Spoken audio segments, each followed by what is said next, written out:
Hello, everybody. To all friends, I'm Monday Madness, and welcome back to the latest episode of the Bucket List.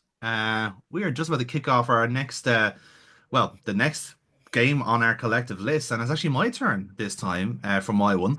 Uh, Season five, if we're it's, going it's in that way. yeah, essentially, yeah. Now, thankfully, seasons three and four were a lot more seamless than seasons one and two that were caught in what can only be described as developmental hell.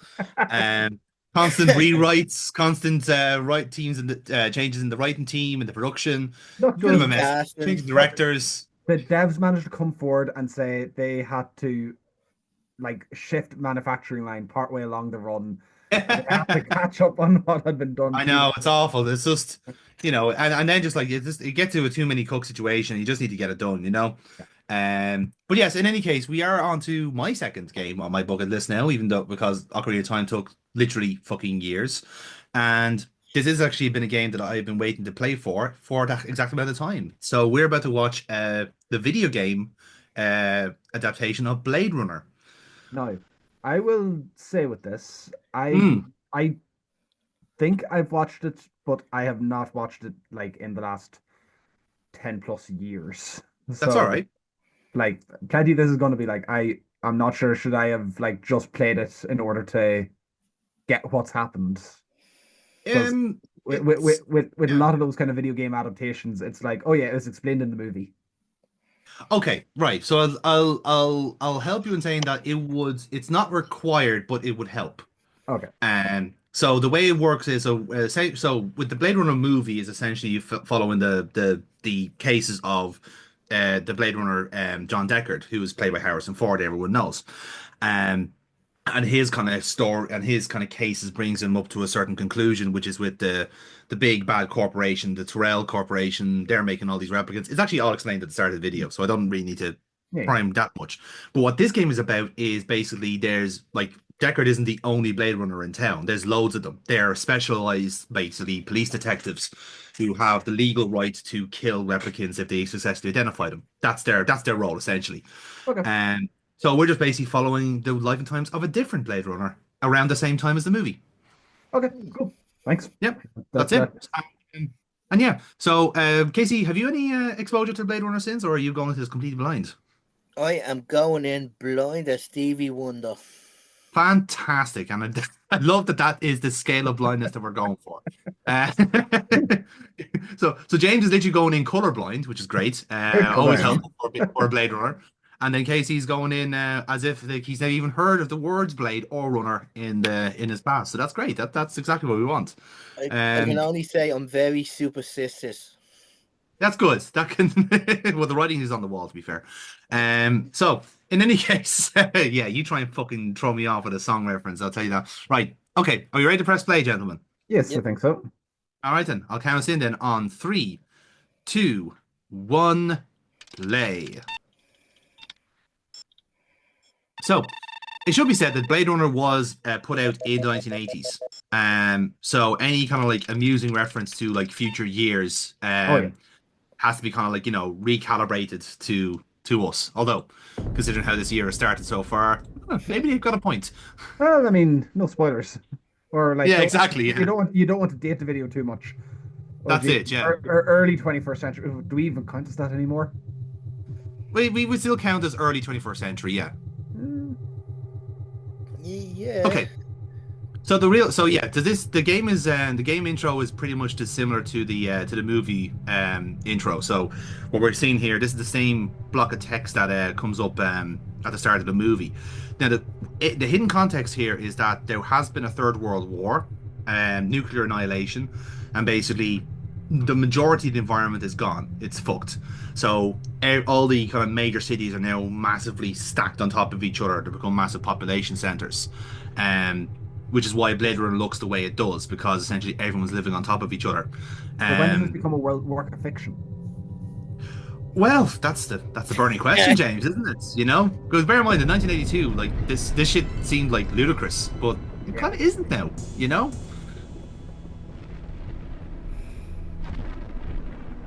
A fire in LA. Yeah. Oh Again, wow. so totally unrealistic. When would that ever happen? Had to go for the low-hanging fruit. The low-hanging, heavily singed fruit. But yes, this is essentially every whatever kind of major cities are left all look a bit like this. Yeah.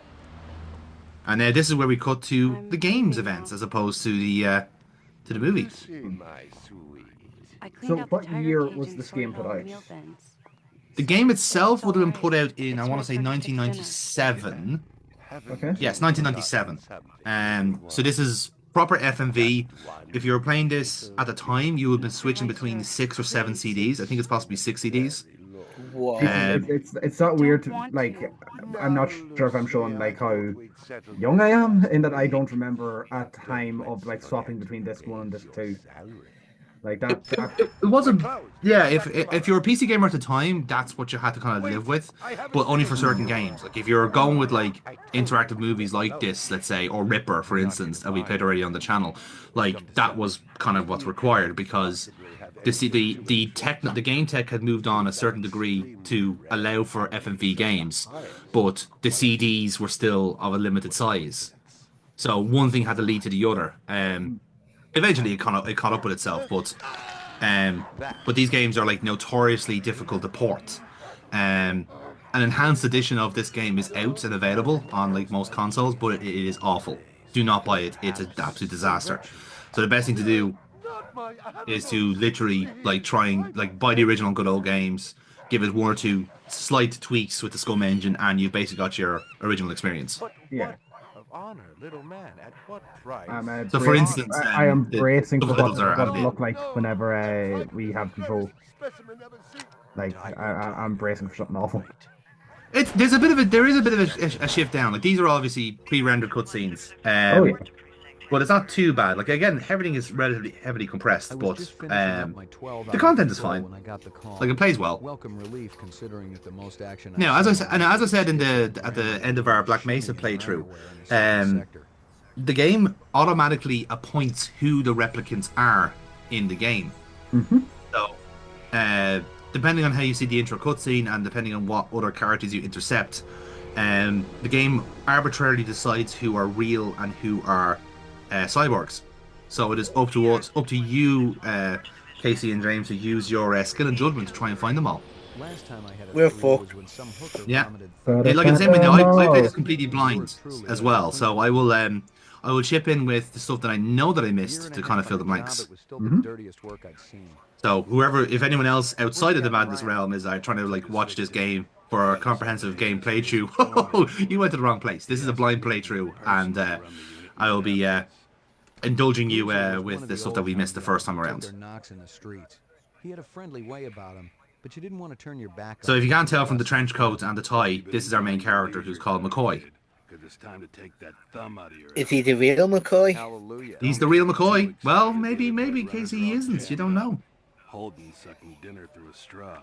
Gaff's working the Tyrell break-in and Steele's working special undercover. Looks like. So what happens if you kill a human thinking they're a replicant? Game over. Animal murder done at Run. Straight up game over. That would absolutely have happened with most of my. Well, if I been playing this. Well, that's the key thing is trying to actually figure out who's suspicious and who isn't. And once we actually get into the gameplay proper, I'll explain like what the kind of process is. But okay, it's all just kind of like just getting us started first. So. Yeah. I thought you were on special assignment. Wasn't too damn special after I had the. So there's a replicant among us, you say? A couple of fours were masquerading as fibroplast insulators down at Kaiser. I dressed up like a nurse. They never had a chance. So when they say 4s, 5s, and 6s, they're talking about the versions of replicants that are out there. So the Tyrell Corporation basically are manufacturing these replicants to work as off-world labor on Mars. So in the event of the movie, the first thing that happens in the movie is that a couple of the Gen 6s, who are the most advanced of them all, who are able to actually masquerade as humans to the best of their ability, they basically hijack a transit from Mars and come back to Earth. But and there's been kind of a constant drip feed of this happening, where they keep coming back to Earth to essentially wreak havoc or just to basically get revenge for being used as slave labor. Sure. So Now, like I said, the Blade Runner itself is an old is a Ridley Scott movie, so a lot of it is to do with the atmosphere. There's a bit of social commentary about it, and it doesn't really wait for you to figure out what the game is talking about or the movie is talking about. It uses its own dialogue, so it's up to you to try and keep up and figure out what they're saying. No self-respecting human would own one of those frauds. So now we're here. This is the gameplay proper. So, if you're wondering what the interface is like, it is literally just point and click. But everything left click is basically interacting with the world and stuff like that. But if you want to start shooting, you right click and your gun is unholstered and you can start shooting at whatever is available. And yeah, it's usually like I think they use it. You can't like kind of shoot people willy nilly in a sense. Like if I come out here and I start shooting that guard, that would count. But if there's some like cardboard cutouts in the background, I can't start shooting at them. Kind of way. That's saying there's 100 bullets there or 100 replicants for you to find. So that 100 there is Chin Yen, which is our currency. Okay. So basically in the Blade Runner universe, there's a basic global currency and it's called Chin Yen. Because again, the actual think of it as if like the actual kind of nationality stuff is kind of collapsed. So basically, all nationalities are all kind of like compressed into one city. So Los Angeles isn't a part of the US. It's just a whatever city there is available left in the world. It's a city-state, basically. Essentially, yeah, that's a good way of putting it.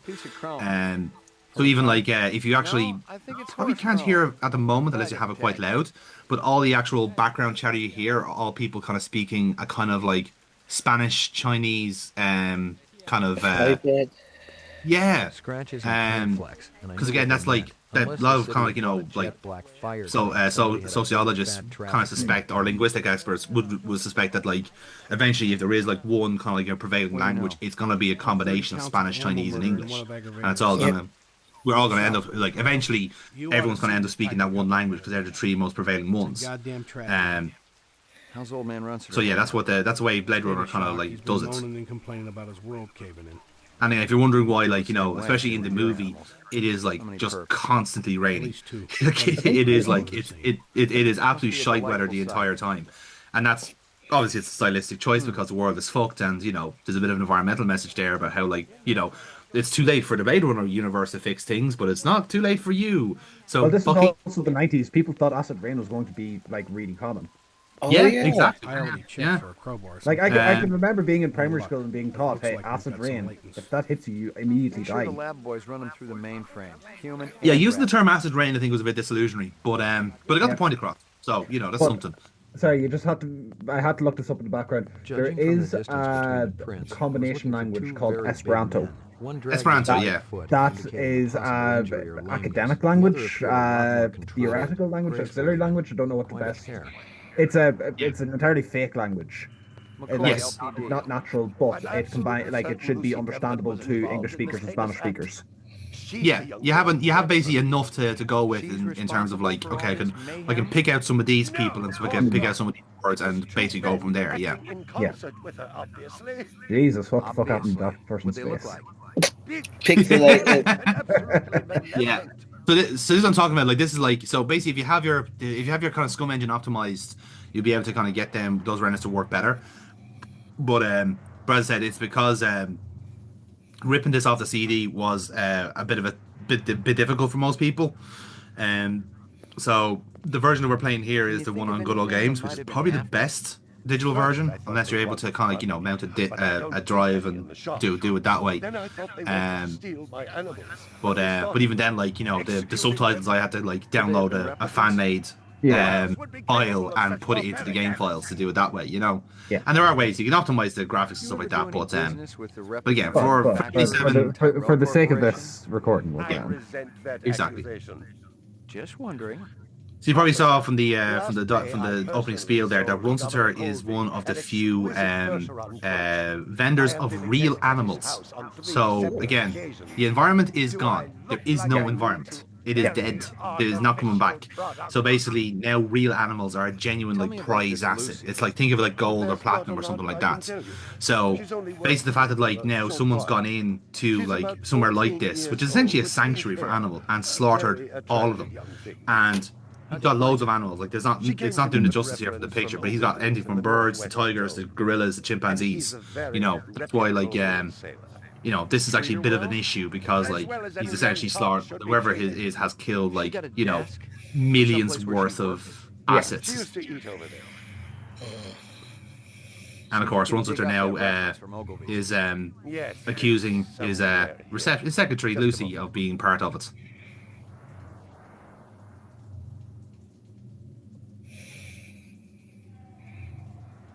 So, so in terms of the game, this is like a proper detective game, and what I mean by that is that if you miss a clue, it is very likely you're going to miss it the second time. Yeah. Like I only get like one chance at picking up certain things.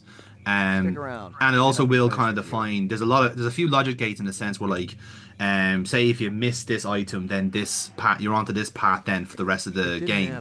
And if this bit you're onto the other path and vice versa. And it's possible for you to be locked into. There's no way for you to win now.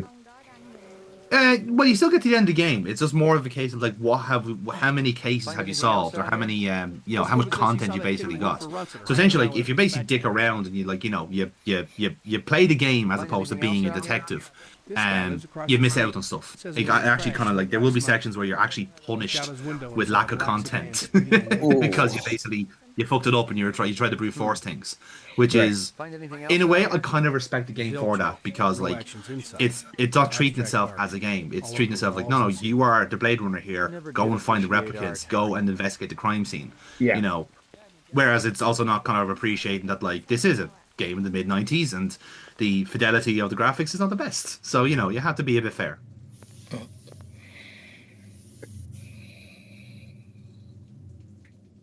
So you can like walk out of a crime scene, walk back and say, "Hi, I just want to investigate something in here again," and you'd be told to piss off. You got any discs from that camera? Potentially, yeah. So like, so say for instance, like if we leave now and just advance the plot elsewhere, this crime scene is closed. Time advances. So, for instance, now that we're like looking at that camera now, because if we miss the camera the first time around, yep, we've no crime scene photos. So you don't know who you're identifying. Jesus, you know what I mean? Like this is serious shit. Like you are punished for not investigating properly. Which again is like a refreshing change of pace, but also I'm like for the sake of the playthrough I'm fuming because like fuck I know I'm going to miss like an hour's worth of content here. That's actually quite important to the plot, you know. Oh, my OCD is triggered like playing a game like that because I'd be like clicking everything randomly, just to be sure. And in fairness, like the game does try and give you a lift up. In fairness, like it is telling you in dialogue, like there'll be certain bits later on where it's the game dialogue is actively telling you if you do this again, you're getting knocked out, you know, kind of way. Or like the cursors are like different colored, so if it's something green, you can pick it up and do something with it. If it's blue, you're able to advance, and if it just stays grey, it's nothing to you. So a candy bar. Yuck.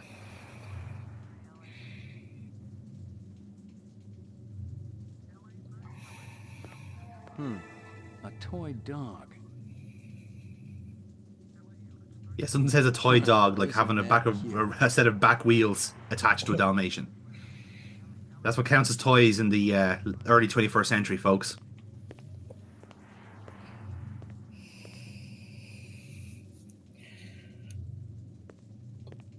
Stick around. I may not be finished with you. It's also one of those games where like you might have to speak to the character multiple times to get more stuff out of them. So, yeah, it's one of those ones. Some kind of tool. No luck, but it looks like we've got some latents. Judging from the distance between the prints. So, in case you're wondering, this is obviously our little interface, our kind of like, you know, detective's aid called the Kia, and basically it just keeps track of all of our clues, compartmentalizes everything into like whatever case we're dealing with, and whatever suspects we have. Kind of filters all that sort of stuff. When we ever go back to the police station, we can upload this our Kia into the mainframe, and you know, because there's other Blade Runners also solving different cases, they might have like, you know, there might be collaboration. They can give, in Chinatown. That might give us leads and stuff like that. Again, depends on how much we find and what cases we're actually pursuing at the time. Because again, we might just be given a binary choice. Are you like let's like. Not to say that this is exact happening, but like say you have a choice between going down this left alley or this right alley. That decides what case you're going on. That type of stuff. So it might not be possible to be able to pursue two cases at once, but you can give both of them a fair shake and help another Blade Runner out with solving it, or be a hindrance depending on what you were. Because again, tying with the commentary of the movie itself, and some like the Rick Deckard's character in Blade Runner is he comes across as quite sympathetic to replicants, like it's his job to kill them off, but like they're only trying to defend themselves as well, the kind of way that's what it's the whole social commentary of it. Flying cars, we don't have them yet.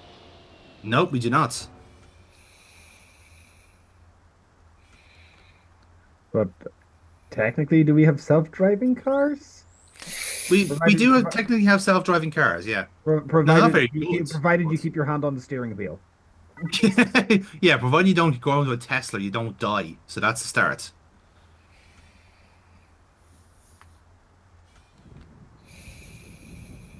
But yeah, I think even like all these flying cars come with manual override. So like if McCoy here wants to take over and park manually, he can. Yeah. Because there's always a fail-safe mechanism. Yeah. Again, the only reason why they do this is because like everything has been built like very stacked up on itself. So driving around Los Angeles is almost impossible now. So you have to fly around the skyscrapers now. The rest of us had to eat new such, soya mixed with off-world lichen. So there's your answer. Yeah. So that's since the nuclear annihilation, all sea life is gone. So basically, even the sushi is fake. Who is he? Mm-hmm.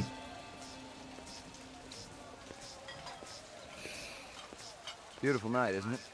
When business thriving, night always beautiful. This is also very reminiscent of the movie as well, where Deckard is basically trying to find a lead, and he basically heads into a sushi joint and starts like he is genuinely eating, but just like basically a lead just kind of finds itself there. Okay. You're Prince, Howie. See you later, Howie. Like having all the Asian street food stuff just kind of seems like a bit of a strange concept if you're in 1982 and you're all like living on burgers and fucking milkshakes. But yeah, it's not that weird now to have like Chinatown wouldn't have existed in LA. Well, Chinatown was there, but like think Chinatown was all a town, is what I'm saying. Like trying basically like you're trying to like integrate all of China into Los Angeles. Yeah. You know what I mean? Like you would be outnumbered 3-1 or 4-1, whichever it is. So naturally, like whatever their cuisine is going to take over. Here's our friendly chef here. Howie says you're a master chef. Do not come back here, airbag. This'll only take a minute. I'm looking for a girl about 14 years old with pink hair. You seen her? I don't know her. Oh. Well, no. Yeah. Okay. And away he goes. A little bit rude there. A little bit suspect, you'd say. And yeah, off we go. Very cinematic. Yes. Now, so, because he turned the corner, and this guy is here, who's a homeless person, you could have turned the corner and you could have accidentally shot him and killed him. Yeah. Now, here's the first little bit of like, that's a bit cutting, for instance. Because you shot a homeless person, it doesn't count as a game over because it's not reported. Oh. Oh. Okay.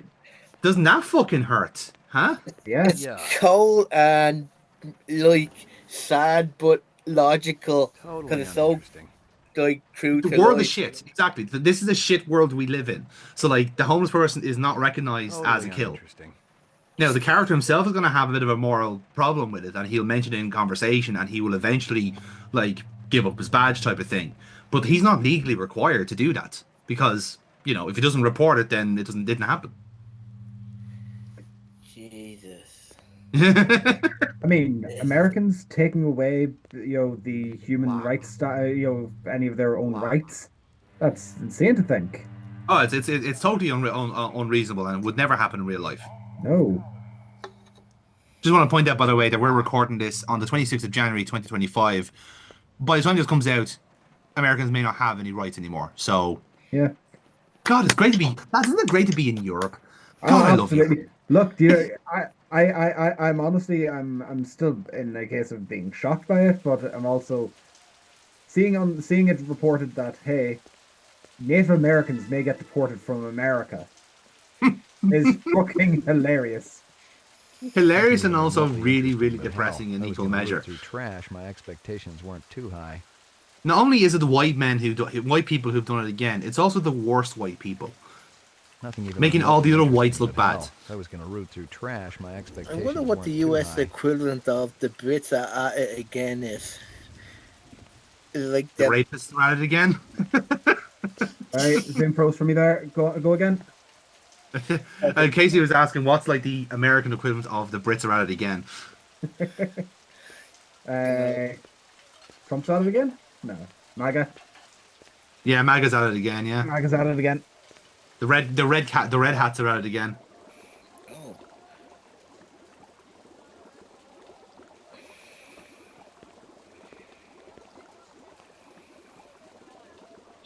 So now that we have so that chef is on the loose now. So, do you consider him a suspect? yeah. Not really. I mean, Do you think he was just a bit paranoid about asking about the menu? I think he got. I think he was waving his arms, explaining in high detail how he didn't know what was happening. Accidentally knocked over the pot and ran to get a mop. Superior chef. Do you know what that all sounds? New soup. You know, James, I don't think I'm gonna pass the Blade Runner probation. I'll be honest. That was your interpretation of events. McCoy, I think I heard him say he left the immersion on. Again, I think you guys are watching a different game playthrough to me, but fair enough. I suppose we all interpret events differently. Reasonable doubt. Really, that's you fucking unreasonable doubt there, lad. Come on, like literally, like when someone asks you, have you seen a 14-year-old girl with pink hair? You don't just throw a pot and run away. You probably go, no, I don't remember. You know, did say no, I don't remember. And then, yeah, and then Butterfingers dropped the pot. Maybe he was scarlet because he dropped the pot. I was so embarrassed. Yeah, could be Morto. Yeah. So this is what I'm talking about here, by the way, with the case of like now that we've moved on with the plot, now we have advanced time. Like this place will be closed up tomorrow. Yeah. So make sure you get all the shit you can in this area before it goes. Yeah.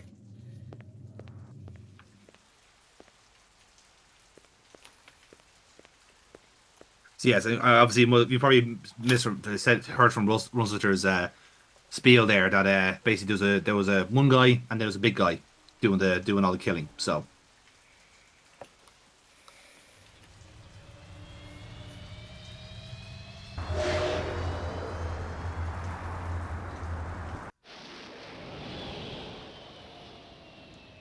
And now this big tower here in the middle of town is the police station. This is where all of our Blade Runners come back to kick back and to regale tales of the robots that they killed. Lockup. Ground floor. Mainframe and shooting range. Laboratory. Roof. So I'll give you a guided tour of the police station because we do actually have business on all these floors here. So okay. This is the official laboratory, as you can tell from the speakeasy. I was wondering when you'd show your mug around here, McCoy. We got the animal corpse. In the future, all scientists have pixelated faces. It's to protect themselves from airborne diseases. Real, the rest were fakes. So, Runsiter was ripping his customers off. State-of-the-art fakes. Miles beyond the crap you see on Animoid Row. The kind that comes from legit manufacturers? Yeah, they're the ones that usually produce the quality. What about the wounds? Most of them were shot point blank, but we're looking at some others. Sloppy cuts with a knife, like the perp was really pissed off at something. Butcher knife? Could be, but who cuts meat anymore? Uh-huh. Bunch of reps I'm tailing. Hope you're not pulling a meat cleaver out of my back next week. So that's a clue. Anything else? Do we know anyone who That cuts black meat? paint you found on the fire hydrant Gotcha. is from a Yeah. ground car. You sure? Oh, be anyone. Perhaps like a Impact is sushi almost chef, head on, perhaps. And there ain't too many spinning Could be drivers anyone. klutzy enough Could be anyone. street level hydrant in VTOL mode. I heard your wife got her license back. You're a real funny guy, McCoy. Anything else? That piece of chrome you found outside of Runcida's is from a 1995 Pontiac. Nice set of wheels. It's okay, not what I call a classic. Anything else? Apparently, in the really concerning about General Motors in 1995, in the mid-90s. So yeah, there you go. That's all the little nuggets we got from the crime scene. So the whatever paint we saw on the hydrant was from a black car, and it's from 1995 Pontiac is where the chrome came from. Last year by a whopping 26%, according to the latest figures from the Department of Justice. Here are all the current Blade Runners, by the way, on the score list there. So as you can see, Rick Deckard actually ranks as the lowest of the lot, so, which is not a good sign. Well, if it ain't Ray, If in case you're wondering, Steele is the girl that was talking to us at the start of the game, that was calling us Slim. So she is currently the best shot of all the Blade Runners. Steele's been running the maze every other day for 2 weeks, and the targets are getting a little roughed up. I thought Guza was going to requisition some new ones. I ain't seen him down here in a month. Guess he's been busy. Poor guy. I bet he gets all tuckered out from pushing those papers around. And don't sell him short, McCoy. Guza, incidentally, is taking over operations from Bryant, who is the head of the Blade Runners department. So we don't know where Bryant is, and so Guza's taken over for the last while. I'll tell ya, it looked like the goddamn 4th of July out there. Peachy. You keeping busy, pal?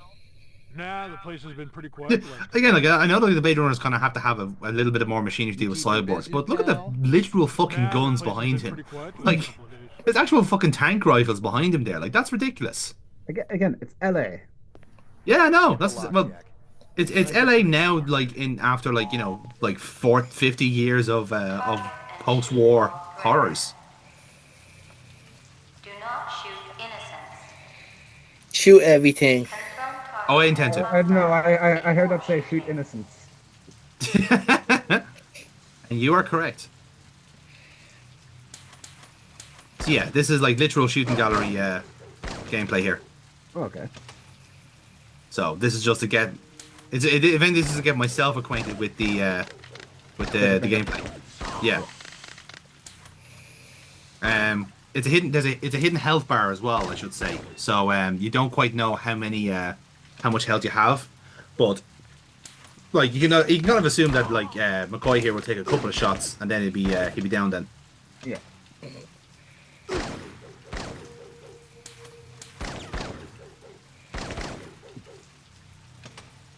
So again, because it's the not so distant future, it's all different. Like like it's a kind of facsimile of a real gun. So it's like it's like pew pew laser bullets type of shit.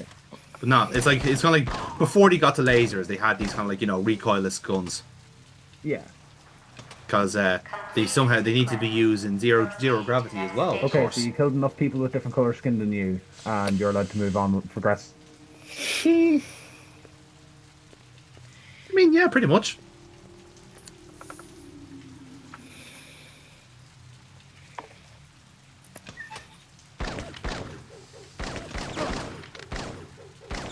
Again, it's one of those weird quirks because it's a shooting gallery and you're like shooting it from a fixed perspective.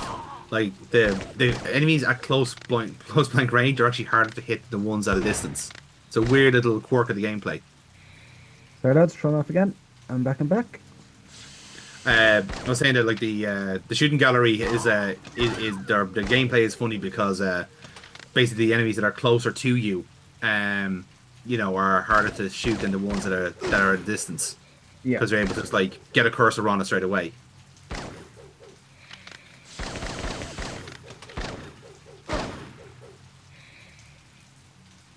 You can see just to the left of where you are, where you're holding there is some light showing up there, so that might be Yeah, yeah. There's someone that there is definitely a body there moving Yeah. up and back. Yeah. But like I said, you can't quite see it because it's not moving there. Completed sequence. Proceed to next station. I mean, it is nice that the like this LAPD area has like an entire like recreated wasteland for us to practice at, including the rain. Like like it's raining inside the police station. Like that's very fucking impressive. Yeah, that's impressive. You know, I suppose like it is a good way for them to practice all their shots.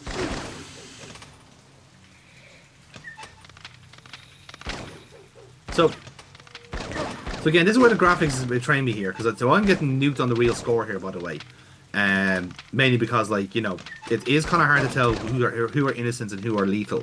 Like you can kind of look back there, like anything that has like the guns are kind of colored that kind of like bright blue, but like when I was playing this at a window, so the, what they're meant to be holding are babies, but they look like assault rifles. Oh my god! Like you know what I mean? Like they don't look like babies. Kind of way. They just look like big like metal rectangles. So like, what are they meant to be representing? Guns. Like that's the logical thing. You're in a shooting gallery. A target with that, you think gun. Well, that's the whole point of this of the shooting range being the way it is, because this is meant to be like it's a scenario where you are you're in a densely populated area and you're trying to shoot one replicant amongst 100 humans, so you have to get the right person. So it's the ones that are actually aggressive to you, you're the ones to shoot. But if people are just kind of flying by, like obviously in a panic, then obviously you can't shoot them. So you missed the blind man, you missed the baby. it is literally that. Like it's and also as well the audio cues for like who are who's bad and who's good don't usually kick in. So like I am shooting like like mother and baby here a couple of times and like nothing's happening. So it's like, is that good or is that bad? Well, what's it meant to be? I genuinely thought you were just supposed to shoot anyone who's a different color than you.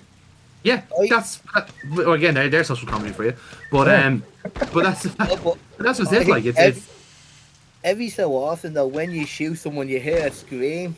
Yeah, so I thought, oh fuck, I'm after hitting an innocent, but like half of them that I've shot are innocent, so like you can't really win, like Now obviously, if I gave the second shoot gallery a second go, then it would be all right. But to my knowledge, I don't think there's any actual incentive to complete the shooting gallery or do the top score. So so there's no point. It is just a way for you to get acquainted with the gameplay.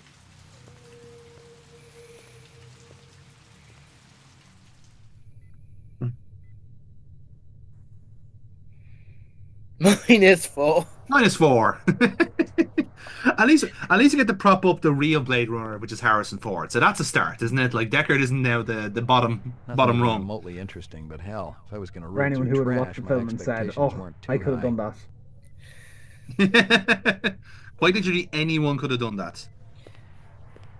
Lucky Strikes. Crystal's brand. I knew she was spending a lot of time in the training maze these days, even though she'd already gotten close to a perfect score.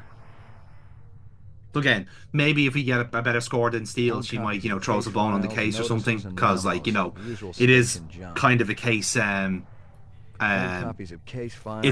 kind of a case of like, oh yeah, we're on the same case, but I'm not giving you my evidence because you're wet behind the ears, rookie fucking Blade Runner. So now, in fairness, it is established in the game that McCoy is the newest Blade Runner. He is the new rookie. Yeah. I'm not sure where Deckard was in the whole pecking order, but I think in the movie, I think he's a year or two in the job. So,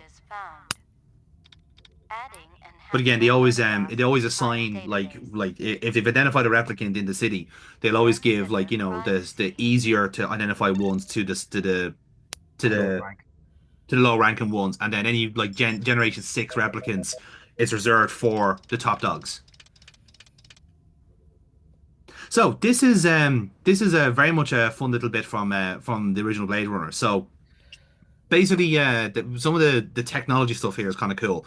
So when you have a crime scene photograph like this, you can use what's called an Esper, which basically is like an augmented reality photo enhancer.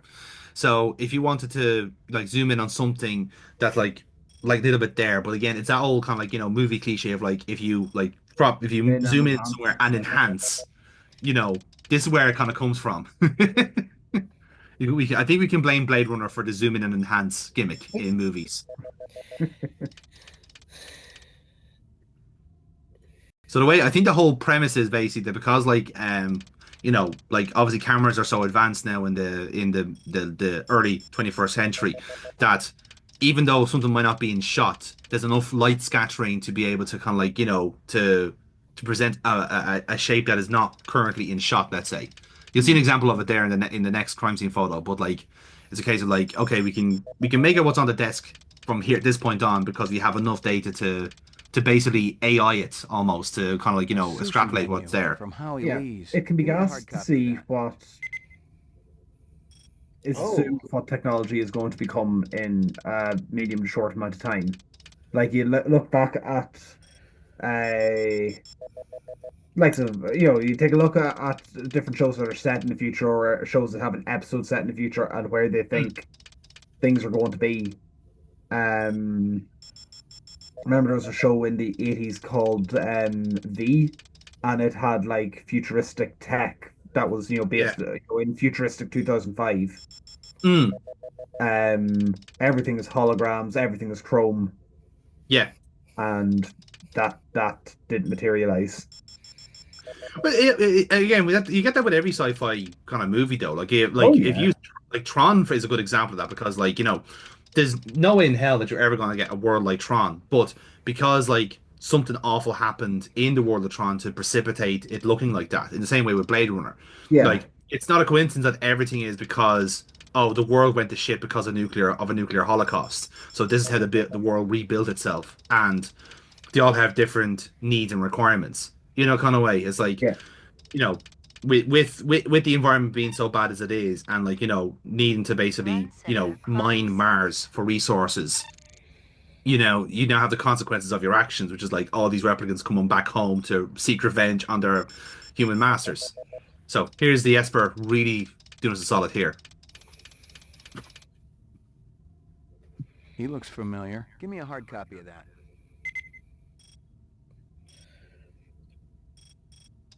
So this is our main replicant.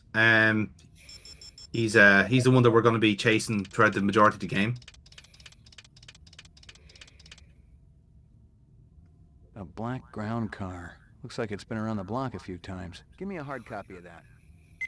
love the distinction, between it's not just a car, it's a ride car. Yeah. But again, checks out. Like again, if we have flying cars, we're gonna have to make a distinction. Like, do we call it a flying car? Do we call it something else?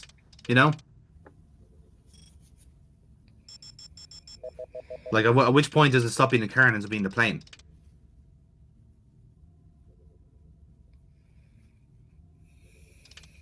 Now that we know that, like, from forensics, that half the stuff in the shop weren't real animals, it's interesting to see. Does that come across in the rendering? Probably not. Let's point out, by the way, like newspapers in the future, green writing on black paper is a choice. I kind of get it though, because green on black is how Linux would appear in a lot of states. like it's Good a point, computer actually. thing. Yeah, for coding. Yeah. That's not completely alien, I suppose. I mean, coding is alien. That's true.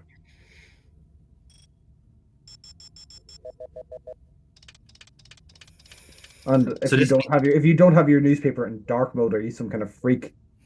Jeez, can you imagine dark mode newspapers? Like that's the real future there, isn't it? Like I mean, like you think it would just be commonplace for someone to have like a tablet, for instance. Like this is my I don't know Guardian tablet, and I'll just like pop down to the local news agents, download the latest publishings, and read it from my tablet. Like that's kind of what we do now, but it didn't evolve that way. It evolved a different way. It's weird. Yeah. He looks familiar. When you're using the Esper, is it the game itself doing it automatically, or is it you?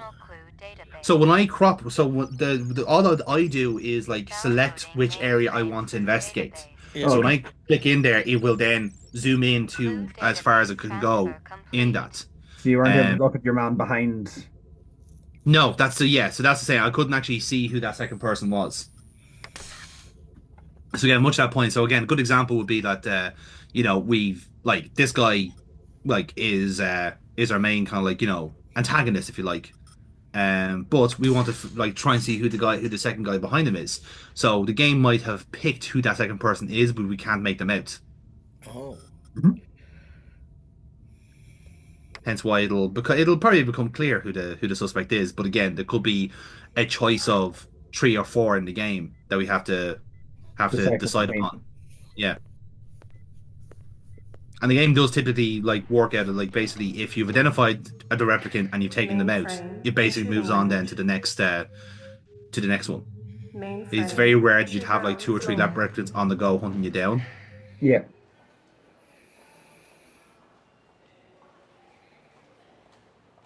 So you can see here, seems like this LAPD building is very much like an old train station. Going with the big empty hallways and like unnecessarily long amount of seats. Like this is a huge foyer for LAPD. It's a bit weird.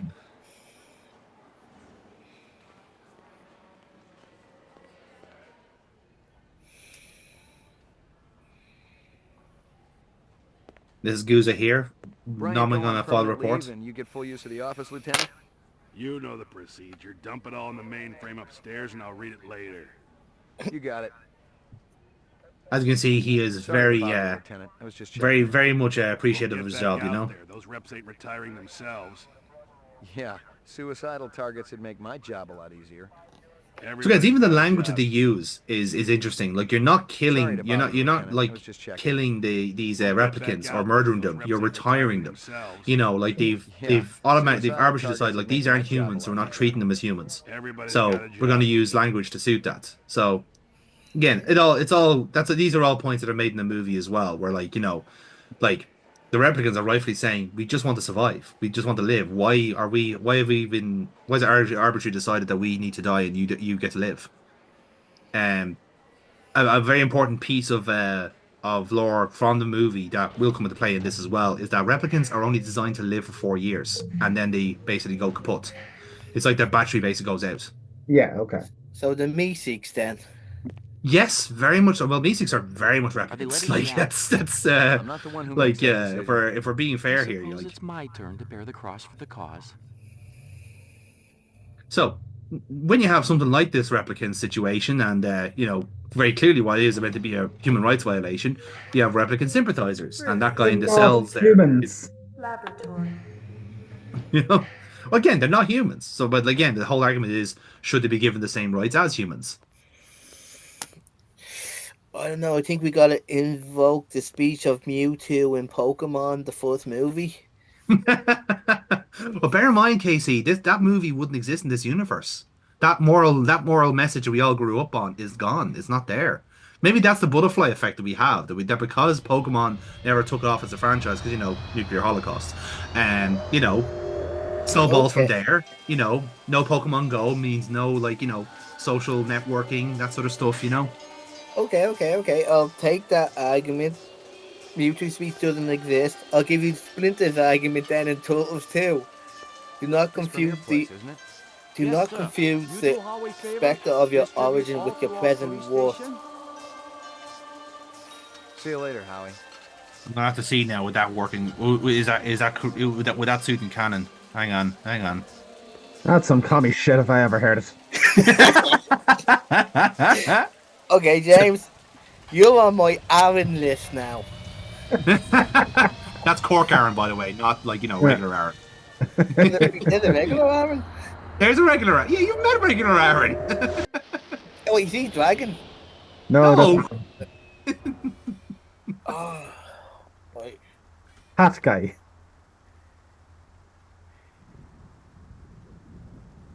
I'll just do an apology. No, I'm just drawing blank. That's okay. I do the same with Aaron all the time. But yes, hello.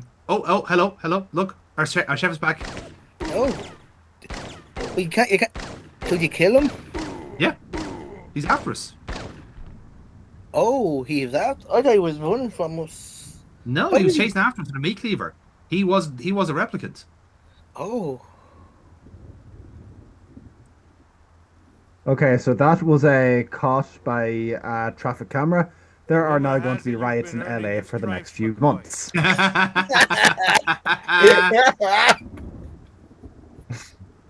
No, again, this one was a real Blade Runner or a real replicant. This is fair game. You just might have a future in this business. Look, it's all in how you look at it. I think that was the defense that was used at the time. Yes, it's how you interpret it. Didn't have to. That's why they call it the magic. I'm starting to understand. You ever retire a human, your career is over. Remember that. I checked with UN Air. Looks your rep swung that moonbus massacre last month. They ever find the moonbus? Disappeared into thin air.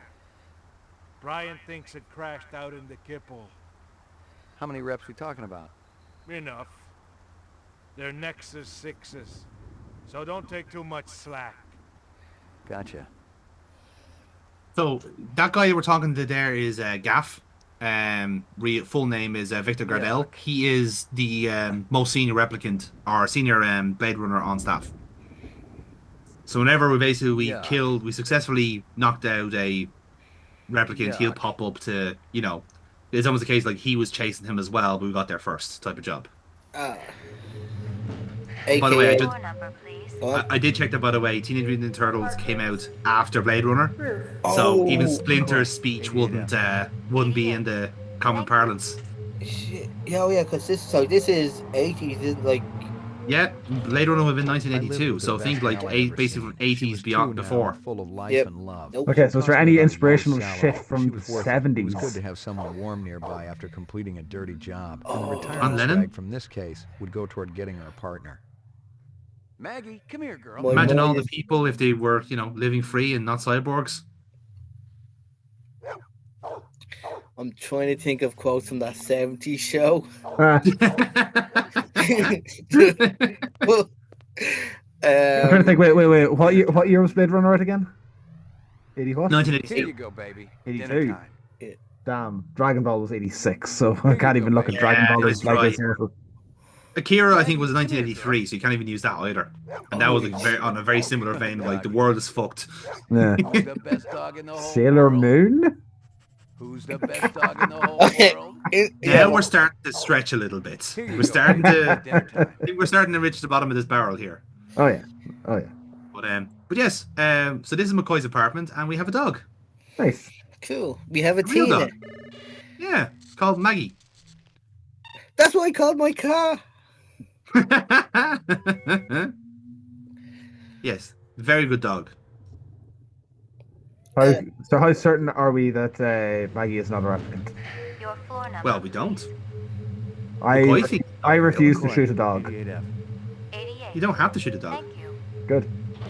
Yeah, you can choose not to shoot the dog. You don't gotta. You have free will. In the same way that you can choose not to shoot the replicant. Like if you let the replicant go, just something else, just a different consequence happens. So you could have let the butcher go. Well, in that instance there, the butcher was going to kill you. You didn't really have much of a choice in the matter. But if you have more suspects in the future and you let them go, if you let them go, you let them go. That's it. Could you have walked away? Could you have just walked a little faster than the butcher? Most of the 3s, 4s, and 5s I'd seen would just give up. I think you probably could have wounded him, and he might have just wandered off or something. So that could have happened, or perhaps Gaff would have got there and killed him first. We don't know. But basically, that's our first confirmed kill. And it was Zubin who. So we are reasonably satisfied that Zubin was the second guy to do the hit the animal palace. Yeah. Sloppy cuts with a knife, like the perp was really pissed off at something. So again, now the one thing I would say about the game is that there actually is no formal way to say I've identified who this is and enter it into the mainframe and say I've solved the case. That I think would be more like an actual the thing that this game is actually missing as such. But again, I think the programming is so kind of is kind of like engineered on top of each other. Like the game will mark the case as solved if we have got the right replicant, you know. Gents, I'm sorry, my connection drops a little bit every now and again. That's all right. No messages. So, when I was looking at that, it was you're looking at all the different clues. It doesn't go through the clues that you ignored or missed at any point, does it? Exactly. Yeah. Like you're only working with what you found. So if you miss the crucial integral clue that gets Zubin off the hook, then sorry, you've killed who you think is a replicant. So you submit your case against him. You might have been wrong. Doesn't matter now. He's dead and he's presumed replicant. Now, we'll move on to the next day. Got your delivery here, man. What? Kingston Kitchen. Oh, yes, right. Hold on. Hey, Kofi. No relation, I'm sure. Is this what the gravity be like on Mars? Oh, no. It's about a third of what we got here on Terra. Real comfy. How about turning... That's one thing. At what point is Earth renamed to Terra? Like... It get another sci-fi trope. Yeah. I'll have you know that Ricky's a purebred chihuahua, and he's totally real. Things going good at Tyrell. How you can tell from the render, it looks very real indeed. Boring. Old man Tyrell's been on a Wagner kick lately. He never shuts up. You also do outside work? Sweetie, I never go outside. It's bad for the glands. How about Nexus 6? You know a lot about them? I think you should be going now. Understand good, it holds deep meaning for me now. Where be your research on Nexus 6? And your test studies, contacts, the works? Only simulator. Expert terrestrial gravity. One more minute, you be swallowing this explosive. 3 more minutes, they be hosing you off the True Life building across town. No, I swear. I don't have anything. If I did, I'd give it to you. My people sick and dying. You tell me something. Talk to Dr. Tyrell. Tell me something I don't know. The organ designers, Miraji, Hannibal Chu, Luther and Lance. They're closer to him than I am. Where? DNA Row. They're all working down on DNA Row. You one miserable package, man. No! No, please, don't!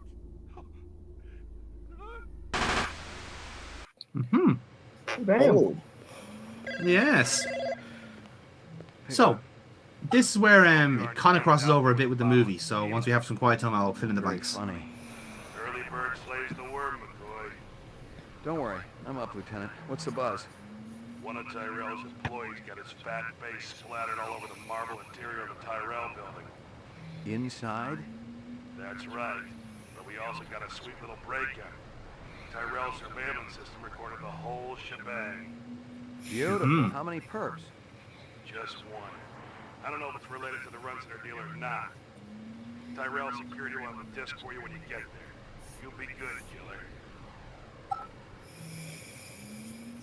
So yeah, the names that they mentioned there. So the way the replicants actually work is essentially there's organs kind of synthetically made for them from like stem cells and other like actual organic people, let's say.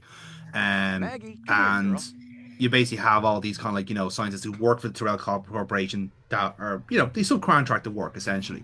So like if you need a set of eyes, then Miraji is your eye, your Chew is your eye guy. If you're looking for like a heart and lungs, you're looking at Miraji. He does heart and lungs the best way. And then like the twins Luther and Lance, who we don't see much of, I don't think in the movies I recall. So they could like do something like the brain, let's say, for instance. And these guys are they make the best organs, so therefore they go into the Nexus 6. That's the way they operate. And it is essentially the intention is to basically make the replicants look the most real, the most human possible, because then they integrate better with the whoever else is offsite on Mars. They do the most work. They're all that sort of stuff.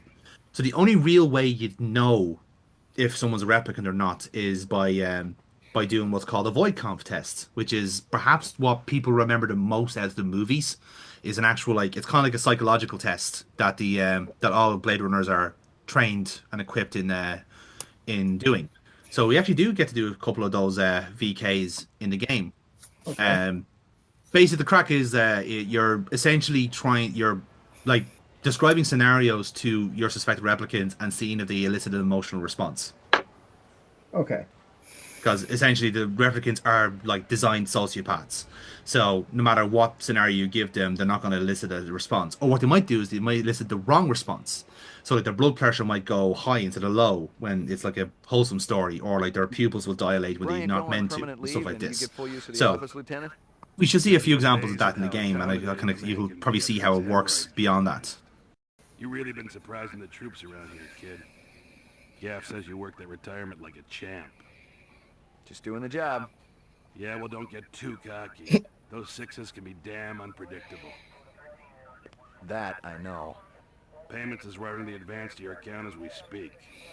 How much? Couple hundred Chinian. Enough to buy a sandwich or two.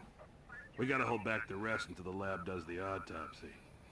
Paperwork, you know. So that's the other problem as well. The cops are working for profit. So the check's in the mail. So like the more retirement, the more replicants you fish out, and the more replicants you can justify that you've killed, the more money you get. Any idea what you want to spend? Then we get to the whole moral quandary of like, you know, if you did shoot somebody and you're claiming them to be replicant, were they actually a replicant to begin with? Something nice. If you have enough evidence to back it up, Up that juicy bacon, who says you can just fucking never goes away. chat shit and say that they were? If you kill someone, you know that's a human. You know you fucked up because you be like, okay, get out a knife, cut out the eye, put a fake replicant's eye in, and then be like, hey, replicant. Yeah, exactly. Like I don't know, like I don't. The game is quite arbitrary in terms of like, you know, how does the game know if they're real or fake type of thing. So that I don't think is ever really established. It's more of a case of like, you know, if the Blade Runner is proven to have taken an innocent life, then he's off, he's done. So in terms of the game, it is just an automatic game over if you shot the wrong guy. As I said, the one exception to the rule is that homeless man, where like, you know, you can report it if you want to, and it'll be a game over. But if you don't, you play on. That's insane. Wow. It's insane, but isn't that how to get the point across in such a simple gameplay conceit? You know? During his last election campaign, Governor Kolvig promised a bold new plan of action to clean up the worst. So in case you wondered, the regions of Tyrell Ohio Corporation toxic is debris that surrounds our city. are the people that are making the Just how replicants. much progress has The been Tyrell made Corporation since then? feature a We spoke lot to the in the governor just movie. before his weekly Like you'll meeting see with the city Tyrell, council. you'll also see like so Deckard story very much wraps in along with that.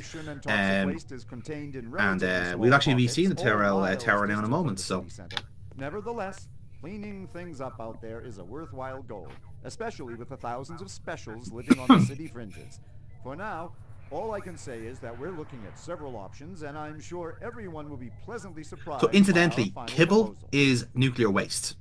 So the kibble is basically the kind of like, it's literal like rubble around the city that, like, you know, they're still doing kind of cleanup to this day type of thing. So again, think Chernobyl on like a global scale is what we're saying. So the cities, while they are densely populated and they're like, you know, very clearly uncomfortable for everybody, it is the safest option than living on the outskirts, you know. And when they talk about specials, they're talking about like, you know, homeless people, mutants, people who've lived out in the kibble and are being diseased, infected from the waste because they can't afford to live in the city. Wow. So I'm kind of surprised, like, because you mentioned the language used earlier. Yeah. So to call them special is just kind of a surprising thing. Well, see, that's a political thing. You see, it's how do you sugarcoat something in a sense, you know, like you make it sound like something nice. Like Los Angeles, like funny enough, LA, like toyed with the idea a couple of years ago of like moving low income and homeless people into a specialized part of the city, and they called it the sanctuary department, the sanctuary district, I should say. And it sounds really nice and really like, you know, here's a way to lift up these, like, you know, these people all at the same time. But realistically, was to get them off the streets and stop, like, stinking out the place. That's realistically what that was about, and that's the grim part. You know what I mean? That's the tragic part. You don't, like, the city didn't want to, like, because Los Angeles, I think, is the most homeless city in the world, as far as I can remember. I don't know if that's still the case or not. But that's what South Park used to take the piss out of LA for all the time. Is that, like, despite it being, like, the home for the rich and famous in Hollywood, it is also one of the lowest incomes area beneath Beverly Hills. Like, that like dichotomy is still there. And again, by the time this comes out, it's probably gotten worse since.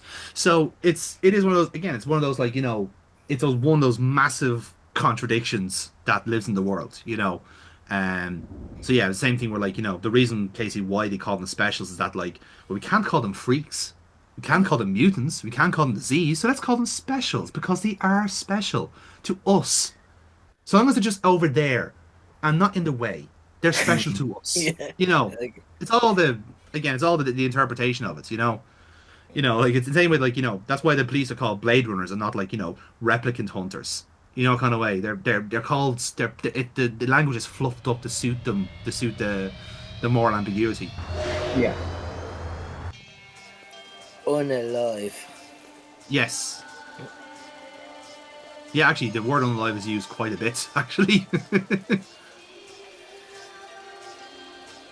Apparently, no one's working at the sushi bar tonight. Maybe it has something to do with the fact that the sushi chef was somehow ended up being a replicant.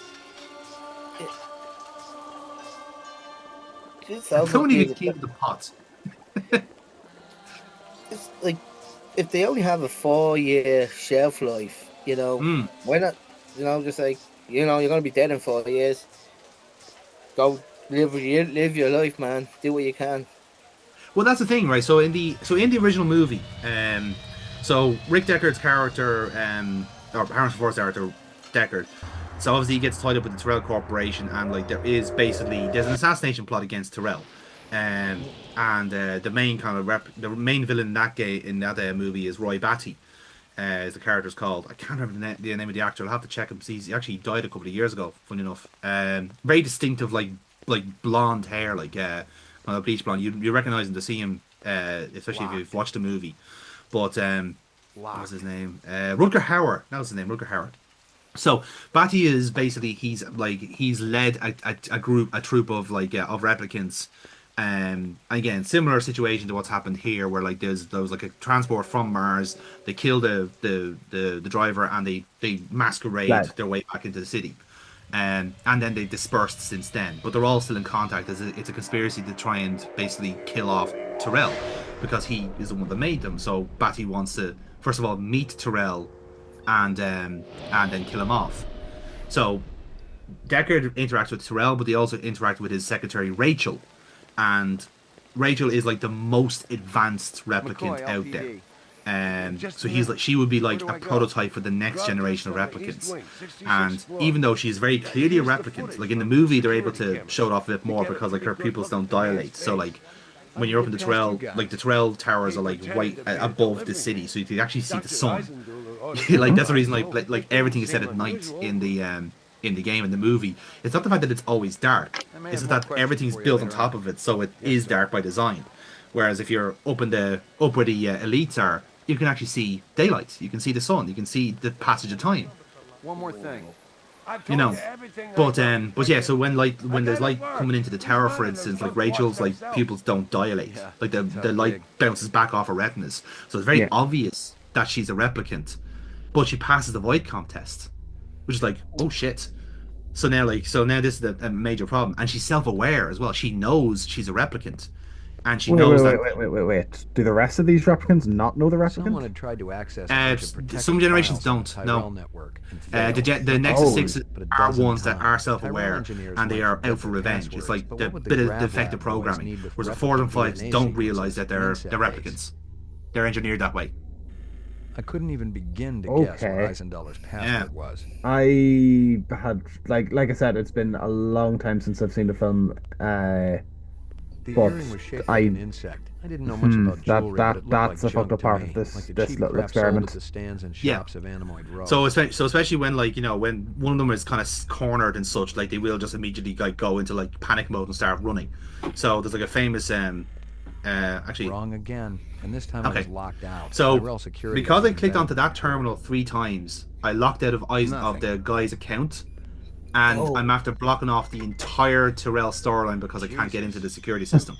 Wow. So unforgiving. because I was a fucking idiot and clicked on that 3 times thinking, I'll have a chance to click this again. Nope, I just lost an hour's worth of playthrough. Jesus. Or no, not even an hour, probably like a half an hour, whatever. This game flies by. Still, that's unforgiving. Yeah, which means like I've missed the opportunity now to check out his files on the system, and also like the end of that storyline gets me to meet like Dr. Tyrell himself and Rachel. So it's a nice little crossover thing before. Again, this is happening at the same time as the movie.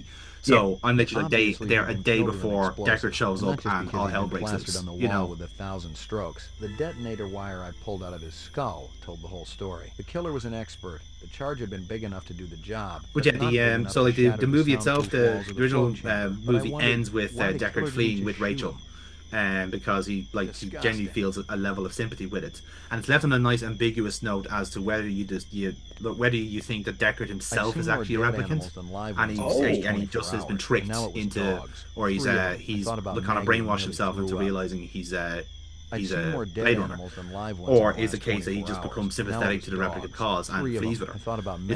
It's a lovely ambiguous ending, and in the follow-up movie 2049, it actually actually gives you the definitive answer as to what happened. So that's the one with Ryan Gosling in it, by the way, and Deckard comes back. I've not seen that one. Anything you think I ought to know about? Yeah, because Blade Runner is my favorite movie. I've always been tentative in watching it because I it's one of those things where it's kind of like the Terminator 3 principle, where I don't want you to ruin the 2 good movies. So apparently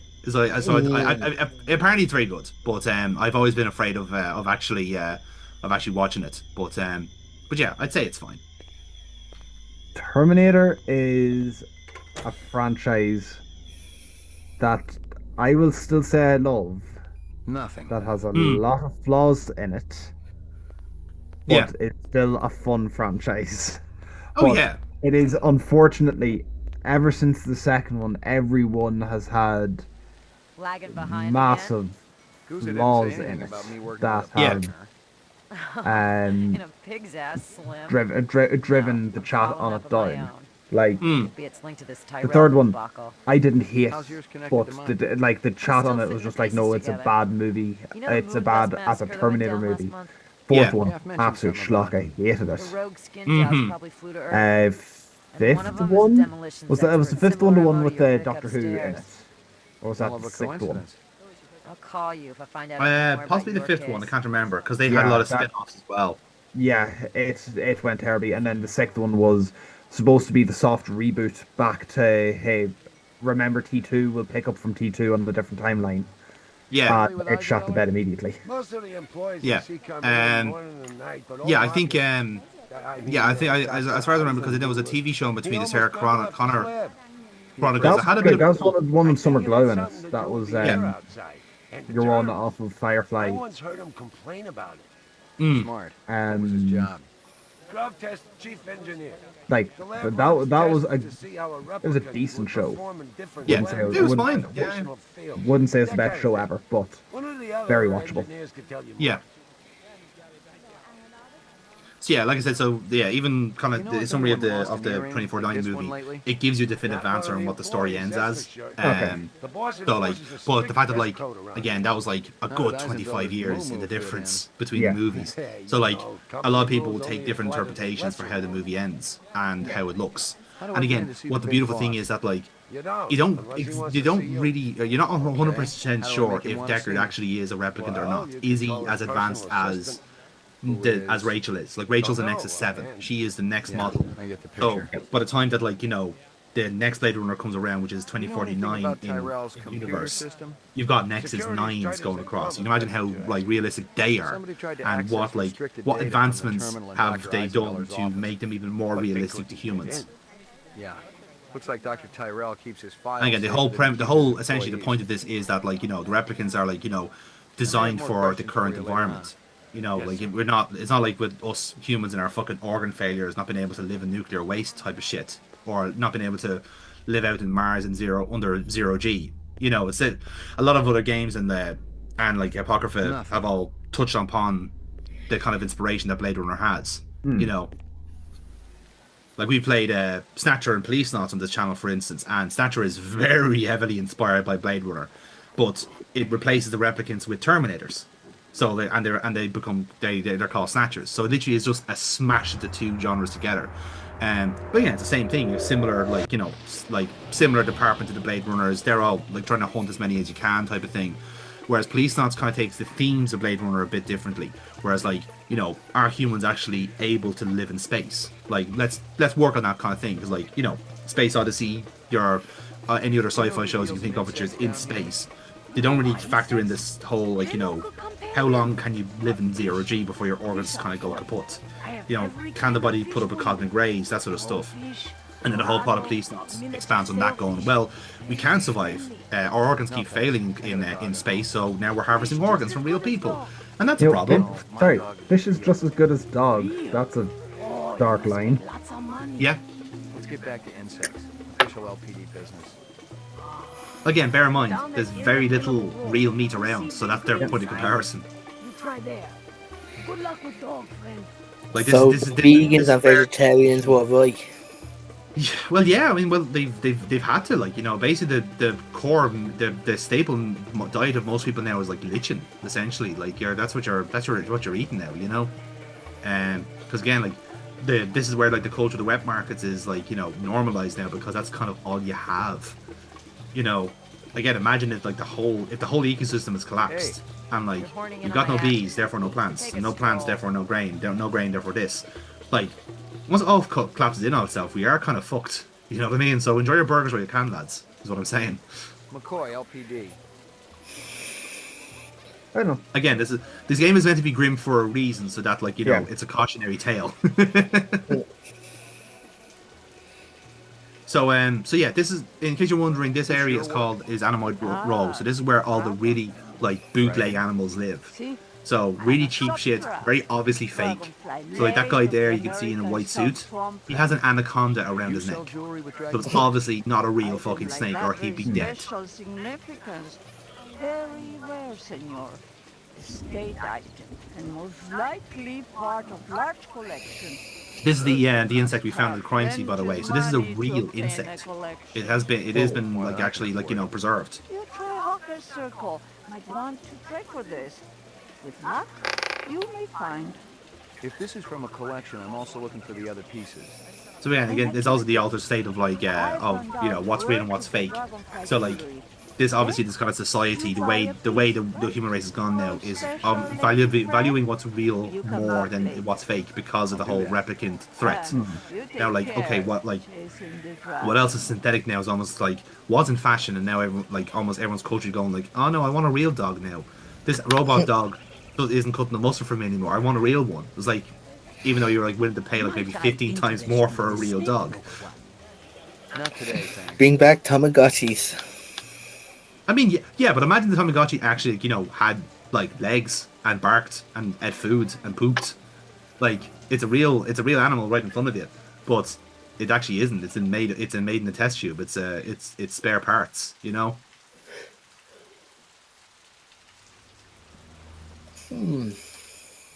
So anyway, what's also fun about this, by the way, is that, like, so the more areas we unlock in the game, they actually all link into each other quite well. So if you keep running a certain direction, you might end up back at, like, say, Runcisters, or you'll end up back in the Chinatown area, you know. So they all actually link in quite well. There is a reason for that, and it will become apparent when that happens. But it's nice that, like, you're basically kind of like learning more about the city and the map as you go along. We're going to have a massive chase scene where we're hunting someone down from one end of the city to the other. Oh, and he got it in one. He got it in one. You send a lot of deliveries over to Marcus Eisenduller at the Tyrell building? Eisenduller. Oh, Eisenduller, yeah. Let me tell you, that man can't eat. Send anything over lately? No, sir. No deliveries to him no more. Not since last month. He be way behind on his bill. Not for a month, eh? You're saying he's too fat for his own good? Well, only someone would teach him a lesson about that. Thanks for your time.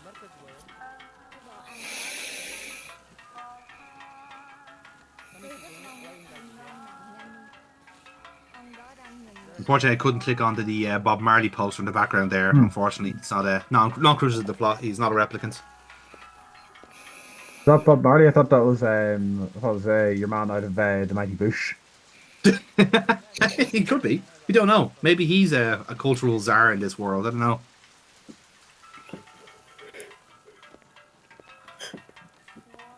I mean, it is nice to see that there is like a horrible dystopian world where people aren't on drugs, because apparently, like, you know, there isn't enough drugs to deal with the grim fucking reality of this world.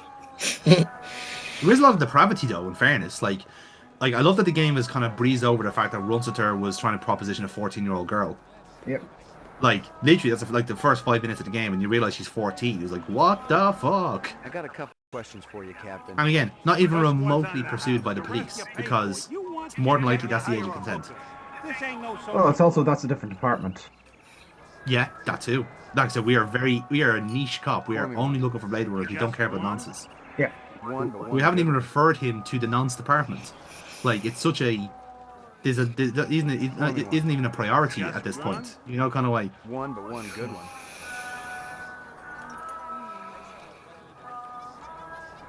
McCoy, LPD. The fact that he gets ignored all the time makes me really sad. Oh, by the way, in case you're wondering, the little pictures of McCoy at the bottom there. So, what that is, basically, you can pick one of the 4 faces there. That's your tone for when you're questioning people. So if you want to be really aggressive to somebody, you can switch into that, and you might get a better tune out of them. Cool. If you just kind of pick question and just make it a random, you get more out of it. But the whole idea is, like, you could be nice cop, you could be good cop or bad cop, and you can get different responses out of people. Fortunately, I do not avail of that function as much because it is kind of cumbersome. Like, but you have an option of being dynamic with it if you want to. So it's just basically like, how do you want to roleplay your Blade Runner, essentially, to be an asshole or be a nice guy. What's the most expensive thing you got in here? Value is a relative notion. What's significant to you might be meaningless to me. And vice versa. Everything here is guaranteed. The finest, most authentic anyone can get. Let me tell you what I want, and maybe I'll impress you. All my paperwork is in order. Doesn't matter. I don't read anyhow. What's your name? Easel. You move a lot of valuable goods through here? Valuable and exotic? Like dragonflies? We're talking exceptionally fine jewelry in the shape of a dragonfly. They were so majestic. I remember them from my childhood. Yeah, that's a good line. I remember them from my childhood. A dragonfly. Crucial part of the ecology. Gone. If I see something, Oh yeah. People are making jewelry based on things that existed 25 years ago. all yours. Thanks a million. Again, the way the environment is going, that's gonna happen. There will be a point where, like, you know, the rhino doesn't exist, so people will be making rhino sculptures, like, you know, just to remember them. Same way that people have drawn dodos. Well, no. Have there not been species that we've made extinct since the 80s? Oh, we've loads. That's not some horrific future what if. Like, no, we make animals extinct. It's like part of what we do.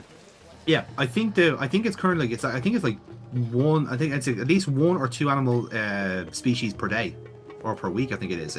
Now, not typically it's stuff like insects and spiders or the different, like, you know, like different subsections of a particular genus. So, like, it could be like the Amazonian forest, for example, is a great example because of, like, the constant deforestation there. And you'd have, like, say, all these different breeds and, like, different classes of amphibians, of arachnids, of insects.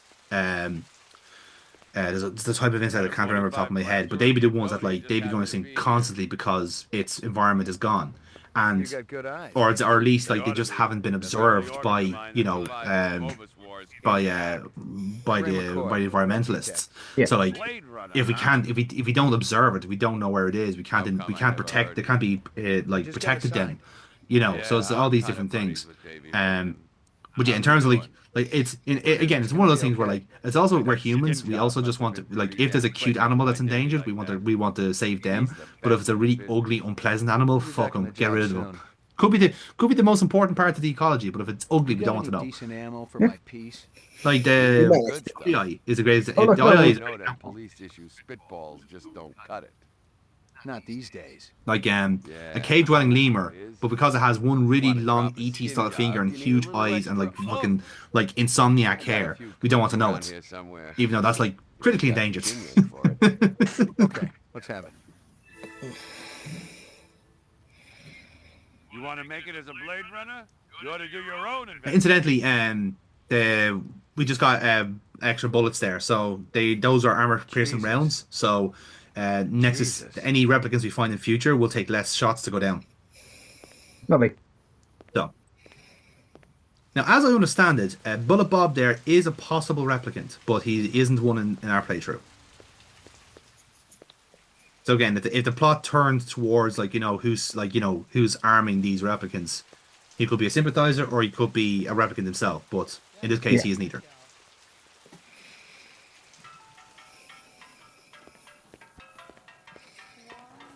As a thankfully, there is in terms of the actual characters that can be suspect, it's a very limited pool. So it is a basic case of okay, who's suspicious and who isn't, you know. And is it a case that it'll be just a different person there doing the same role each time? Oh no, it'll still be that character is still there. So the guy you were talking to, Ezo, for example, he could be suspicious in this playthrough. He might not be. So then, the next time we click a new game, he might be perfectly on the level. You know, it just depends on which way the plot goes. But the game has arbitrary, at the start of the game, it is decided these 4 people are replicants, these 4 are innocent. These are in the middle, basically. So you might be given a judgment call on a couple of them, and you give the option of either killing them or not killing them, essentially. Yeah. You hear anything yet about that? Again, a lot of it could come down to how they perform in the void contest. So if they pass a void contest, they're real. But if they fail it, boom, you got a replica on your hands. And that's why they also use that test, because it's the perfect evidence for that. There's no ambiguity over well, he looks suspicious. He was walking funny. He was walking like a replicant. Kind of way.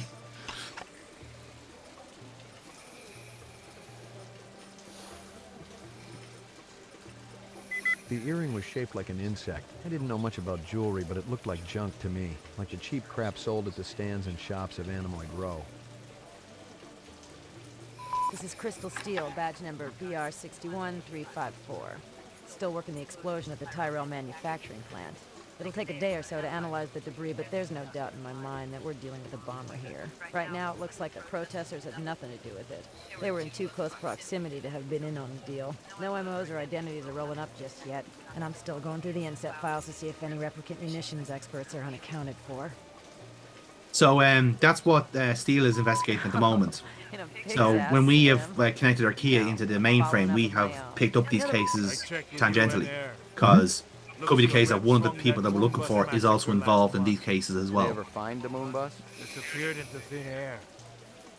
Ryan thinks it crashed out into Kipple.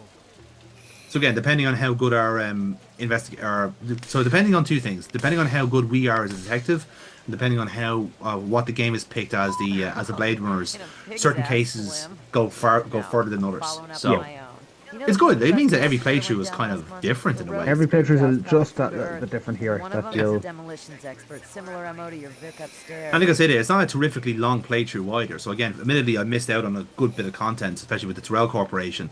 But overall, for our first go, I actually didn't do that bad. Just some of those really obvious ones, oh, you fucking tool, stop clicking the fucking log on screen. You don't have his passwords. And the worst thing is, I think his password is probably his dog's name. But because I didn't go check the crime scene first and then try and log on, then it would have given me the prompt to try it. Oh. You live and learn, basically. But exactly. But again, the whole point of this playthrough is how would you have played it if you had gotten playing it as a kid? Exactly. How would you have played it? They're assuming that you don't have a guide in front of you to walk through. So I'm not unhappy that the playthrough that we're doing has you missing an hour.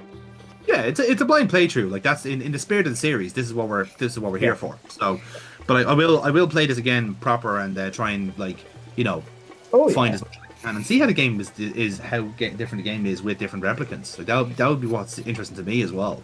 Like what are the story beats any different, or is it just like this guy now is suspect and this guy isn't? Look, I may play Half-Life again as a pacifist, and I may endeavor to keep all meat shields alive. I mean, can you? Are you physically able to do that? Can you actually resist your urges, your homicidal urges, to get that far? I can see that you struggle over the word homicidal there. You're going to end at homo something. You're going to trip over that. Well, I was going to say genocidal, but I think that would be a bit harsh because considering that, the meat shields aren't a race unto themselves. Like, if you're killing Vortigons, that'd be different, I'm just saying that meat shields have feelings too, Yes, he felt the bullet going into his face. And he went, owie. That's a strong emotion, isn't it? Pain. The pain, not only the physical pain of being shot in the face, but also the emotional pain. The betrayal. The distinct lack of trust. Can you live with yourself, James? Also, the fact that in his last moments he probably thought, oh, we're going to make it. I'm going to make it. Yeah. No, sorry, do you not remember what his last moments were? He was breaking up with us. No, we've been through this, right? First of all, you've got issues. Second of all, he had made it. He had survived. The earring was shaped like an insect. I didn't know much about jewelry, but it looked like junk to me. He like was saying, right, sold at the I'm going to stands and leave shops you of here. Animoid Row. Give me a hard copy of Yeah. What's wrong with that?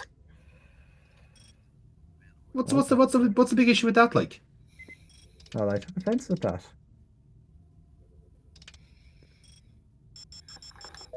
Let's zoom in on the dog. Yeah. Confirmed, Tina. Close. It's Ricky. The dog collar has a name on it. Ricky, maybe? Next thing you're going to tell me every game of the dog has a slightly different name. I don't know, actually. I never presumed to check. I assume it's the same name.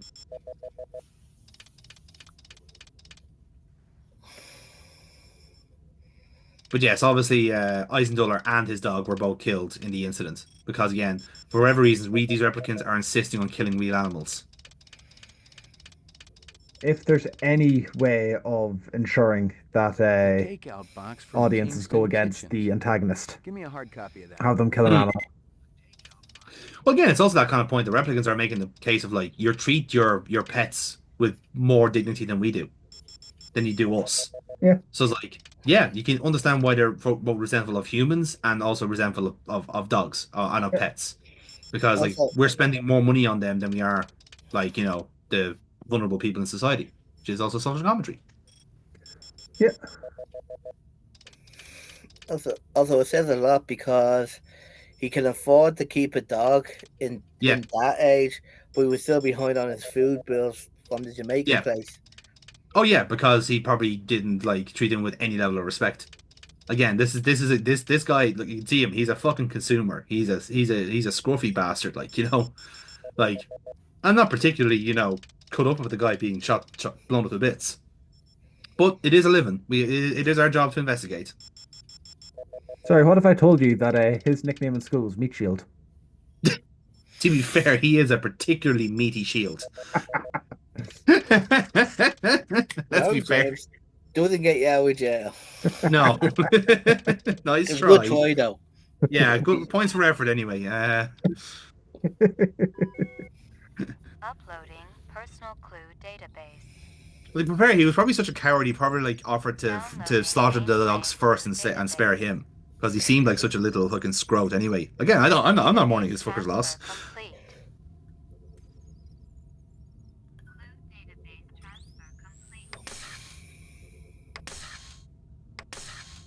So even something like that now, it's again, I'd love to know, like, even with some of the crime scene photos, like, if there's a storyline closed off to us, let's say, like the factory bombing, let's say, or the like arms shipping or whatever the fuck, like would have focused on the Uzi seemed to be a really interesting point of reference there, but McCoy didn't want to know anything about it. But if he knew that there was a situation of like arms dealing happening Describe them in to the me area, again. maybe he would have. Fellow. Yeah.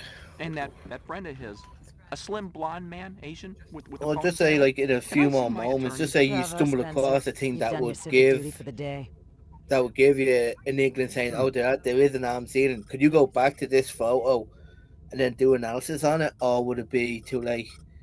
I don't know actually. I'd say with any of the crime scene photos, anything with an Esper, How I'd long say has you'd that probably have to chef go back worked to. for you? I'd say. Sylvan? Just a month.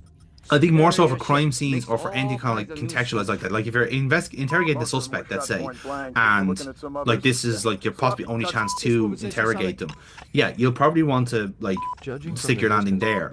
But anything you can review, like any of the crime scene photos, I say that'd be okay. But again, the horse might have bolted at that stage. Like you might have already taken action before you've discovered that, you know. And shooting range. But yeah, all depends on the context really. So again, a lot of the game is like based on the logic gates. It's like if found this, continue to path A. If not, continue to path B type of shit. Yeah. To my understanding, I think there's like 6 or 7 possible endings based on how many replicants you can find, and based on whatever path you end up with as McCoy. Weapons shipment? So, and even this is something here now with Goozes. Like we found this weird shit on his desk. It's like what the fuck is this? A weapon shipment. Yeah. But is that for the department or is it for something else? Clairvoyant? Very much so. Again, we don't know where Bryant is. Like, where the fuck is he gone? You know? Yeah. He's supposed to be examining the plane crash in the kibble. Yeah. Think? That's where he's meant to be, yeah.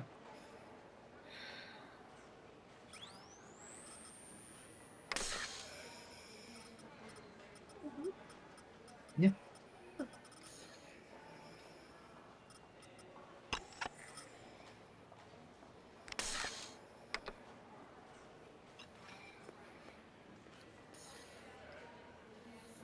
Again, the game does to the game's credit, it does just kind of leave you alone as well. Like if you if you don't if you don't fucking find anything, then sorry about you. Like you know you're done.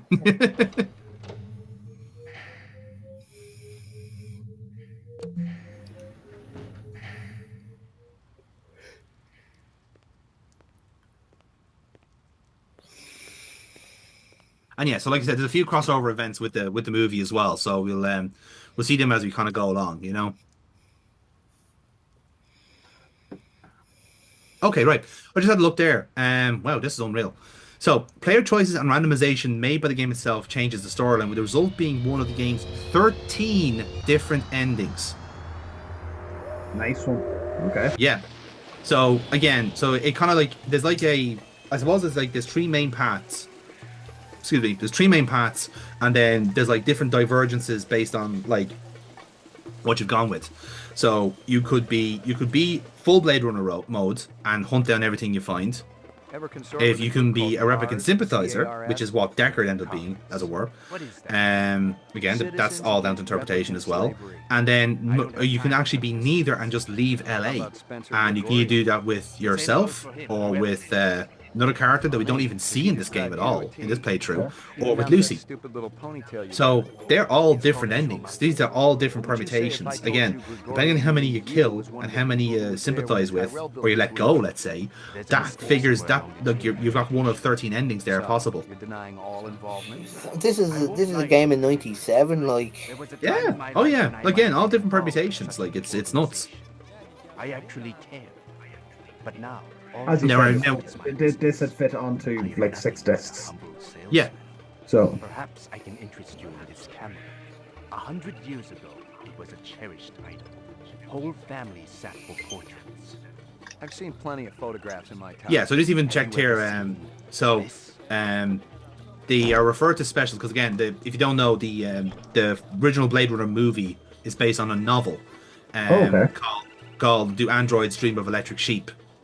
It's written by Philip K. Dick. So that novel was basically adapted to become the Blade Runner movie. Yeah, So then I'm aware of the androids dreaming of Electric Sheep. Didn't know that that was what Blade Runner was based off. Yep. It tells of the moral crisis of Rick Deckard, a bounty hunter who stalks almost human androids in a nuclear fallout clouded, partially deserted future San Francisco. This is Crystal Steel. So it is essentially the same thing, and that was released in 1968, by the way. Spencer Jesus. Gregorian, leader of CARS, Citizens Against Replicant Slavery. So yeah, so that the game kind of borrows from the novel and the movie at the same time. So remember I was asking about what specials were. So basically specials are people who cannot migrate from Earth because they're deemed mentally deficient.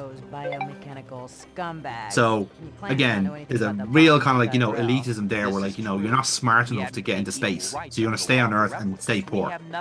Bit of fucking grim. That's literally that's a trope now at this stage. The class divide. And yeah, so the kipple is basically all the the rubble, the radioactive rubble from the Third World War, and the specials and replicants were tasked with trying to clear it off. Yes. So this is why replicants were made in the first place, and then they were made to go off to Mars. He's not part of our group, but outsiders are usually welcome. How many new faces showed up that day? Not too many.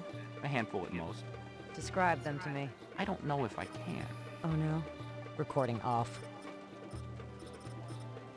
She came to me with a reference from Ogilvy's in the Northwest Zone, and he's a very reputable wholesaler.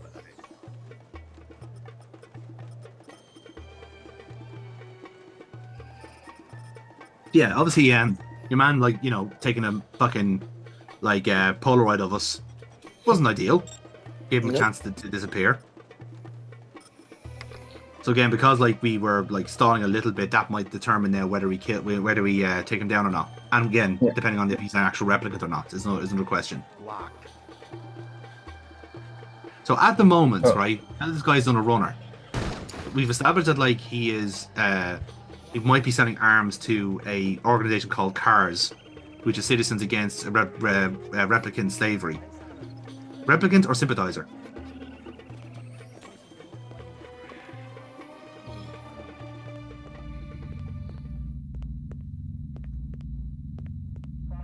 Huh?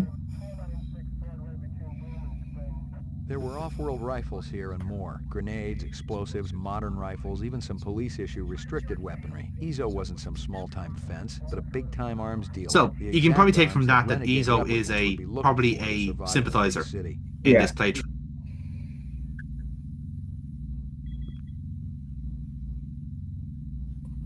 But don't seem to see him at the moment, so...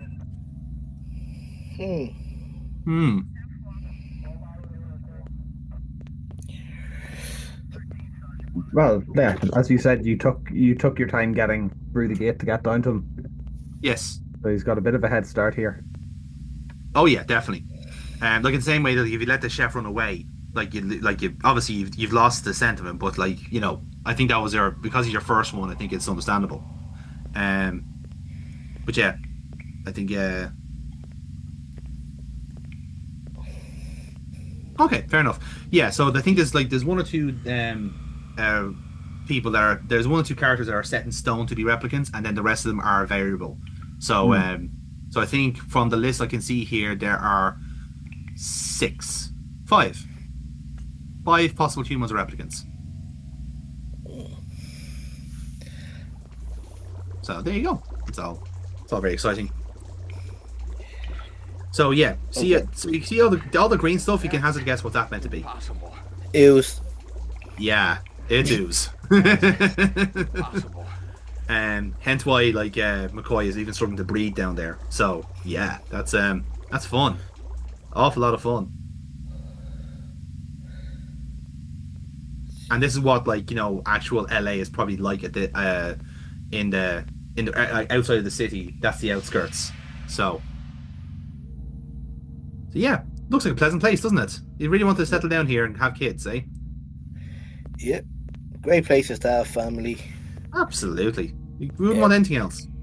So I did something a bit cheeky there.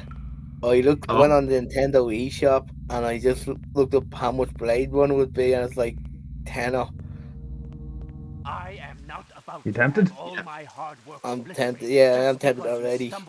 Just for No, the I mean, multiple, yeah, yeah. multiple guns and hardware. like, All I need is will. oh, Move it!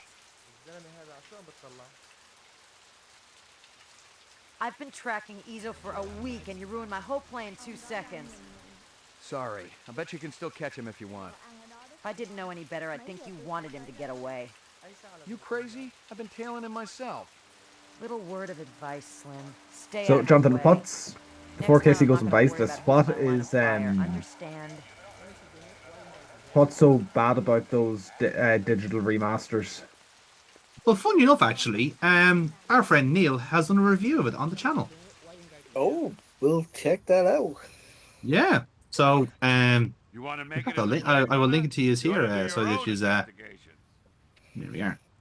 I have it right here in front of you. Would you believe? It was not handy. So, Can we have a version of it where all the curse words are bleeped? What's that? Can we have a version of this where all the curse words are bleeped? Oh God, no, not a chance. That takes away the magic, James. Exactly. Yeah. Why would you ruin the surprise on yourself? Like, You sure? Never seen him before. I remember him for sure. Oh no. Oh no. Thanks It's for your just time. like, I remember you said it was bad earlier, and if Yeah. Neil's the viewing, I'm just imagine his slandering. Yeah, Of he remaster. doesn't hold back considering he loves the original Blade Runner game himself. So you can imagine his feelings on the matter when they see what they've done to my boy. They massacred my boy. But yeah, but even then, the enhanced, like, just the fact that, like, they were even to try and get that into a state to be available on, like, digital download. That's how, like, you know, impenetrable this game is. You know, If you come back just to even later, try and get maybe it. I know something more.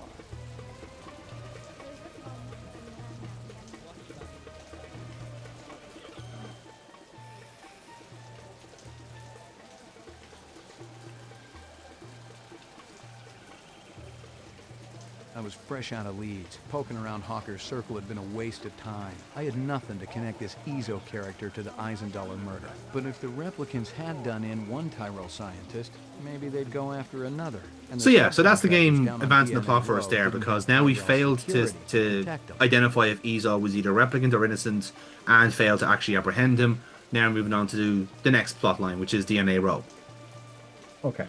which we were going down anyway because we were investigating the Eisenmuller death anyway. Yeah. So will you ever find out, like, even as the credits roll at the end of this, will it be like, oh yeah, and Izo was a replicant? no, you don't.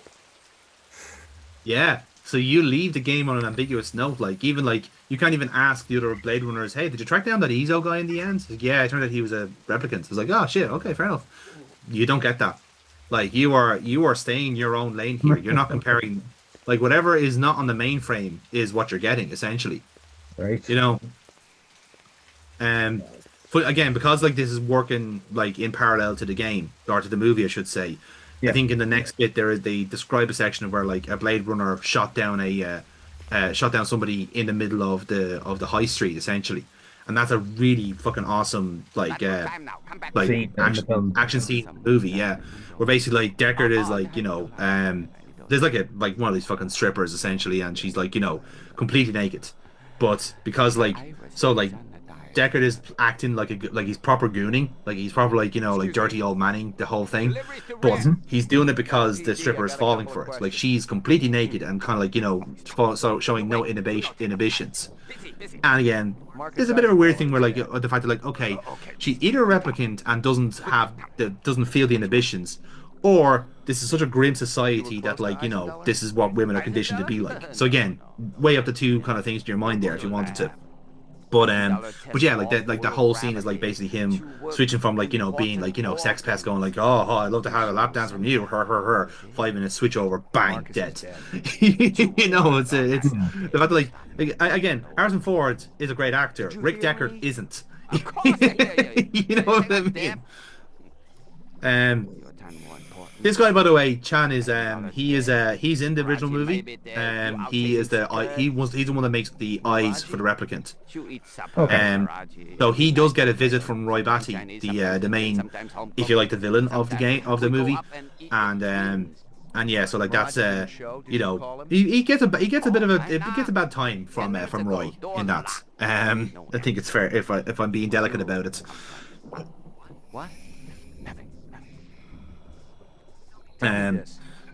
But yes, like Roy doesn't really like. I'm not saying he particularly cares about guys like Chan here, but has much bigger fish to fry.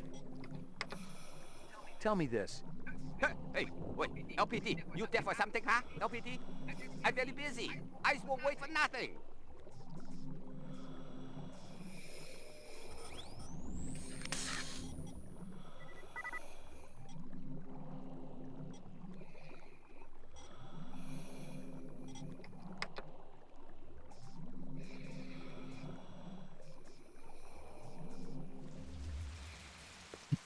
Actually, see if I can remember where.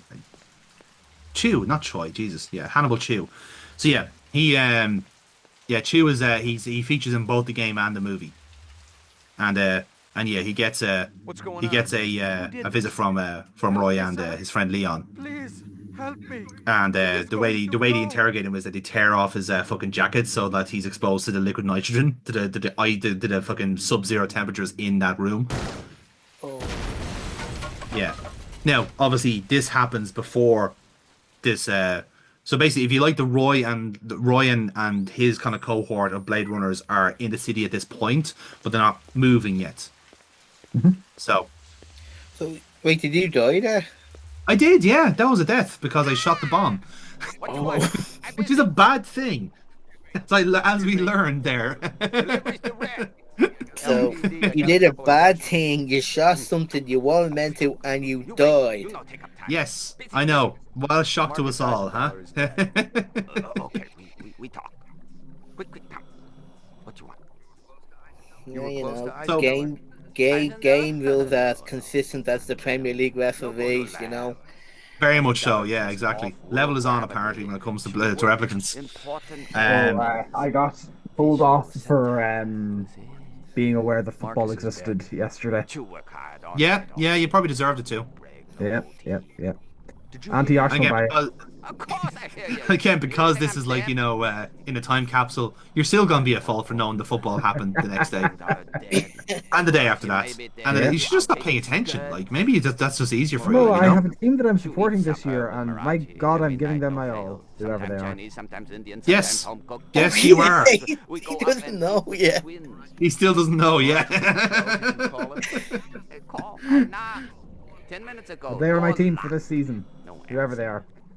Do you know what? Go local sports team. I do have a T-shirt that says that. Yeah. Sure. Do you know what? I'll even buy you the home jersey if all goes well. I don't know how. I swear, if you pick Rangers for me, I will.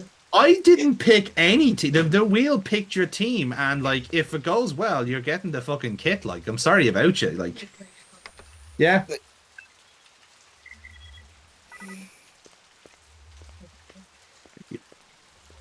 I would never wear Rangers. Who did this? Help me, sir. Not even if they win the league this year, James.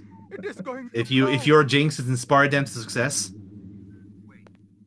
Wait, maybe I can disarm it. No! There is no time! So yeah, Miraji is the guy there that's like, obviously he's tied to it. Again, I was playing in a window, so I couldn't actually see physically what he was attached to, which is why I kept like fucking up this part. But yeah, he was chained to the door essentially, and there's a bomb going off on his workstation. So I think, if I'm not mistaken, Miraji was he was more to do with the he was the DNA one. So he made DNA and skin. So he's the skin specialist for the replicants. And yeah, these guys are like kind of and this is another office where the twins are, which is our Luther and Lance. But I didn't expect and we shall see them hundreds of later. Inside. I didn't know what it was for, but I'd bet the farm it wasn't on Runsitter's books.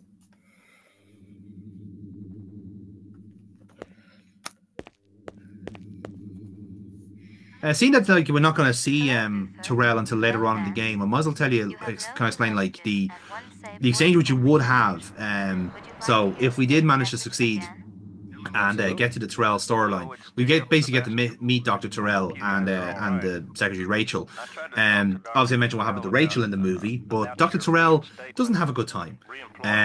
Roy eventually does get to meet Dr. Terrell, and Terrell is killed by Roy in the most unpleasant way possible. And I'm saying this to you now to avoid you the squeamish death.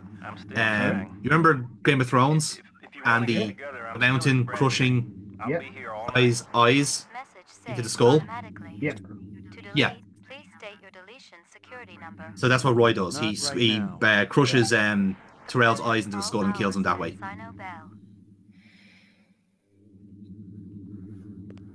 And that's essentially what happens then. And like Roy only has like hours to live at that point. So like 2 or 3 scenes later on, he dies. Like and it's a really kind of like poignant chase with Deckard, where like Roy's like literally losing his mind. He's like going to almost like child form, so he's like stripping off naked and shit like that. He's just like the inhibitions level are gone. Like he's just gone completely mental. Because again, he realized like it all doesn't matter now. He is going to be dead in a couple of hours. He's done his task. He's making now deactivate. Yeah. Another name they mentioned there was J.F. Sebastian, who is another character from the movie. So we shall see what happens with him then momentarily as well. So we're really in like as I've learned, like Act 2 is where the game really crosses over with the movie, which is interesting. Because like the first movie, the first act is very much like the book, it seems, and then the second one is the movie, and then the third act seems to be its own beast. Basically, is where like, okay, let's see how good you were up to this point and decide what ending you're getting. What's going on? Who did this? Help me, sir. Please help me. It is going And yeah, to get the fuck blow. out of there. Run! Run! Yay! Get up the fuck, you're fine. Hold on, an ambulance. Oh, he isn't. You must warn the twins. Up there.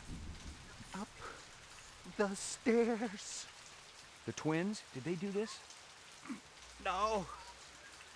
Tall men with Hey. dreadlocks. There we go. The bomber. And another with beard. Piercing eyes. What did they want? DNA information. God forgive me. I told them about the twins. Don't shoot. McCoy, Rep Detect, BR61661. Past tense. That's gonna hurt. Got a dead man here. Victim of an explosion. His name was Miraji. He was able to give me a description of the 2 perps just before he bought the farm. Yeah? They skin jobs? So again, they're referring to like old, to obsolete version of skin jobs because they're just skin. You can tell that they're fake. So that sort of stuff. Again, it's all the different languages being used here. Kick some rep ass, okay? It's high time someone got them illegals off the street. Yeah, there you go. Social commentary. Okay, so with that in the bag, lads, we'll leave it there for tonight. So, initial thoughts on Blade Runner as we have this nice natural end to the story. Like the whole very multiple ending thing, the fact that it's every playthrough could be different, is why I'm looking at buying it already. So, but I'm gonna have to view Neil's opinion. Yes, take it on board, as you say. Yeah.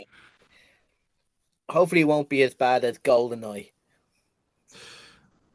Oh no! Oh no! Let's go with that, shall we? But yeah, that's that's where we're at the moment. So yeah, James, how about yourself? Has Blade Runner tickled your fancy? I've enjoyed. I do think I possibly should have watched the film to make sure I'm caught up with all the references, because if there's any kind of like nudge, wink, winks, I'm not getting them. Yeah, I think I'll try and fill in what I can anyway. Yeah. The real nudge nudge wink wink comes in like in a bit, and it's just a news story about Deckard. So it's Fair. yeah, everything else is fine. Yeah. Fair. Oh no. Like I'm enjoying, but I at the same time like when I know that there is nudge nudge wink wink happening that I'm not in on the loop on, that's always Yeah. like I'm sure that was funny, but I'm sure that joke worked for someone. yes. Like at the very start during the cutscene, you see that Asian lady on like the Titantrons on the city, and I'm just like, they stole that from South Park in the COVID episodes. But again, that was South Park inspired by Blade Runner. Like that's like one of the most iconic shots from the original movie is the car going through and like the big fucking like drink Coca-Cola and then this like geisha like going, yes, drink or consume. You know, it's all the same shit like it. But like you said, it's all nice. It's all fun stuff. So yeah. Next time on the bucket list, lads, we're gonna press on with more Blade Runnering and see if we can hunt down some damn fucking skin jobs. We're gonna disobey our parents and run with blades. Oh well, now that's a completely different show, but I'm okay with it. Like I'm game if you're game. Yeah. Right. Good night, folks. Good night, everybody. You. And welcome back, everyone, to the bucket list, and welcome back to Blade Runner, where everything is exploding. I think so. I can't remember, but yes, it's been a while. But yeah, the science has been attacked, ladies and gentlemen. Science has fallen to the replicants. I mean, two months into Trump's term, and science has fallen. Yep, yes, lads, it's homeopathy all the way down.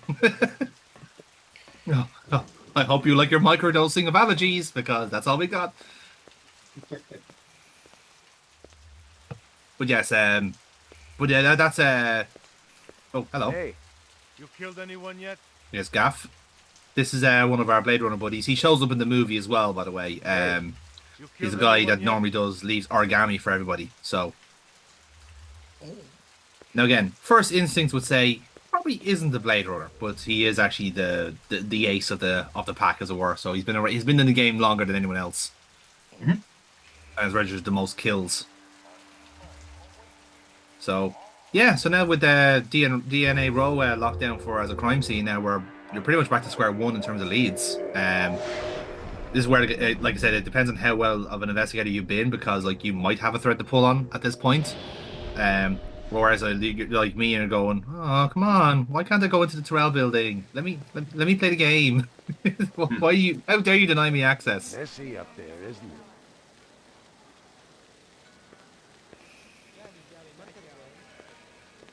I may have more questions for you later on.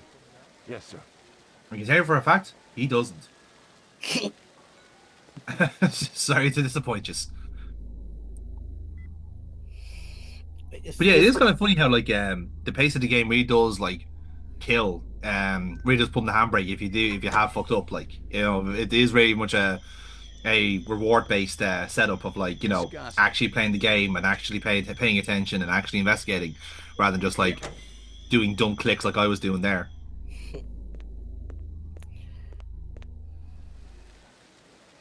But yes, how well versed are we in terms of what we've missed already, or do we all need refreshers? Do we all do our research before we jumped on today? I fucking didn't. Just to be clear. No. Yeah. I have a magic 8-ball here. No. So you heeded our advice and you didn't play the advanced edition of Blade Runner then? No. I was advised. See, Neil can be mean when he's in good humor. If you put him in bad humor and give him a reason to, you might just, you know. Neil can be very mean, but it's a thought that counts. You know, he's trying to look after you in a sense. You know, True, he doesn't want you to suffer like he suffered. I'm still stung by GoldenEye. Ah, to be fair, yeah. There is another game I've never played. I've only played. I haven't actually played GoldenEye. I played Perfect Dark, which was made by the same crowd. And that was quite good, to be fair. Oh no, like GoldenEye for the N64 was mint, but the remake, sweet fucking Jesus. Yeah, no. I think it's kind of evidence as well that like the N64 controller was just so bespoke for the time, in a sense that like you try and put it onto a Switch, whereas like the Switch you say is kind of like a traditional controller layout compared to everything else that's out there. Whereas the Nintendo one was just like the Nintendo controller is all over the place by comparison. You know, um, it's the one thing I can't abide with the Xbox controller is that it's not symmetrical. Like it wrecks my fucking head that there's like a different button on each side. It's like what? Who fucking thought this was a good idea? Is it because Sony got the patent before you? Is that what this is? Like, you know? Oh, Xbox. I mean, you say that, and do you not remember what the the N64 controller is so asymmetrical? Like, yeah, sorry, it is symmetrical, but it's just got that weird button down the middle of it. That's to say, there's so many redundant buttons. It's I know it's to kind of give all the game certain options, especially if you're playing the Ocarina of Time, it makes sense because like you have like a pullback for slingshot catapults and stuff like that. But as I said, like if you gave it like 2 or 3 more years, you get a much better controller layout in a sense. Well, you say that, and yet the GameCube controller exists.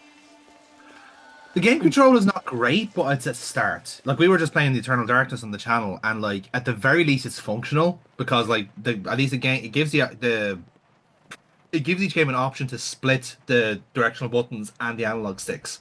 Now, the analog sticks are not great, but you get away with it in Eternal Darkness because of the tank controls. Locked. You know, so at the very least, then you can use the directional buttons to map spells, which is ideal because like in a pinch, you don't want to be rummaging through your fucking inventory or your pause screen and getting the wrong one. Whereas you can just like say, I want this to happen if I hit up or the Y button, let's say. So I think depending on the game, sometimes made better use of the control than others. But that's always the case. Like it depends on what you use your tech because now every game is pretty much on every console. You don't really get that kind of unique feel to a game anymore. Um, unless there's like very, very specific examples. Like Nintendo can be that, in fairness. Like every Pokemon game. Nintendo does that quite a bit. Yeah, in fairness, like it's like, they're very close knit with like what they would use they program their games intended for that console as opposed to just develop a game generally. But that's all the whole point of Nintendo, I suppose. Again, we will know more about this N64 bullshit when we play Conker's Bad Fur Day.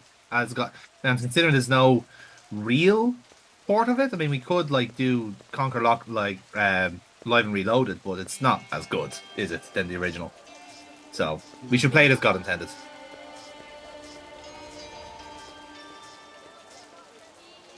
Yes. So what you see, what's happening here, boys and girls, is a classic case of where the fuck is the plot?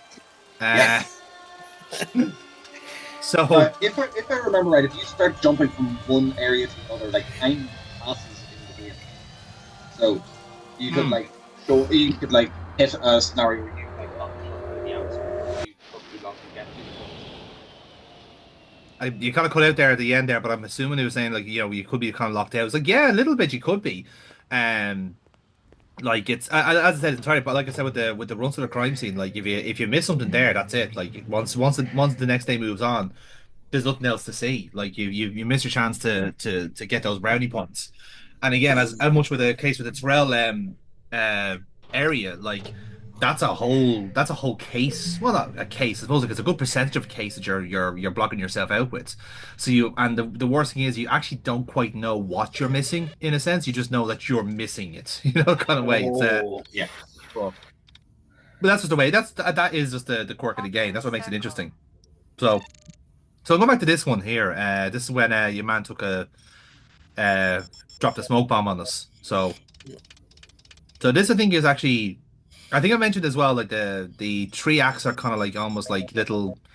They rely heavily on different subject matter. Let's say. So Act One is very much like I would say the novel in a sense. It's like very introductory, kind of like just expanding on how it goes. And well, actually, no. I think the first act is actually like it's its own unique thing. You know, it is its own plot and its own characters and stuff like that. Act two is very much like Blade Runner the movie, in a sense where there's a lot of crossover with characters, a lot of crossover with areas, and more crucially with like little set pieces that it does. Um, so what becomes a really reoccurring theme in pretty much all the works that Blade Runner inspired is this whole idea of memory manipulation. Um, so that this is gonna come into play now very very soon. But what you're really seeing is the case of that, you know, with all these now little tricks to review images over and over again, you basically start like learning to not trust your eyes because you're basically like as a police detective you're kind of told, okay, there's only so much that you can process with your own senses. Like this Esper technology is supposed to be better than what you have because it's storing more information that you can't process. Um, so I think there's a bit in the movie, particularly in the director's cut, where Harrison Ford is looking through crime scene photos, and he's just looking over something over and over again, and he's like, not saying he's different, seeing different things, but it's a case of like he's trying to find something that's not there, and that comes into play then towards the end of the movie where he's basically the whole replicant issue has been confused for him, and he's kind of like almost like thinking outside the box about it. So this is going to come into play, like, and pretty much the majority of the works from that Blade Runner inspired all kind of have similar notions from it. That guy sure gets around. Give me a hard copy of that. So that China bar is the bar across the way from the animal dealer that we were just talking to. And it seems that our friend who thrashed Runsters was at the bar around the same time as we were. So that's quite interesting.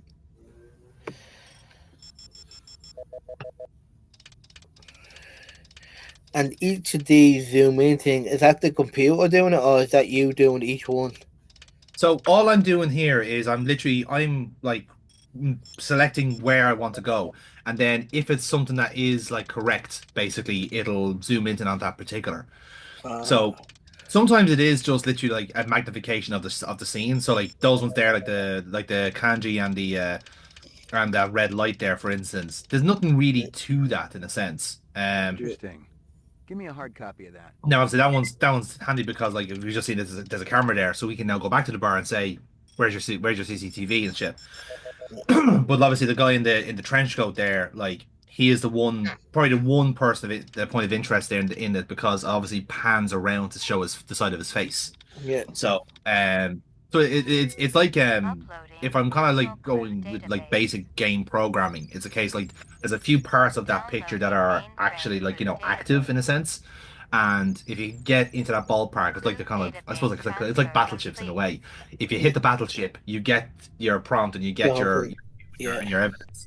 Whereas you could just hit nothing and it's just a generic zoom into something, Yeah.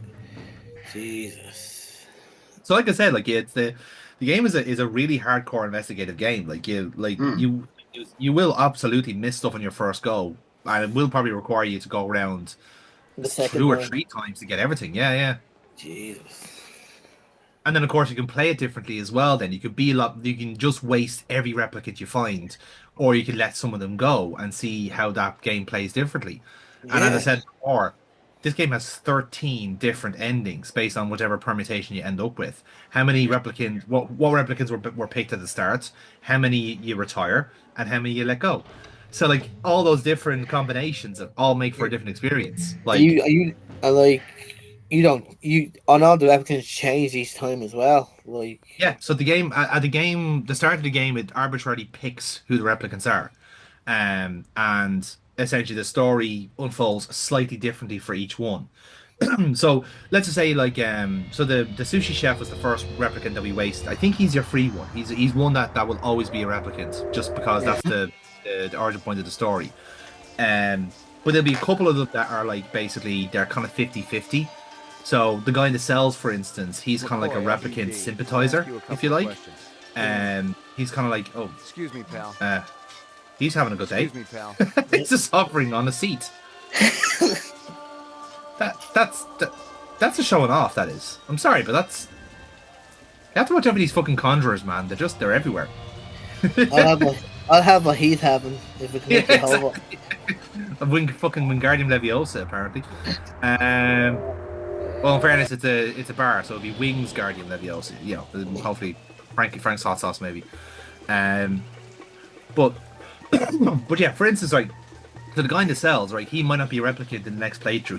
He might actually be the real deal in a sense. And the only way you'll know is by giving him the full test. And if he fails it, he's a replicant, and then bang, off you go. You can execute. He can be retired. Likewise, the guy that ran away from us earlier on, Discs from that camera? he could have been a replicant. We don't know. The trailer's gone cold now, and realistically, it wasn't even our case. So that's where we're at now in this one. Bracelet, tough guy. Who's Maggie? Your mommy? She's a dog.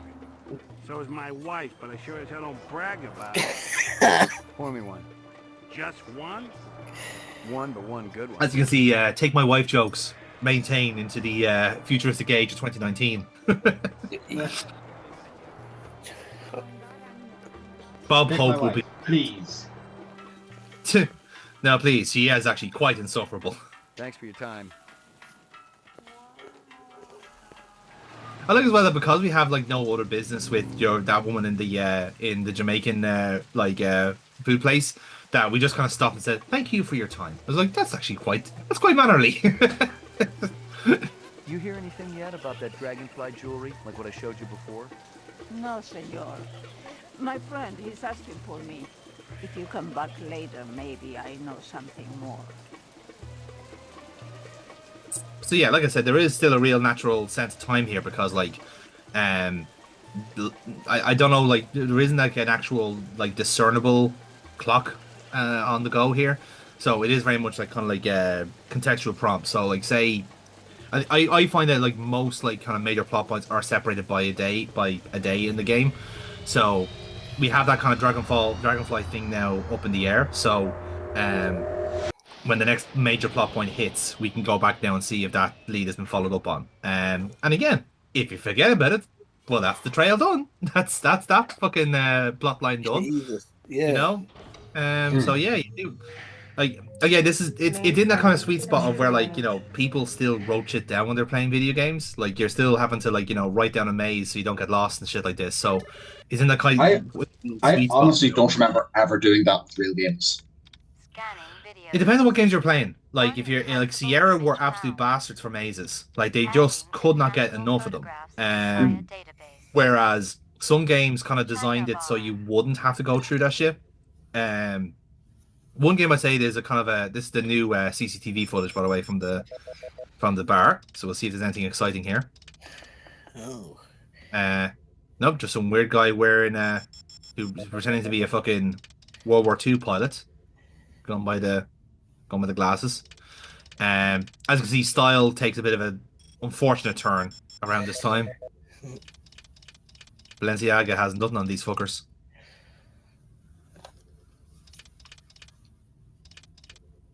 But who's that at the bar? Who's that guy? That's us, isn't it? From behind? No? No. Oh. Guza? Give me a hard copy of that. Yeah, our chief was at that bar. But why? Why indeed? Why indeed? More mysteries abound. We've got some questions that need answering. But yes, I don't know what we were talking about before that. I can't recall now. It's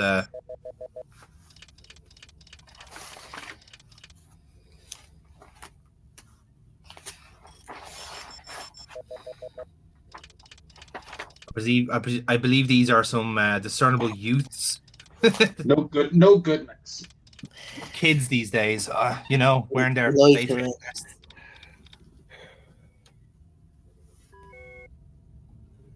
But oh yes, no, about mazes in video games. So like the similar kind of like, you know, thing would be LucasArts. So certain certain games would have had like you still interact with it in a certain way. So like a really nice game would be called with something like Loom, for instance. Like it's only a couple of hours long, There if were even. off-world rifles and Um, more. but you Grenades, have to like explosives, modern you rifles, basically even weave some magic police by issue through restricted through replicants. music. Ezo wasn't some small So offense, if you but a wanted to say big-time open a arms door, dealer. you have to learn the 4 notes to open a door. And the game doesn't keep track of these like little tracks for you. You have to remember them. And obviously, as the game goes on, you find more complicated spells and stuff like that, and they're all it could be like 6, 8, whatever it else is. And the beautiful thing is, you have to listen to it. Like you have to actually know which notes are being played. Sometimes you get a visual like C, B, A, whatever. Something more complicated than that. But again, it means you have to kind of write it down. But the joy then is that if you learn the spell for open, you also know the spell for close because it's the opposite. Oh. So it's stuff like that then that kind of makes you break. So like there is a point in the game where like you do actually have to close something, and the game's not going to tell you what it is, but it just invites you to figure it out for yourself. You're Spencer Victorian, right? No. Yeah. I think there's another one where the Delphine games were quite interesting for that as well. This would have been like Another World, Heart of the Beast, Flashback. Flashback I think is probably the most prominent because it's an actual platformer. I want to know about the Another World is kind of similar where the Another World has no like overlay, no dialogue, no prompts. You are literally just like a pixelated guy on an alien planet, like survive essentially. And yeah, it is. It's a case like just like figure your way out from there essentially. That's all I know, I swear. I wouldn't even know where to find explosives. I'm not a violent man. Of course you aren't. You just want to let replicants walk the streets. They're not killers, Detective. They're innocents. They just want to live a decent, productive life like you or me. It's that simple, huh? I got some more questions for you. A lot of people involved in your cause, Spencer? Yes, sir. We're growing fast. As more and more Again, it's kind of that replicants have funny in a way like that this guy is kind of considered to be a bit of a deviant because he treats replicants with respect. He kind of like is real kind of like Oh, you can't do that here. Absolutely, don't trust scumbags like that. Give people rights. Humans were held in slavery. Like again, like we joke now, but we are living in an age where in some countries you're not allowed to protest. So or if you get protested, you might get deported. Kind of way. Like we have resources. It's pretty fucking grim, The world is changing. People are waking up to the injustices perpetrated by a sick society that you have helped. A lot of them will wake up dead if reps are allowed to run amok. Now again, this is also the philosophical debate in the sense that because replicants have been designed to be superior to humans, that they can't just be programmed to be killing machines. They're not going to feel remorse. The other detective, she already tested me earlier today. That's the other side of the penny. So it isn't just a clear-cut thing of replicants are people too. So no, they are actually designed to be machines. They are they will kill, and they're not going to feel sorry about it. And he'd have to smile and nod and kiss my butt until I cleared him. Dilemma of ethical proportions. Indeed. And now, boys and girls, the exciting bit. This is a void comp test. Oh. So here's how this works, right? So what you see, the iris in the middle of the screen there is the suspect's iris, and what you're basically doing is you're judging their emotional response to questions and prompts you're going to give them. So what you have to do is calibrate the machine first, which is that glowing red button there. And what he'll do is you basically just ask him some actual descriptions like what's your name, where you're from, all that sort of stuff. And basically the little dot there you see is his baseline for emotional reactions.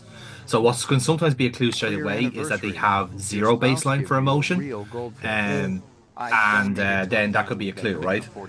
Now, the fact that the dot is there at the moment is a good start, which suggests that he is a volatile bag of water, also known as a human being.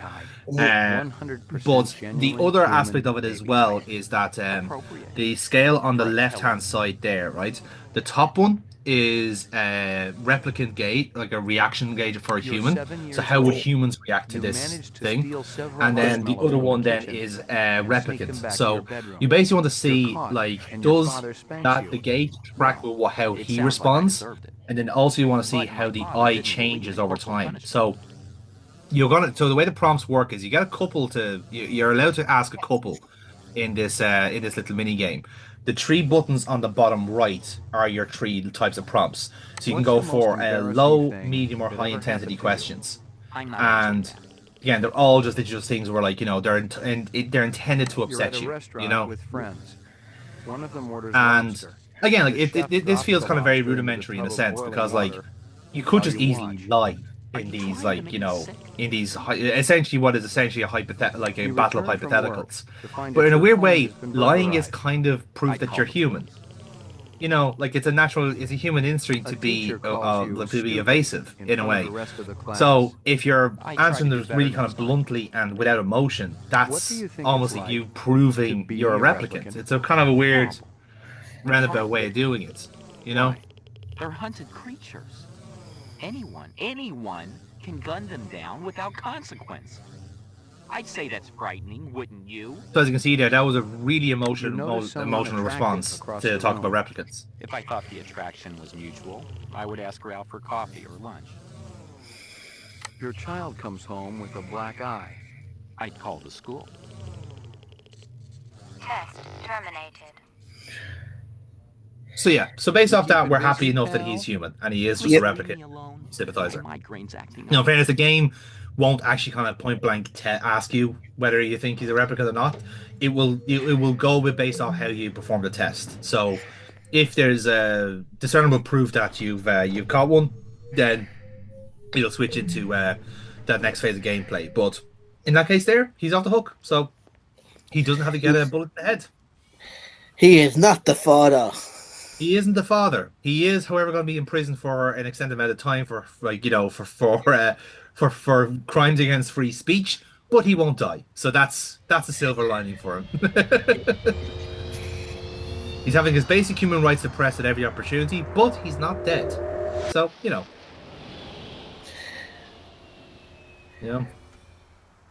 he may be a human, but that's about it.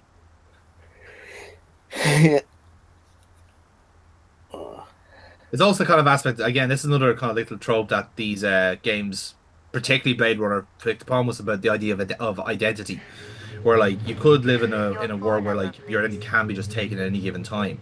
And I suppose in the 80s, before like the idea of like credit card fraud and deep fakes and stuff like that, it is kind of terrifying. Like we do all like our individuality, whereas like we're now at a point where like we could all feasibly make deep fakes of ourselves if you have enough of a data source, and that's quite scary in of its own rights, Good doggy. As you can see, Maggie is a very, very good dog. Very good dog. Yeah. Who's the best dog in the whole And a real one as well, according to McCoy and the amount of money he paid for. So he must be a good guy who's willing to pay for a real dog.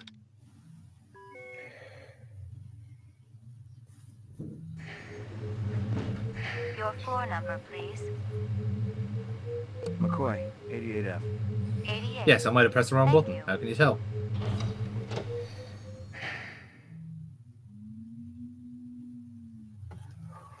Again, there's also not really any natural way of advancing time in this game. Like I said, a lot of it is all contextualized. So like the plot will just advance when it's time to, in a way. So you can't exactly force the issue if you're up to something.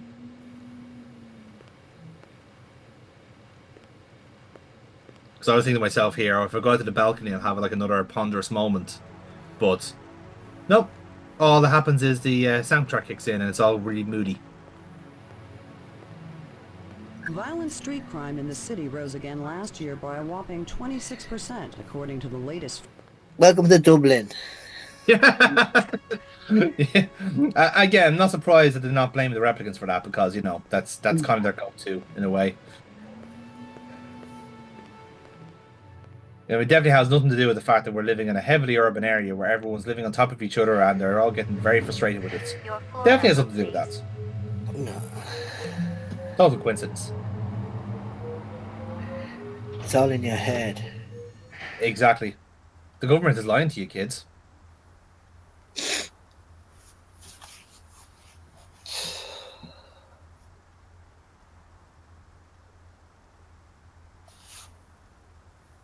In case you're wondering, in case you're curious about how kind of public this replicant problem is, it's like one of those things where like people are aware of it, but it's not necessarily like a hot button topic because like everyone's just trying to get by in a sense.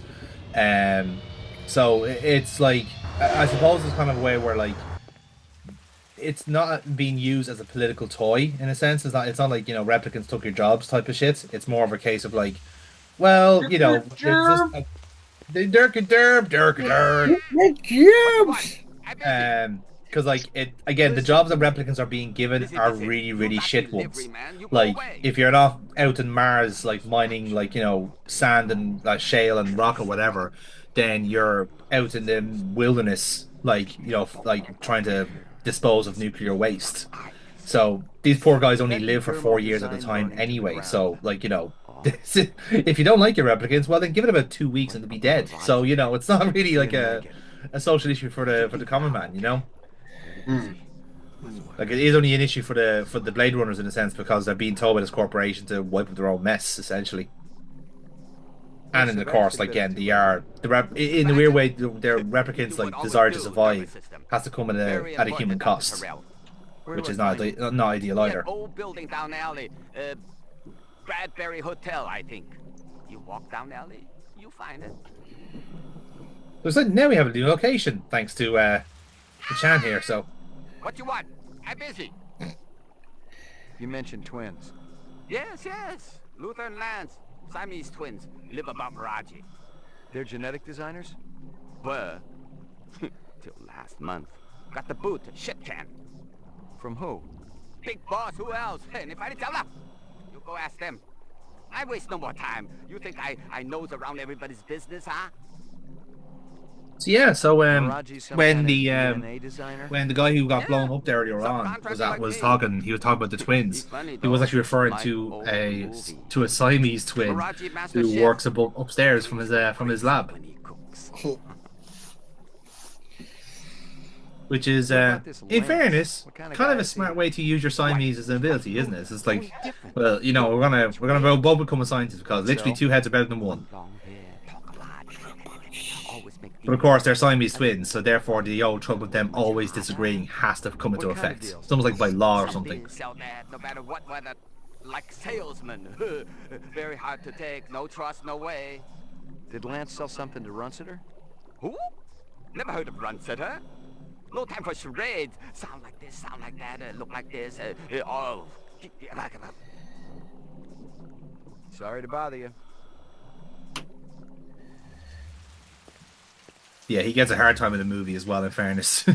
So he again in a couple of days' time, Roy Batty's gonna be around and destroying all of his stock. So yeah, he's not gonna have a good week. And this is the hotel that he was talking about as well. So I think if I'm right in saying we're going to meet another character from the movie, which is J.F. Sebastian, who kind of I want to say an introverted soul. Basically he surrounds himself with animatronics and dolls, and they all kind of basically act as servants to him. It's quite disconcerting if you're not used to it, so that's why I'm preempting it now. Thanks for the warning. I appreciate that. The Bradbury Hotel is also where the end game is in the movie. So basically J.F. Sebastian is next on Roy Batty's hit list after killing Tyrell.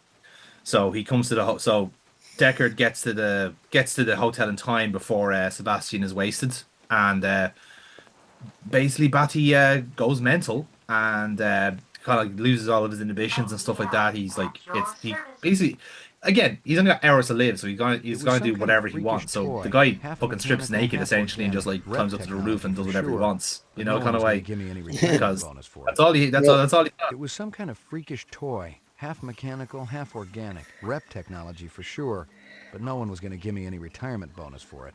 Yeah, there you go. There's he was has some kind of little freakish Napoleons toy, and half jesters mechanical, half just organic. marching Rep around. technology for sure, but no one was going to give me So any obviously you retirement can bonus hazard a for guess it. there that J.F. Sebastians are kind of like their motor expert, if you like, their mechanic, if you want to call it that. It wasn't a rep and it wasn't human. And it still gave me the willies. So this whole thing of like It was some these kind kind of of like, if you freakish like, these toy, shells half are mechanical, definitely half organic. become the Rep heavy technology inspiration for for sure, the but no Japanese one was gonna series give Ghost me in the any Shell, retirement bonus for it. where essentially the vast majority, a good percentage of the world's population at that point have been exported, if you like, to prosthetic bodies and cyber brains, because again, there's a nuclear war and the environment is not as good as it was. So switch to prosthetics and can survive the environment better than anyone else. And then of course you're a cyborg, so you have super strength and you have I the couldn't tell ability who to was run winning, fast and and I all this didn't much jazz. care. Chess was a little slow for me. But yeah, it's always quite telling because like that show in particular, I'd say it takes heavy I didn't have time to inspiration stop from for Blade Runner, synthetic especially when egg. it terms I to remember themes like tasting the the real one individuality back and when I was a kid. It was the like liquid sunshine. what's it like to be a cyborg Damn in a human tasty. world, or indeed vice versa. So it is one of those kind of things where like you don't really appreciate how much Blade Runner kind of inspired, or not even Blade Runner, the original novel, like Philip K. Dick's novel, actually inspired a whole rakeload of a genre. Yeah, that's true. That's all. That's science fiction all over. I mean, like Star Trek and Doctor Who was inspired by Forbidden Planet. It's kind of like it all works in circles in a way. How many things were inspired by Star Wars, or how many fantasy novels were inspired by J.R. Tolkien? Or it's quite a circular thing in a way. But yes, these are all genuine areas from the movie as well. By the way, this whole area has been like quite dedicatedly replicated in the game than it has been in this area. I know I we like the meet pun that. yeah. Yeah. See what I mean? Yeah. Gen 6 replication as well. Those fucking skin jobs. Sorry, that was very racist. I apologize. So I've been living in this game too long. I picked up all the vernacular, the racial discrimination. But yes, like this scene, for instance, is literally ripped right from the movie, where you could hear Roy Batty, like, the pitter patter of his feet going through the puddles and just like laughing maniacally as he climbs up the ladder.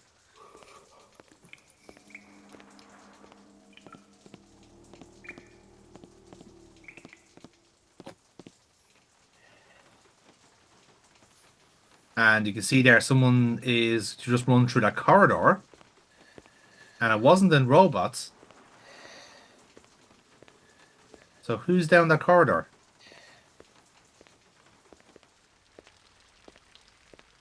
And this is this pretty much the same case where Deckard had to climb up these drawers to get to Roy. Jesus.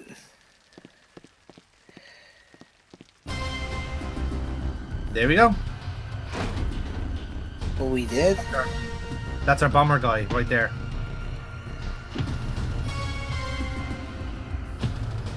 That'll do, Sadiq. Did he caught us? Enough! Oh, you think he found us, man? One of the design subcons must have talked. Unstable personalities, to say the least. I told you we should have blown up the old block. It would have created problems down the line. Design subcons would be them referring to obsolete replicants. So they probably think that maybe the sushi chef ratted them out or something like that. You're weak, my friend. I expected so much more from you. I'm thinking our brother not hearing too good. Oh, he hears us. Isn't that right, McCoy? You ready to give up fruitless nightmare, man? Come back to family? He doesn't have a choice. He never did. Some interesting words there from Sadiq. Let me kill him, man. No. We got no time to be patient. Your woman, she be getting sick. I promise you, she'll not die here on Earth. I promise somebody will. Believe me, he's the least of our problems. You're talking crazy. the hunter be dangerous. A fool sees not the same tree a wise man sees. I'm no fool, man. You must have a little faith, my friend. Without contraries, there's no progression. How can you trust any of their kind? We have been manipulated by them, correct? Now they're going to see exactly what lies on the other side of the horizon. Oh, hello. This is Mars, by the way, that we're seeing. And that is meant to be McCoy in the suit.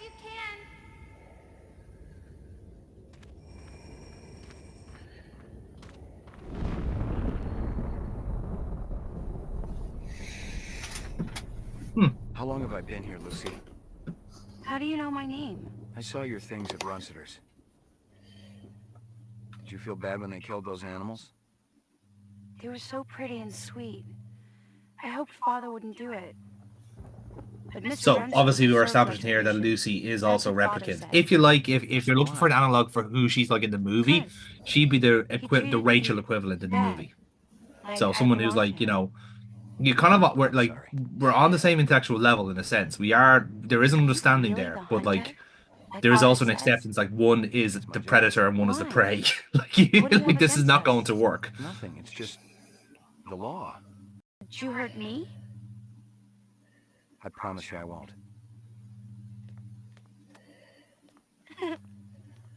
Father will be back soon. So yeah. In case you're wondering, by the way, the if you like the lead replicant in that is called Clovis. So now we actually have a name to his face now after all that excitement. So where did those two replicants ambush us is where Roy Batty and Deckard have their final scene. So it is like again totally heavily inspired by the movie at that point. And again, considering that like timeline wise, it's kind of separated by a couple of days. Like there's not much difference between them in a sense. So yeah, it's for Los Angeles being so big and packed, like the replicants are creatures of habit in terms of their hideouts and stuff, you know. You say Los Angeles big and packed, like basically we have 5 buildings here. Yeah, that's the thing. Like, well, again, it's also important to note as well. Like, it's not the same Los Angeles we know now. Like, this is like whatever Los Angeles was left after a nuclear war. So whatever that was left behind, they built over it, and then over it again, and then over it again. So it's like so in a way, like imagine if your city of choice was like, you know, instead of being spread out this way, like horizontally, imagine spread out vertically, and how like depraved and hideous that would look, you know. Like there's definitely an LA wildfire joke there somewhere, but we wouldn't be specific. Well, that is true. I mean, like somehow the wildfires are still going at time of recording, and by the time this is uploaded, so you know, there you go.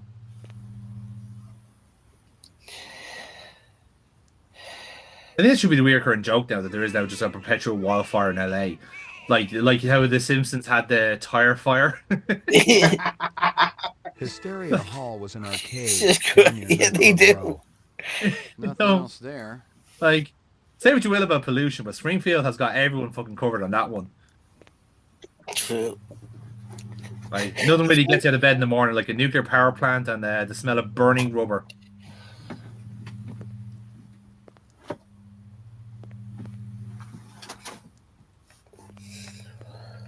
So incidentally, that locked door that we came across earlier on, we now know where that leads to. So They took my pictures. Couldn't stop them. How about me? You think I'm easy to stop? Who the hell are you? McCoy, LPD. Batman. LPD, huh? Maybe you guys can return something to me. How do you know? I mean, it is easy to presume that anyone with a trench coat is a Blade Runner, but no, this guy is just a loan shark. The other guy. What other guy? Don't play dumb. What about him? Nothing. I just thought you were gonna arrest me, that's all. I don't care about your little run-in with the manager, okay? I'm looking for a couple of replicants. Can't help you there, friend. Maybe the clerk can tell me who was renting that room back there. Why were you hassling him? You let these creeps in my room. I'm a very private person. What do they got against you? Nothing, friend. I ain't done nothing. You've definitely done absolutely nothing We're to all deserve innocents, aren't we? Damn straight. And I don't like people asking questions either. Just help me out here a little more. You seen a big Rasta guy around here, or a guy with a beard and dark eyes? A Rasta? What's that? He's got dreadlocks. Talks with an accent. Oh. Kofi Kingston. No, I ain't seen no one like that. Essentially, it's like, I mean, I don't want to say it, but oh, the Gap guy, yeah, he's going right around. Shows you how much we've moved on, folks. Like, McCoy is somehow not racially profiling when he's doing this investigation. He is actually trying to be politically correct. And look where it's getting him. Fucking nowhere.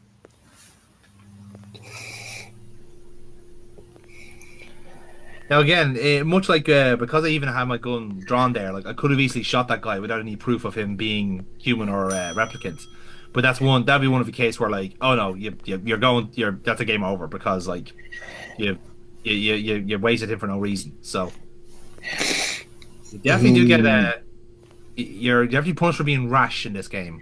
That's to say. Who was working this thought it was like this in the last game. Going through the I doubted if there was indeed. anything I could find that hadn't already been snagged and bagged. I was under a lot of pressure. You were fucking nuts. Don't lie to me. And don't lie to Jerry in particular, because he doesn't take kindly to liars. Makes him very upset. He starts crying. And he's an ugly crier as well, and don't want that on the channel. Yeah. You know? I was about to say, I haven't seen a ugly cry since Cody Rhodes won the title.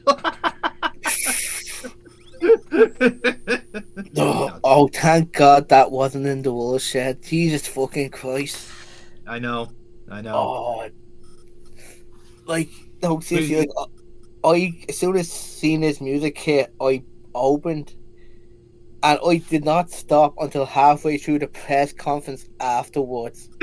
So, like, that's and I'm like just in public with everyone that I know kind of walking by, go, "Jay, you okay?" He almost never left the plant. I think it had something to do with the air outside. Holden's badge. So Holden is the former chief of the Blade Runners. So the guy that Guza replaced. Oh. So his badge has been just found in a crime scene, and McCoy doesn't know who runs this side of the town. So now suddenly Guza's been promoted to being the chief. Just saying that's a bit interesting. That's all. I love it. It's interesting. I'm also thinking, could the guy whose badge that is being set up right now by having his badge? Plate, but the vehicle identification was still there. I totally get what you're saying. Now again, it depends on where, like, you know, it has already happened by this point. Is the kind of your real question in a sense? I'm going to double check to see if Holden was in the but with an arcade next door in the actual nightclubs down the street. Mia and Murray in the movie. I don't think he was, but I'll double check anyway just to be sure.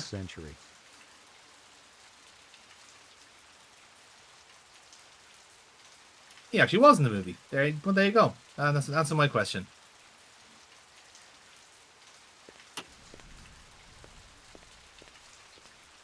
And yes, he was actually meant to be in the game as well, but they couldn't secure him for voice acting, so they just pulled the character. So there you go. There's your answer.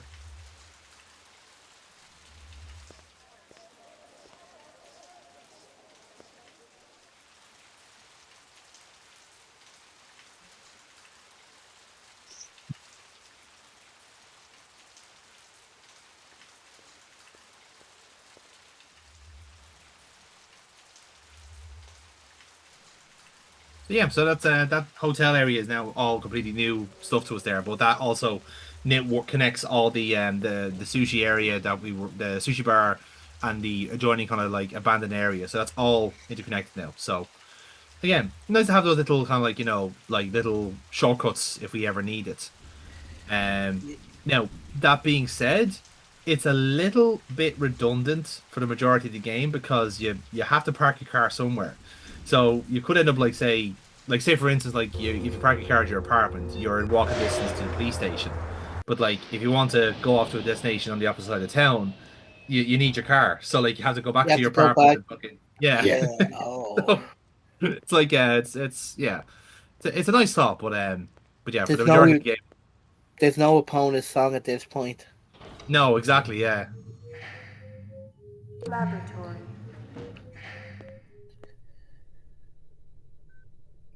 I will say, like, I found it so fucking weird that like we got like a big dump load of evidence at the start of the game from the lab, and then nothing since. It was like I've been solving crimes. Give me something to work with here, guys. Come on. In the 4th sector today as a Blade Runner But shot no, an apparently alleged not. replicant in the middle of a crowded street. Lieutenant Edison Gusa, supervisor of the LPD's Rep DTEC unit, had this to say. It was a good, clean takedown. The public should thank us for retiring these skin jobs before they get into any real trouble. You want to get that thing out of my face before it ends up shooting film where the sun don't shine? So That's a bit. yeah, That's a bit hostile for a job well done kind yeah, of thing. he's a bit light It's also on yeah. It's also very New York of an answer. It is, isn't it? Like, yeah, it's like get out of here. I'm walking here. Walking here. mainframe But yes, confirmed no, what I'd already that guessed. The car incident from that they're talking Chinatown about was the there same is vehicle that actually smacked from the the movie. hydrant at It is Runceville's. Rick The car Deckard was wasting registered to a woman basically named a Victoria. stripper She'd bought it slash from a used replicant in the car middle lot of the in street. 4th sector. I ran the names to Basically, records and came up like empty. really The crowded used street, car lot and checked basically out just clean picks a too. shot But maybe perfectly, the and owner could tell me she's taken down something. in 2 shots.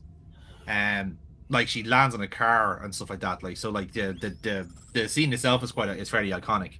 I think I mentioned it already in a previous bit, but basically like Deckard kind of comes in like he's a pervy fan and completely like like hoodwinks her in that sense because she's a replicant, she doesn't pick up on the deception, so she just goes along with it. And then so turns, snap, and away she goes. She starts running away, and then Deckard gets her in the end. So, but yeah, so that should give you an indication of like what kind of timeline we're on here. So the game is working in parallel. It's happening in parallel with the movie. So this just happens to be another story that's happening at the same time as the movie, which I love, by the way. Like it's not like the game Tacti decided to not just retell the story of Blade Runner. It decided to own bespoke adventure in the game while also acknowledging the fact, okay, these are also happening at the same time. It is just a case like, okay, that's Deckard's story. Let's see what another Blade Runner is doing, and it's pretty much the same shit. It's the same job, really, when you think about it. Yeah. Also, when you go back to your one to see about that dragonfly jewelry thing. Yeah. I think that's the plan. Yeah, so that'd be one job we have there. So seeing that we've had a time skip now, it'll probably be a good time to jump in and see if that's boring you through. My migraine's acting up. I actually feel kind of sorry for him because he's like all alone. There's like 20 cells there, like in a row. Yeah, no. I think if you do arrest, in fairness, now if you do arrest like any sympathizers in the game, again, the game arbitrary picking these sympathizers, that they will join them in the cells, so you will actually see them in there. It just so happens that with this playthrough in particular, he's the only one at the moment. Again, that could all change later on in the game. You just don't know. You just don't know where this adventure is going to go, guys. Well, I know, obviously, because I played it, but you guys don't.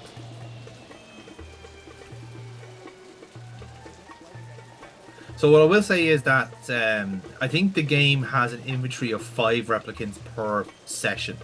So obviously the sushi chef is your free one, in a sense. He's always going to be your go-to. Then you got Sadiq, and you got any luck finding more of that dragonfly jewelry? The other guy whose name I've fucking forgotten now.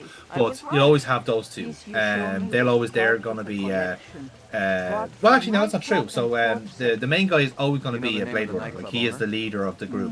But weird enough, there's a possible permutation where Sadiq is not in fact a replicant. He just is a bomber. He's just a terrorist. Which is a really weird permutation. Because for a start, it just doesn't fucking make sense. Because you still get the cutscene where he's lifting this fat guy up with one arm. So like, where is he getting the super strength from? Yeah, everything would point to him being a replicant because considering he's that much of a heel of a competent evil guy, he has to be. Oh, whoa. That would be. Yeah, so that's a weird one. I'm sure if it's in the litmus test. Or I think I got that wrong.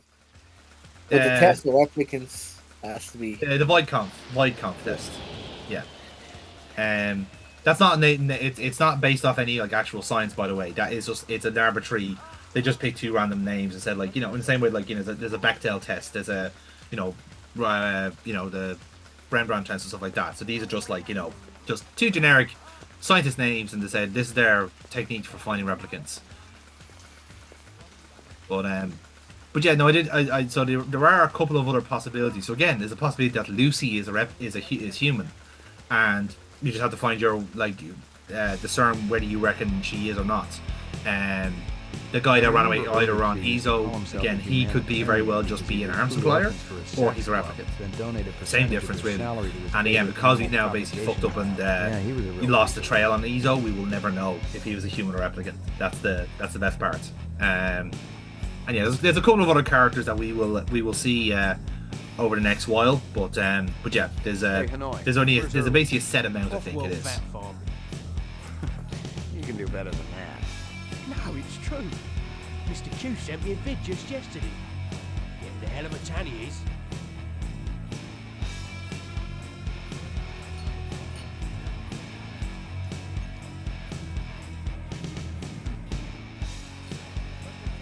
So this is similar to the club that Deckard does go to in order to check it out. So the kind of street that you saw there on the before we came in, I don't think it's the same one that about that scene I was talking about, but it's very similar. It is it'll be a similar kind of like proverbial red light district to what we have. And again, I say proverbial because pretty much every district is a red light district in this universe. So as is often the case with a cyberpunk world, everything is sleaze. Everything is porn. Everything is dirt. Everything is perversion.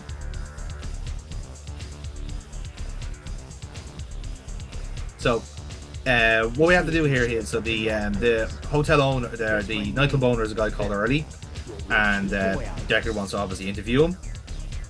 So those tables there, right? They're VIP tables. You can't quite see it from the graphics, but they are rotating tables. Jesus. So the way this works is, so you see that, so the pink-haired guy there is the bouncer. And he's basically watching you go around the room. Now the thing is he doesn't run, right? So say if you go and try and go for the staff entrance there, which is the door with the red light, he'll just fuck you out. So you see now that we're running to the opposite side of the room, he's just keeping an eye on us, just keeping a bead on us. So essentially what you have to do is, like with every good, I would say good stealth game or any kind of game where like you have obvious pathing, you kite him around the level. Like he'll if you start annoying the girl there on stage, and then suddenly make a beeline then for that table, he won't catch you in time. which is the whole gimmick here. So like you have to get to that table in time because that's where the VIP section is, and it's completely blocked off to the rest of the nightclub. So literally your only way to this area is by sitting at the table and going on the it's basically going on the waltzer for all intents and purposes. But how are you to know that offhand? Again, it's the same difference. I think I can't remember if that setup is in the movie or not. I don't remember it if it is. I think for the most part, I think it is. There's a case like there's a VIP section there. And I think in dialogue, McCoy mentions that Early waiting for me is like, no, these are just for VIPs only. So It is a test the video game out here, and I think I do actually try and interact with that table. I don't know how well it goes. McCoy, right? So remember this guy that was floating in midair earlier on? The guy with the red tux. So yeah, he's the hover guy. Yeah. We're gonna call him. I'm gonna ask you Ron. questions. You may call him Ron, but his name is actually Gordo. His name is Gordo Fritz. Your patience. You know the chef at Howie's? That big, flabby guy? Never seen him before. You were hanging around right when he took off. Pure coincidence. You are one hell of a suspicious cat, McCoy. Kick back, relax, watch my show. Take a little break from your boring Yeah, existence. so there you go. He actually works here too. Not only does he drink, he's actually a working member of the entertainment industry, also known as a prick. And I even hate the way he walks. Like he's got that. Yeah. The swagger. Yeah. Having a good time tonight? The answer is no. And a tornado have in common. First, there's a lot of sucking and blowing, and then you lose your house. You know what my first wife's nickname was? Twister. The doctor calls up his patient. As you can see, he takes his routines from all the most problematic comedians of the time. 24 hours to live. The patient says, "What could be worse than that?" The doctor says, "I've been trying to reach you since yesterday." Guess what? Really well. See, we got a celebrity in the audience. Can I get a spot, please? That's right. It's one of the boys from the local Blade Runner unit. One of the LPD's finest, Ray McCoy. Let's give a big hand for Rep Detect McCoy. He's protecting us. Oh, come on, guys! I don't want to be noticed on my hour's lunch. Guys, the guys at the station think I'm wasting replicants. Come on, don't be like this. Detective. Oh, doesn't quite dick work move. that way. Mm-hmm. What if I pretended to be a replicant? That's just an excuse for your lousy act, Gordo? Well,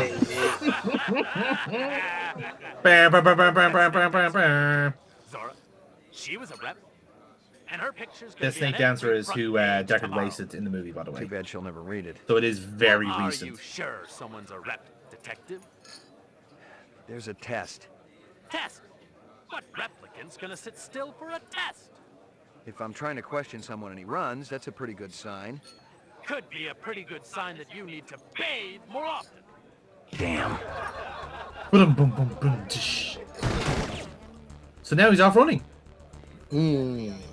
So now let's get him. If he's running away, then surely that means he's one of them, right? He went down too easy. Just one shot. I got the cold cut boys down here, and they performed the bone marrow on him. What? And yeah, he was human. Oh my! What? Yeah. Hey, you fucking go, lads. Does that mean you have to start all over again? That was a game over, yeah. That's how unforgiving this game is. If you get it wrong, you fucking go right back to where you were. Jesus. Well, like, yeah. When I say you got the game over, it doesn't restart at the start. You know, everyone's a new thing. It's from where you left the bad save. Yeah, yeah. Okay. Now again, there's auto saves and all that stuff in between anyway. But yeah, I thought I kept that in just to demonstrate to you. Yeah, game's fucking hardcore. Like you need to nail the landing if you want to get this right. Choice contraband, scarce and mucho expensive. Selling them was a Class A felony. So even there, so what's happened with Gordo there is that he's basically proven the point that this whole system of us just shall we say going with a gut to say if they're replicant or not. And again, he kind of has a point. Yeah. Because this whole argument of if the police have justifiable cause to shoot you, what's on them to what's stopping them from just bullshitting and lying? You know what I mean? Like this is where the power that they have is actually quite corruptive in a sense. Because what's stopping any guy from signing up to being a Blade Runner and just shooting people at will and saying, "Oh, no, I found proof of them being a replicant," and he can manipulate that evidence as much as he wants. Took my pictures. So yeah, that's it is a bit grim when you think of it that way. But that's also how they spun it in a sense. Who the hell are you? Is for it to be McCoy, that LPD. kind of unpleasant. LPD, huh? Now obviously McCoy on the Maybe you opposite guys side can would say, defend well, no, we can't just do that. We do actually need to How do have you know some we genuine got it? evidence, and One of your own. I'd be in the Big future and like I'd be an investigator bad for haircut, this.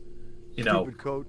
It's also The other but it's also What true other that he guy? gets a commission dumb. for every retirement he does. What about him? So again, it's that kind of Nothing.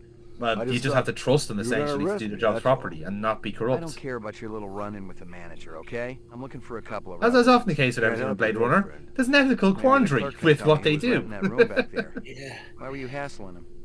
You let these creeps in my room. I'm a very private person. What do they got against you? Nothing, friend. I ain't done nothing. But yes, the thing with Gordo there was like he was basically he is human like in this playthrough. He's just basically proving the point that the system is wrong. Roster If I guy let around him here, speak, or a guy with a beard he would and dark explain that eyes. he is actually he's not a replicant. That he's just proven that What's that? like you know He's got dreadlocks, talks with an accent. basically being like you know rash and stuff like that. No, I ain't seen no one like that. Shows that the system is flawed. Look, So in a weird my way, mother's if we don't shoot him, we're proving stick that like around. you know he's Maybe the actually manager you will know we're proving that we actually do have some level of intelligence in a weird in a roundabout way. Can we arrest him? Hmm? I just kind of want to arrest him, throw him in jail just for being a dick. Yeah, mate, you're right, but you're a dick. You wasted my time there. Again, here's the thing, right? There's actually no necessary. It isn't necessarily like a crime to pretend to be a replicant in a weird way. Like you could dick about with the police if you wanted to, but realistically, that could end up getting you killed. Like in the same way with like you know, if you're in America and you're dealing with a police officer, you're not gonna pretend to wave a gun around because those fucking idiots will just shoot you on sight. You know what I mean? Like they're not like unfortunately, American police do not have the emotional intelligence to make a critical decision in a couple of seconds. They're not trained well enough to do that. Like you know, like you can like I don't know how many years it is for Irish police or European police to get their certificates. In America, it's substantially shorter. Like I could probably do a correspondence course on fucking WebEx and then probably become a sheriff. You know what I mean? Like that's how low the bar is. And again, it's because like nobody wanted to be a police officer in America, so they made the bar that low. So now every fat idiot with a fucking gun can now be a police officer. So, you know, it's quite like grim in a sense where like you know, if like there's been cases where people have had Nerf guns and they've been shot by the police or water guns. You know what I mean? Yeah. Like. I'm sure there's some idiot in Florida who's accidentally opened fire on a suspect for having like smoking finger guns. But I didn't expect to find hundreds You know? of chin units. Oh, that'd be a bit. But I bet the farm it wasn't on Runzer's books. You know. Yeah. That's what I'm saying. Like we're not dealing with like this isn't a sensible situation system here. You know.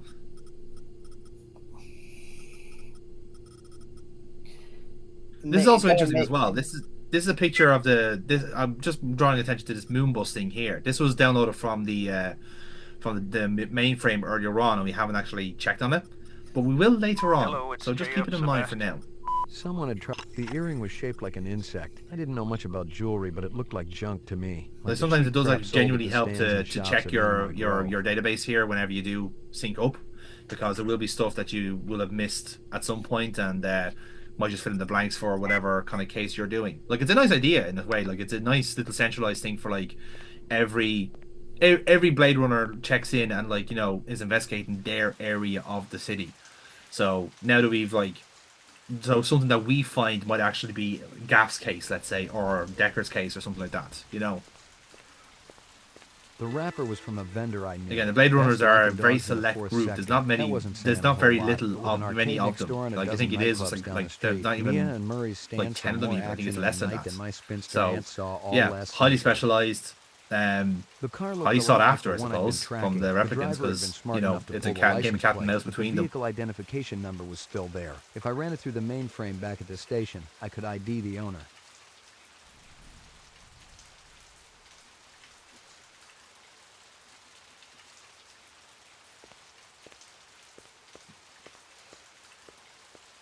So yeah, the reason I kept that bit in, by the way, because I found two extra pieces of evidence that I missed the first time around. So there was what looked like a scale of some kind, like a snake scale, in the bathroom of the crime scene where Holden's badge was found, and then there was a food wrapper in the car as well. The car, by the way, is the same one as as what was parked up outside Runsetter's. So we've not necessarily proven that that's the case, but it's very, very likely it's his. It's the same car, so that's why I kept this bit in, even though it was a bit repetitive, just so you can have that extra context. And as we've learned from the rest of the playthrough, every fucking clue counts apparently. So there you go. Everything. Yes. The mainframe confirmed what I'd already guessed. The car from Chinatown was the same vehicle that had smacked the hydrant at Runsitter's. The car was And there you registered to a woman named Dektora. She'd bought it from a used car lot in the 4th sector. I ran the name through records and came up empty. The used car lot checked out clean too, but maybe the owner could tell me something. Okay, so we have Dektora, who said she is her car used in the crime scene. That sounds like a lead we could follow up on. Moon bus. Now, here's a fun little bit. So, you remember one of the other subplots to this has been the moon bus crash, where the replicants hijacked it and crash landed down the kibble. Yeah. There's a figure in the background there.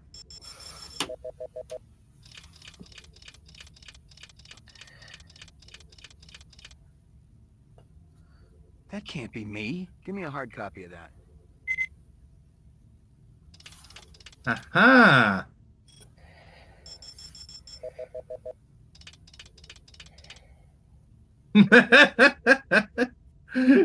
Yeah! Fucking plot twist. Remember what they were saying at the start, when we were knocked out, that you know, they were kind of implying that we were a replicant this whole time. Strange. Give me a hard copy of that.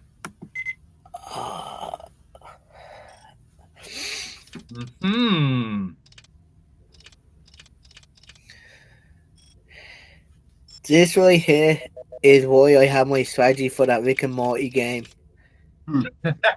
Literally, if I'm I'm not sure what's monster. What's the word? Parasite. If I'm a parasite, I personally I don't care. I just like my goal is to survive regardless. So I always leave it empty and just act accordingly. Yeah, but that's the we haven't did that. We have not did that. Yeah, it's been a long ass time. Like I'm thinking like during I think we did it like when there was a quiet bit in the pandemic. I think we had a gathering and we played it then. But that's been a while, very long time. Like I remember trying to shoot each other from across the room. Wasn't quite as fun as getting up close. Yeah, that's true. Actually, yeah, the social distancing kind of made snipers of us all.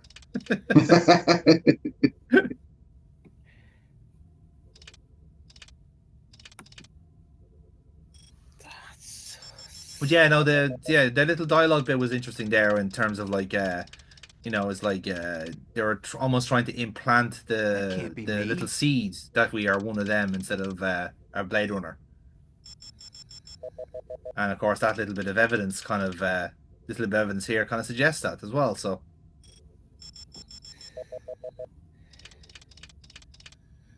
Now, as someone who hasn't watched the film or like watched it years ago, yeah, I'm trying to remember. Was it this film or was it Terminator that had animals go apeshit around?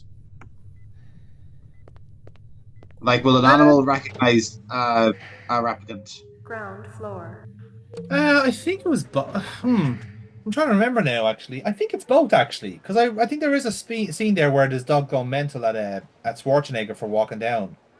Yeah. Because yeah, I think that's the case. Anyway, it wouldn't have been in Blade Runner because, as we mentioned in the game, like the real animals are kind of like at a premium.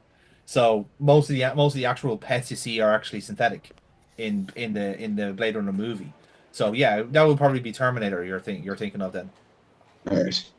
I could be wrong with that now. Maybe there was a scene and some fancy Dan had a fucking had a pet dog or something like that, but I don't remember off the top of my head. And like I said, we've already established that the replicants tend to just like kill anything alive anyway, just out of spite. Because again, the whole idea is that they're programmed to just do whatever they want. So therefore, they can kill without remorse and kill without any sort of level of like restraint, which is which is the kind of design flaw that's made them dangerous.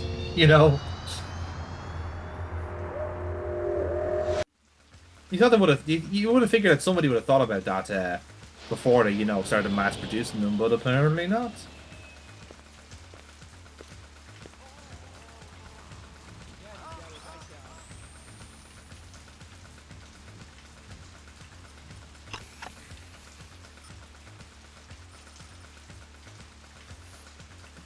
So, we have the moon. So, it's not quite well explained in a sense, but obviously, like, us being at this moon bus crash doesn't make sense. Like, we probably would have remembered that, but again, this is our memory being challenged here to a certain degree. That guy sure gets around. Would it be possible that there's two of us going around like us and a replicant of us at the same time? Yeah, technically possible. I mean, they could have absolutely had, like, say, they could very well have copied our likeness. Now this isn't like that'd be more like a body snatcher situation, or something like The Thing, for instance. Like that wouldn't be the. I remember early. Oh yeah, by the way, you just see the table rotate there. By the way, so there's your clue that the tables can move. His favorite animal propagation lab. Yeah, he was a real piece of work. But yeah, so I think like the way they would have to work it would be that, like, say if they wanted to impersonate or they wanted to infiltrate the police department with a Blade Runner, the way they would do it would be to obviously, like, kill off the original McCoy, but then basically manufacture a replicant to have not only his face but his likeness and his personality, which is all apparently very doable if you have good enough scientists and good enough researchers. You can just do a decent facsimile of somebody. What would complicate matters if you had two McCoys on the go. So it'd be a case of, like, maybe he escaped his whatever fucking, like, assassination happened and they just went ahead with the replication. So what would probably be more effective would be to try and trick them into thinking they are replicants to a certain degree, or at least make them sympathetic to the cause. So that one is basically, when the original movie came out, there were two kind of main theories, because the ending is a little bit, I wouldn't say vague is the wrong word to use, but it's a little bit open. It's an open ending, shall we say, because Deckard basically leaves town with Rachel, who is the prototype Generation 7 replicant, like passes all the void comp test perfectly, comes across as human as possible, biologically as human as possible, all this sort of stuff. So essentially, it was a ambiguous note of whether, like, Deckard, got to the point where he realized he was a replicant and basically said, right, cover's blown, let's get out into the wilderness together and survive. The other ending, and what has now been kind of proven to be the case with the sequel movie 2049, is that Deckard just basically became sympathetic to their cause. Like, he actually did see that this racial person is about as close to a human as these replicants can be, and that's where they're going to. Like, this whole side of them being psychotic killers was essentially a phase that they go through. It's like it got ironed out in the design. So when you get to, like, 2049, and, like, I'm not gonna spoil too much because you guys might watch the movie or whatever, but basically you can see where the replicants have gone since Deckard and Rachel disappeared. So I won't say too much, but there will be a 9th generation replicant in those movies, and at that point you don't know who's human and who's fake. There's no such thing anymore. They're all people at that point. But it's the same thing where, like, they still have a function and they still have a shelf life. That's the only difference you can say between them, So that's the only kind of thing you have there. And then, of course, there's also this aspect of, like, you have now replicants who are that good a facsimile that they think they're human, with implanted memories, origins, all this sort of stuff. And funny enough, that's something that has been taken from stuff like Total Recall and other works as well. And that was very much a Total Recall thing that has been kind of like, again, one has inspired the other now at this stage. So in this game here, it's kind of playing on that kind of like that interpretation of the ending. So they're kind of tying with what happens if what if McCoy was a replicant? How would we kind of play with how would we kind of work that out. So again, this depending on which way the game interprets your play, you get basically set onto the one or two paths. And one path leads you to one thing with McCoy, and then one thing leads to the other. But that's basically it. The game's still played the same way in a sense. Like McCoy himself doesn't particularly change. Too bad she'll never read it. And it's basically how you interpret this little curveball of the plot. Was McCoy actually there at the moon bus? I mean, you as a player don't know. You don't know him since the start of the game. If I'm trying to you know? someone and he runs, Could the photo be a fake? Well, that's the other bit. The piece of evidence there that actually tells you that is the moon bus reflection, because we're not in the reflection of the moon bus. So that's the giveaway there that this isn't on the level. If you gotta shoot, that's cool. So come on, McCoy. So the correct answer here is don't shoot. Get off it. You're no replicant. How do you know? I could be a martyr for the cause, baby. Every rep I've ever seen wants to live, not die, pal. What are you, an expert? I've been around. You may not be a rep, but you're a damn rep sympathizer for sure. Now we're gonna take a little ride downtown. Yeah. So yeah, that's the trick there, is that like all the replicants are designed with a survival instinct. So if they are so it is very much a case of a cornered fox kind of situation, where like if they think they're going to die, they're gonna fucking run, they're gonna move. Whereas this guy, yeah, essentially, yeah. It's like, no, sympathize with friends. Yay. You keeping busy, pal? Show's over, baby. But yes, that will be the evidence that he was taking the piss there, because he's basically like has his arms open and saying, "Come on, shoot me." Busy, pal? Yeah. Like the replicants don't know how to play chicken. And there ain't gonna be no encore. But much to that point of with Rachel in the original Blade Runner movie, she's very aware that Decker has the right to kill her at any point, and she's kind of asking him at places like, "Why aren't you? What are you going to kill me?" And Decker just kind of leaves it a kind of an open thing. It was like, like he obviously is not comfortable with the idea of doing it. It's just his job, It's like it's not a pleasant thing for him to do, Maybe I will, maybe I won't. Yeah, essentially. But it's also the fact that not only is he meant to kill this replicant, he's also feeling quite romantically attached to her. It's like, oh, this fucking complicates matters. I love you, but I have to shoot you in the back of the head at some point. Oh god, this is awful. Why am I falling for a fucking tin can with a face? It doesn't make fucking sense. If only there was a song to encapsulate my moment. Oh look, Survivor Series 2002. Always by Saliva. I love you, I hate you, I just can't. I love you, I hate you, I'm going to try to be obliged to kill you. I really tell you, lads, there's a song for everything in this world, isn't there? Oh, there is. Hey, here's a new location. This is the arcade. So this arcade, there was a coin in the little replicant hideout that we basically had there. So we follow this coin to this area here, this area hall. So maybe we might find Lucy. You guys still battling it out? That's what keeps our marriage alive and kicking, Ray. What can we do you for? The works. Come and ride up. You know anything about politics, Ray? Famous quotes, things like that? I try not to. How about the Checker speech? Never heard of it. Hoover's Checker speech. Nixon's Checker speech. You're forgetting a lot your old age. Right behind you, lady. You seen a girl around here? About 14? So these two delightfully old people are just like an old couple who are genuinely just trying to get by in this awful world. And what are they doing? They're selling fake hot dogs. Think he means you. Like, this should be a retired couple in Florida. They shouldn't be out on the street in the pistons of rain selling vegan hot dogs to people. And every other You know? color in the rainbow.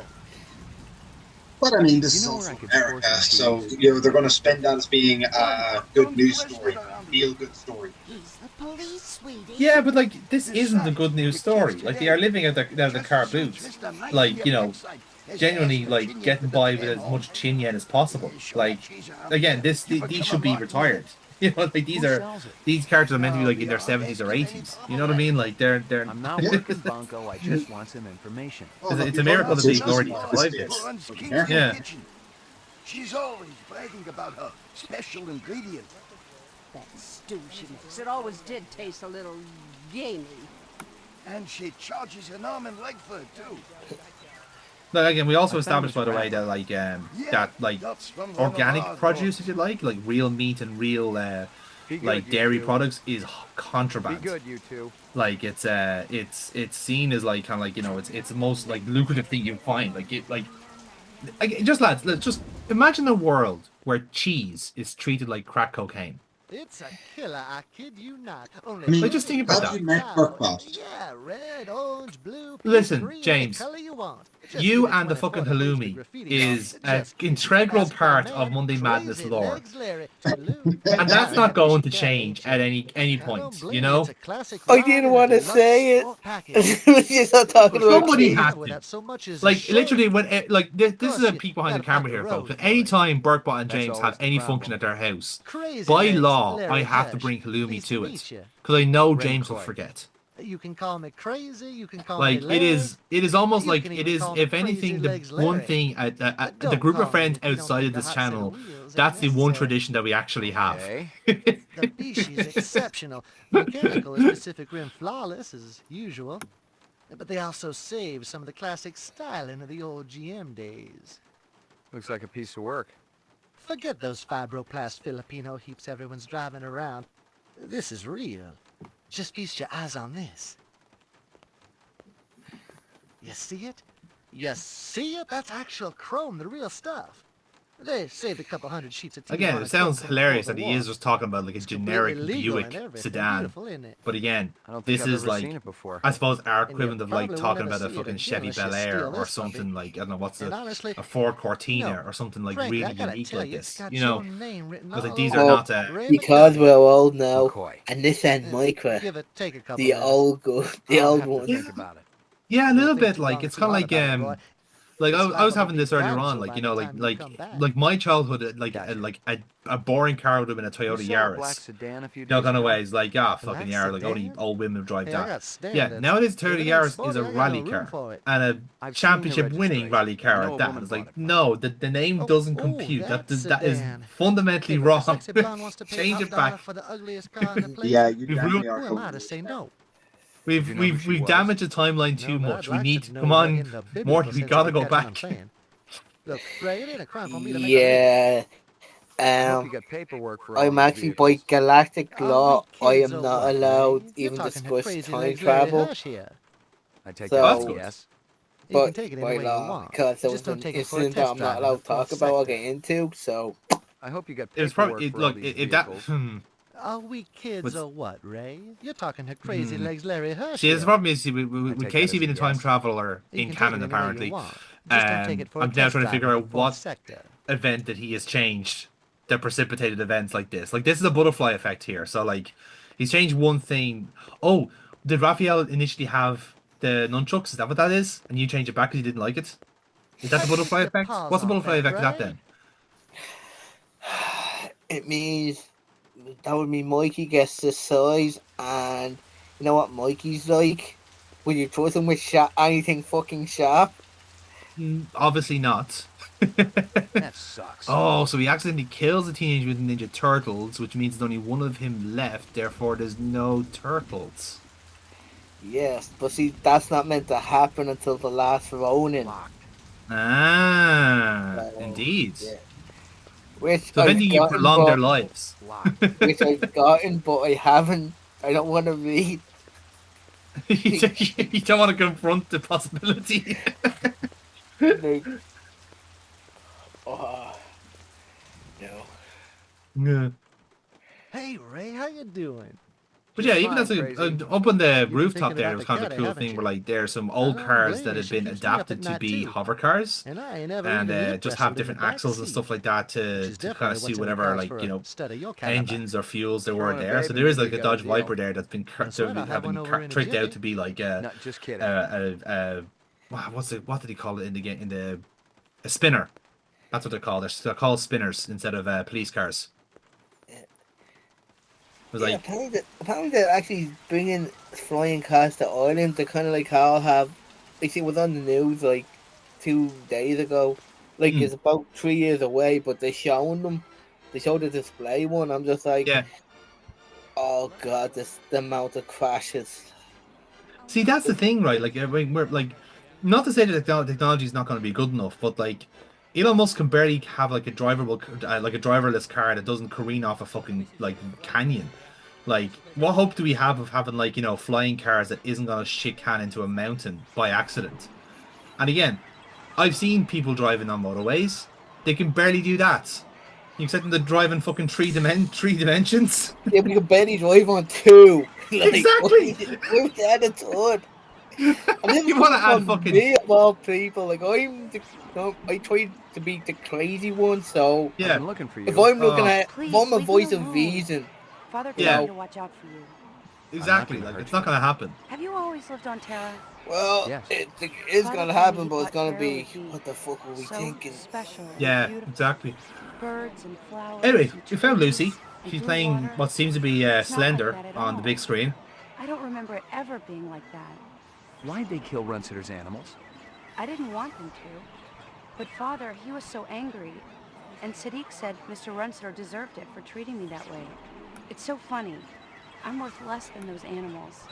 I guess I should hate them, but I don't. So, all the animals were real?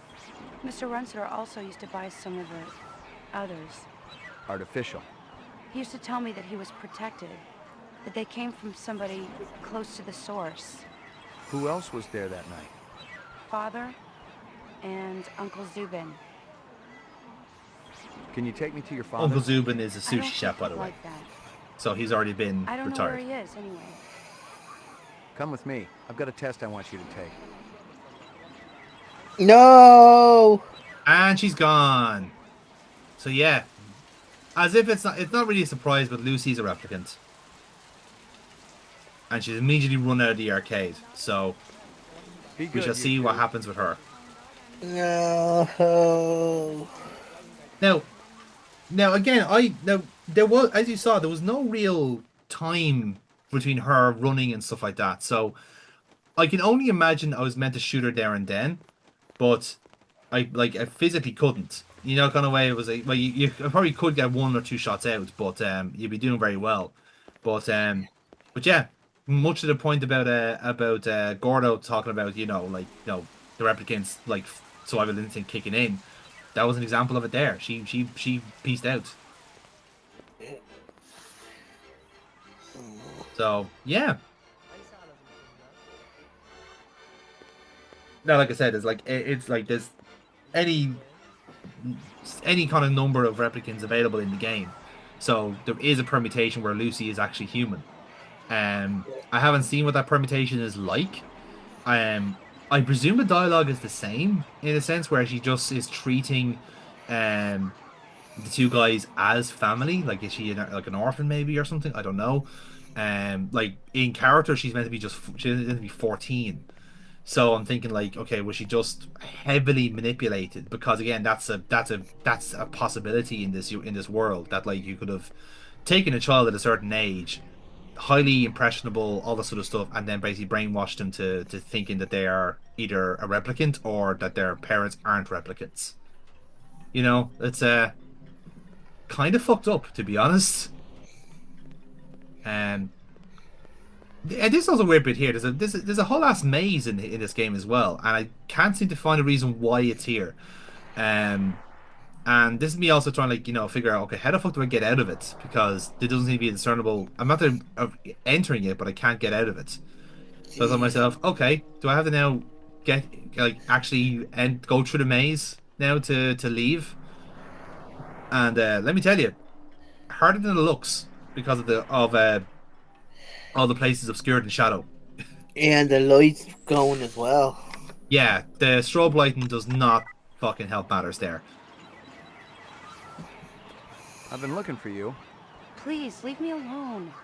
Father told me to watch out for you. Yeah, I took a reset there. We will Have you always lived on Terra? we'll try this again. Father told me More he thought diplomatically. Terra would be so special and beautiful. Birds and flowers and trees and blue water. But it's not like that at all. I don't remember it ever being like that. Why'd they kill Runsitter's animals? I didn't want them to. But Father, he was so angry. And Sadiq said Mr. Runsitter deserved it for treating me that way. It's so funny. I'm worth less than those animals. I guess I should hate them, but I don't. Like that was a point there So, about all the animals were real? about them remembering Mr. Runsitter also Earth that wasn't really there. They what they're talking about there is implanted memories. Like they're being told like nice lakes and green hills. It's like yeah, even by the time this Lucy kid is born, the world has already gone to shit. So like basically, if she was human, she wouldn't actually remember. She would actually know what that is. I don't think You know, like she'd that. only know desolation. I don't know where he is anyway.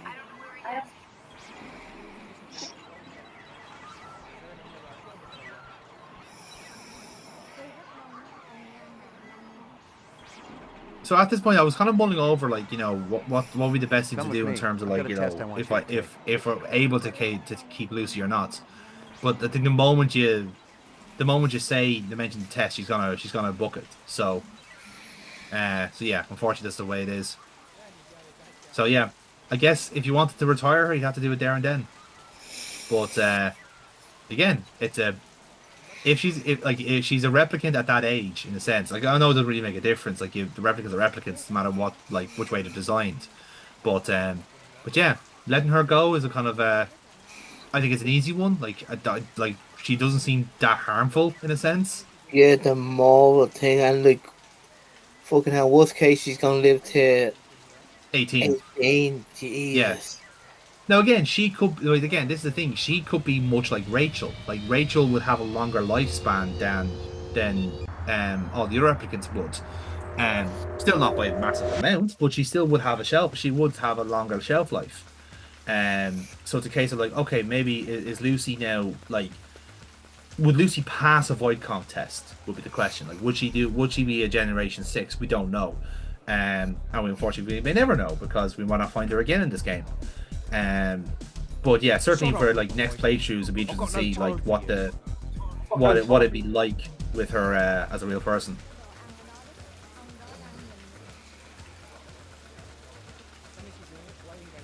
I just find it hilarious to get fucked out of that place. I don't know why that tickles me so much. Unfortunately, now that we've imprisoned Gordo, his standard routine is gone, so nobody's entertaining this place. Unfortunately, it's not open mic night, so we can't take advantage ourselves. Unfortunately, but yeah. So I think we might leave it there, lads. This is a natural break in the action. So we shall take this back up again for the last leg of the of Blade Runner. So we shall leave it here, gentlemen. Final thoughts on how you think this game is going, and have you sniffed out any more replicants than what you've seen already so far?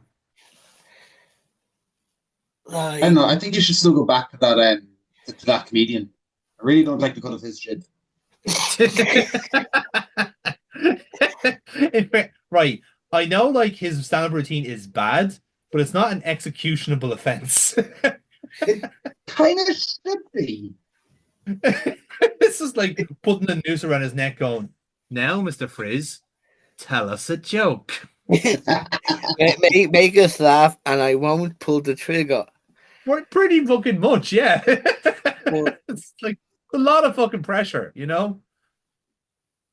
Like, oh god, the choices, the possibilities, like my head is just popping with it all. Yeah. But like that's also kind of the point of the game, is that you don't know who could be a replicant, who might not. Yeah, exactly. Like it is a lot of it is down to like, you know, them either like fleeing from a potential test or fleeing from danger of some description. Like there will be some people that will like, you know, that will take the test, not realizing what it is, and then you can catch them that way. So all these are possibilities, But yeah. When we come back then, we shall jump into what will be the last leg of Blade Runner, and we shall see what we find. Indeed, how many other replicants are hiding in the mist. But until then, we'll see you next time, gang. Until then, trust no one. Oh, I like it. Very nice. Sort of McCoy. And welcome back, everyone, to the bucket list. We're back in the red light district, where nothing bad happens at all. No replicants have been killed in the making of this video. Yeah. It has been quite some time, but no, we left it just as peachy as it was the last time we were here. Damn. Like, as soon as you had said we left it just as PG as before, the subtitle came up saying damn. That's true. Because famously, nothing says red light district like PG.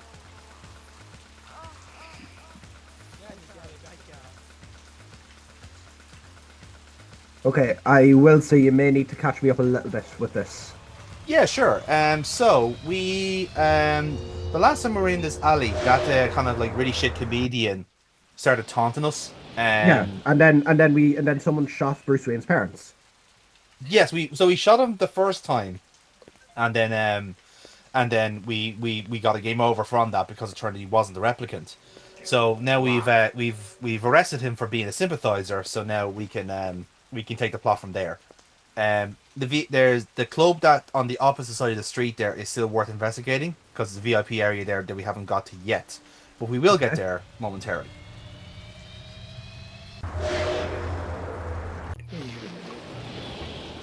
So I'm just doing my rounds here to see if there's any other plot points that I've missed along the way.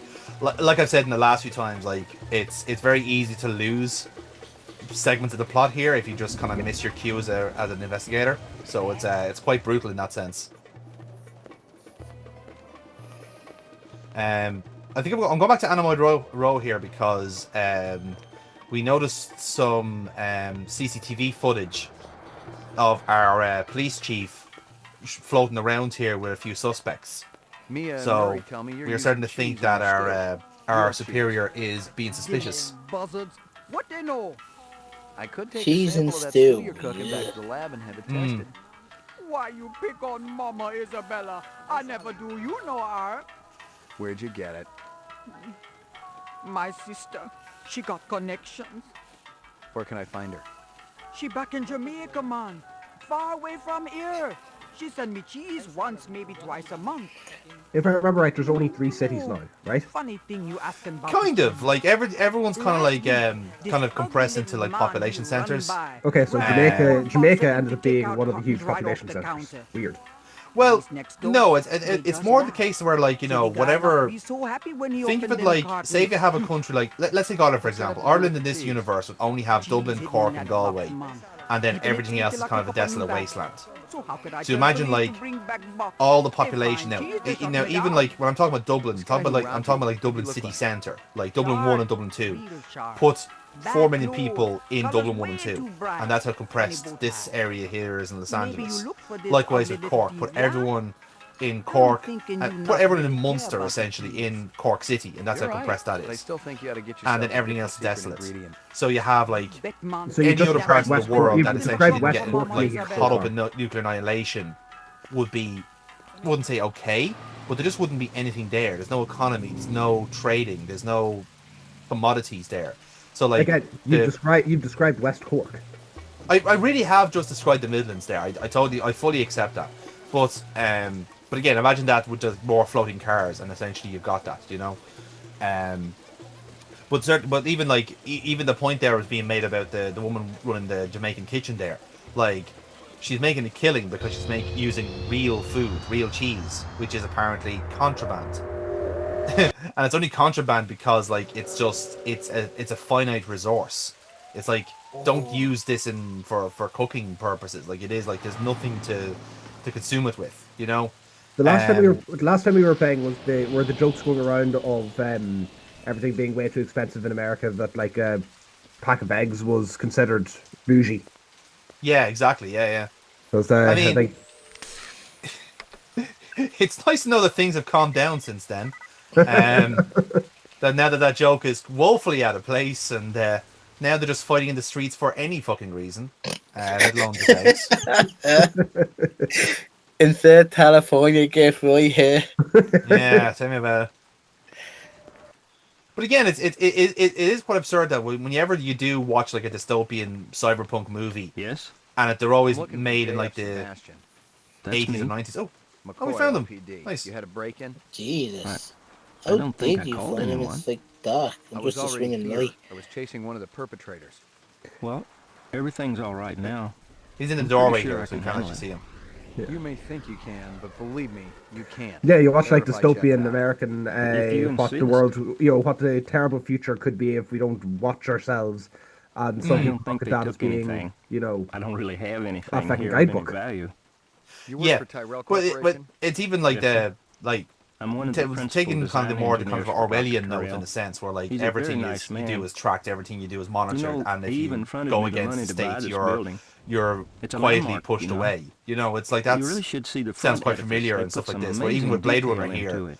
like You feeling all like right? they're obviously the Oh, sure. replicants are kind of I'm an fine. allegory for You wouldn't be hiding whatever anybody, kind of would like you? social injustice sir. you want to go with there. There's nobody here but me and my I don't know. friends. But it's the Next fact that, thing you're like- going to tell me that What the X-Men friends? was about civil rights or something like that.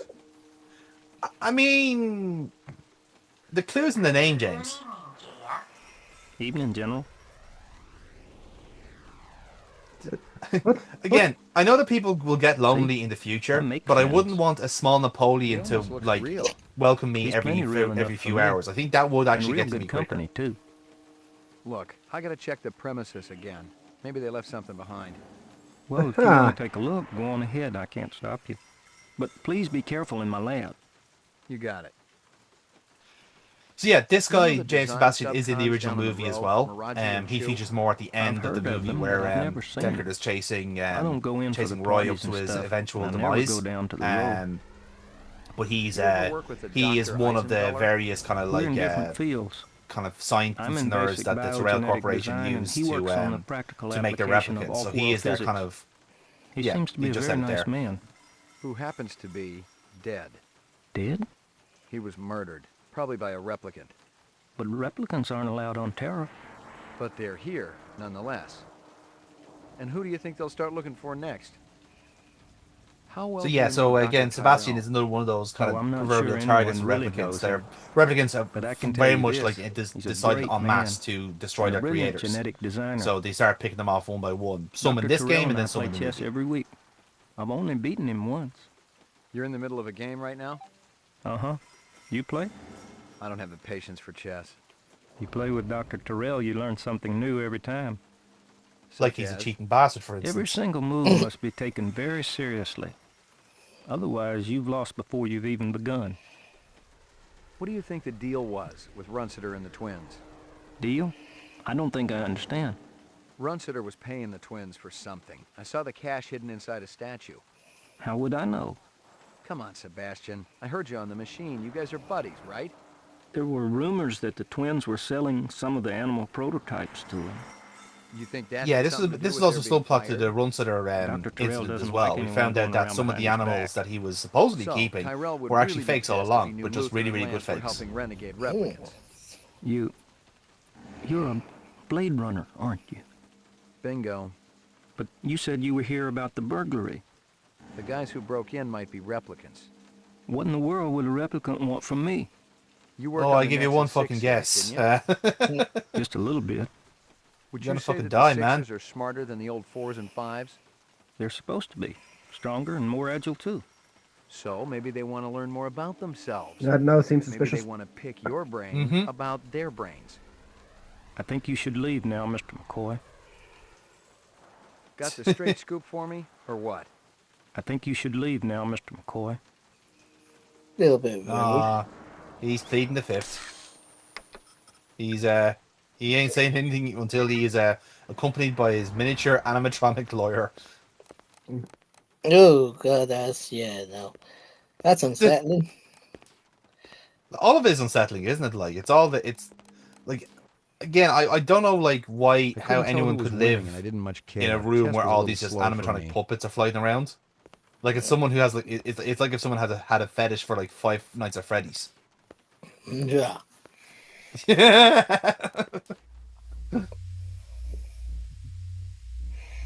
We don't kink shame here, folks, but that's not We my. don't kink shame, but we do judge. Oh, we're very judgy as a group. We're just total snobs, like, you know. Just saying. That's why I'd be fair to the other parish. So you can take your 6 sexual fantasies over there. Then in that case, KC, this is a wholesome channel full of wholesome people with definitely no dubious content whatsoever. Jesus Christ! What the? Oh no, that's just. Is our best performing video still the one from the Indian Sex Pests? Oh god, yeah, Jesus, I'm not like that's. I think it's gonna take a while. It's gonna take some beating to get to 8 million views. I think so. Wait, the room is at 8 million views? What? No. Yeah. Christ, I'm a cracker. To be fair, I haven't checked in a while. It could very well have topped that. Oh, it has actually. It's just gone. It's about to go 10 million in a few weeks. What the holy fuck? I don't know, man. People just like watching our riff of the room, I suppose.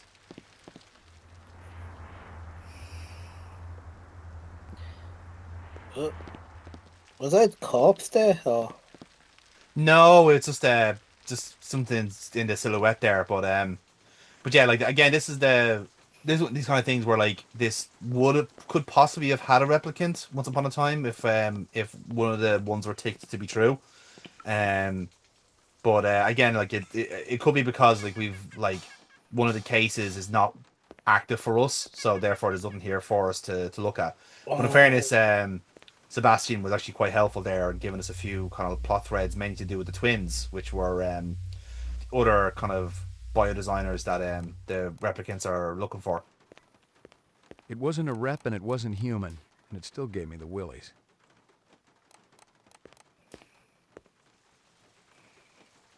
Because we know that the replicants are looking for the twins, and the twins are currently on the run. And I think I mentioned before that the twins have a bit of an issue when it comes to running. So you'll see that momentarily.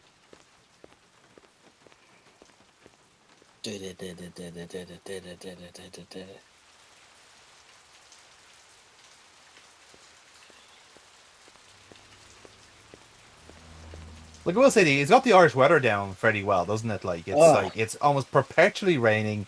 It's muggy. It's shite. It's like everyone's worst fucking commute, but it's every day. Jesus. Yep. Like to make it worse, the rain only stops when you get into your vehicle. Yeah, exactly. Yeah, it's like whenever you're finally finished for the day, like it's like, oh, now it stops raining. McCoy, it's bullshit. 88. Thank you.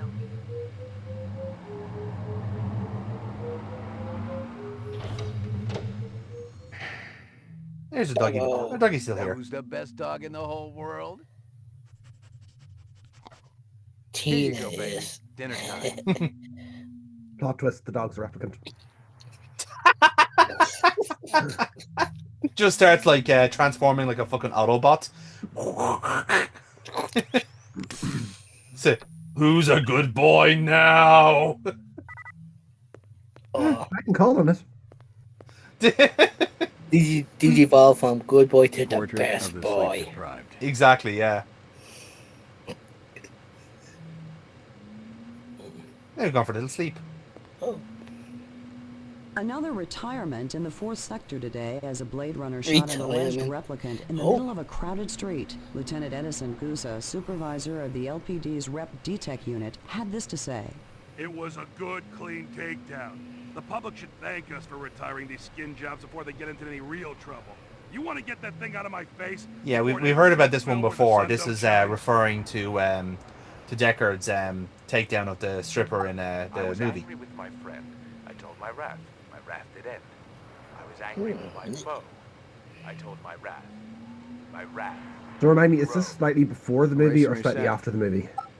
Slightly. It's kind of in parallel, actually. Like it's not quite clear, but there are some time skips in the game. Like it's not like I say time skips. It's like the space of a day or something, you know. So it's not as if we're skipping a week or anything like that. Yeah. Here you go, baby. Dinner time. More of a case of I would say, based on how this game ends, it's like I think the game kind of starts almost before the movie, but then like the actual middle of the game is longer time frame wise than the movie itself. So then like the event of the movie would overtake then this game, if you like. But yeah, certainly a good percentage of certainly it's the second act is happening as Harrison Ford is having his jolly around town as well. Because like I said, they draw reference to the stuff in that movie a good bit while we're doing our job. So Do me a favor, don't talk about Harrison Ford's jollies. Look, you can't be scared of the future, James. You know. I'm like you're talking about like current Harrison Ford's jollies. I was referring to 1980s Harrison Ford, where he's got the overcoat and the sad fucking glum face that he realizes that his job is inherently racist.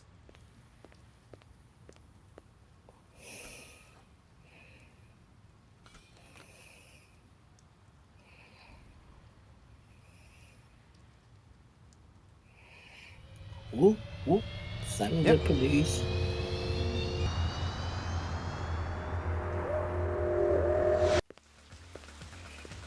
I mean, not to say that the world would be a better place if we had hover cars, but could you fucking imagine the lack of traffic on the quays? Like, could you imagine the amount of crashes though? Oh god, yeah. I mean, Jesus, we can't even drive in this country when it rains.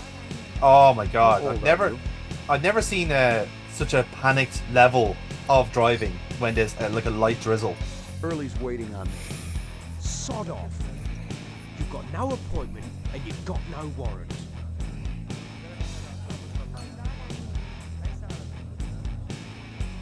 Not the talkative type. So, I mentioned before that we were having trouble getting to this VIP area. So here's the solution, right? So you can see there that the bouncer is annoyed by us. So what we have to do is we have to basically badger him, look like we're hassling the dancer on stage. And what he'll do then is kind of float around to where we are, and then if we just leg it into the VIP section, we make it in here. Try this at home, kids. Yes, it always works. What's your name? Especially in coppers. What's your name? Okay, I'm actually showing my age here. Coppers can't still be open. It is. Unfortunately, as many things do, James, it insists upon itself. How's yours, General? But the vintners were complaining that everyone is doing shit now. Yeah. I was hoping that would include Coppers. What's on tap tonight? Come on, James, you know Coppers is still open. I mean, the All-Ireland season's starting soon. Like, you know, how else are country people going to get their game, you know? Recently, real old elite stuff. Game, that's what we're calling it now. Okay. Well, yeah, I mean, would you prefer if I said make it the panel? Like, I don't know what other euphemisms you want me to take there, you know? Go inter-county? You know, what more do you want me to say? Like, You give this go stuff for a to 45? girlfriend early? You know, that just sounds sinister, really. Ain't that stupid? I was letting one of my dancers use the stuff in her act. Kind of a tribute to the ancient swamplands, you know what I mean? Which dancer? Heck, you bet. She's going on it, she is. She's one of my biggest earners, too. She ain't in any trouble now, is she? Not yet.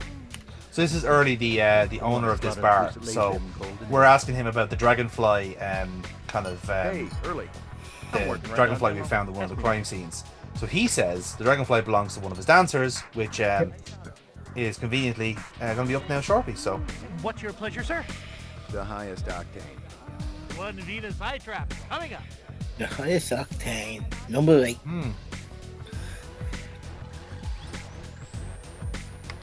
So anytime I'm looking back at these kind of old games, I'm wondering how much would people have been up in arms at the time. Like, I can remember Vice City being, the raunchiest thing that the groups were up, and the repair groups up in arms about. So, like, and this one dancing around there, would she have raised any eyebrows back in the day?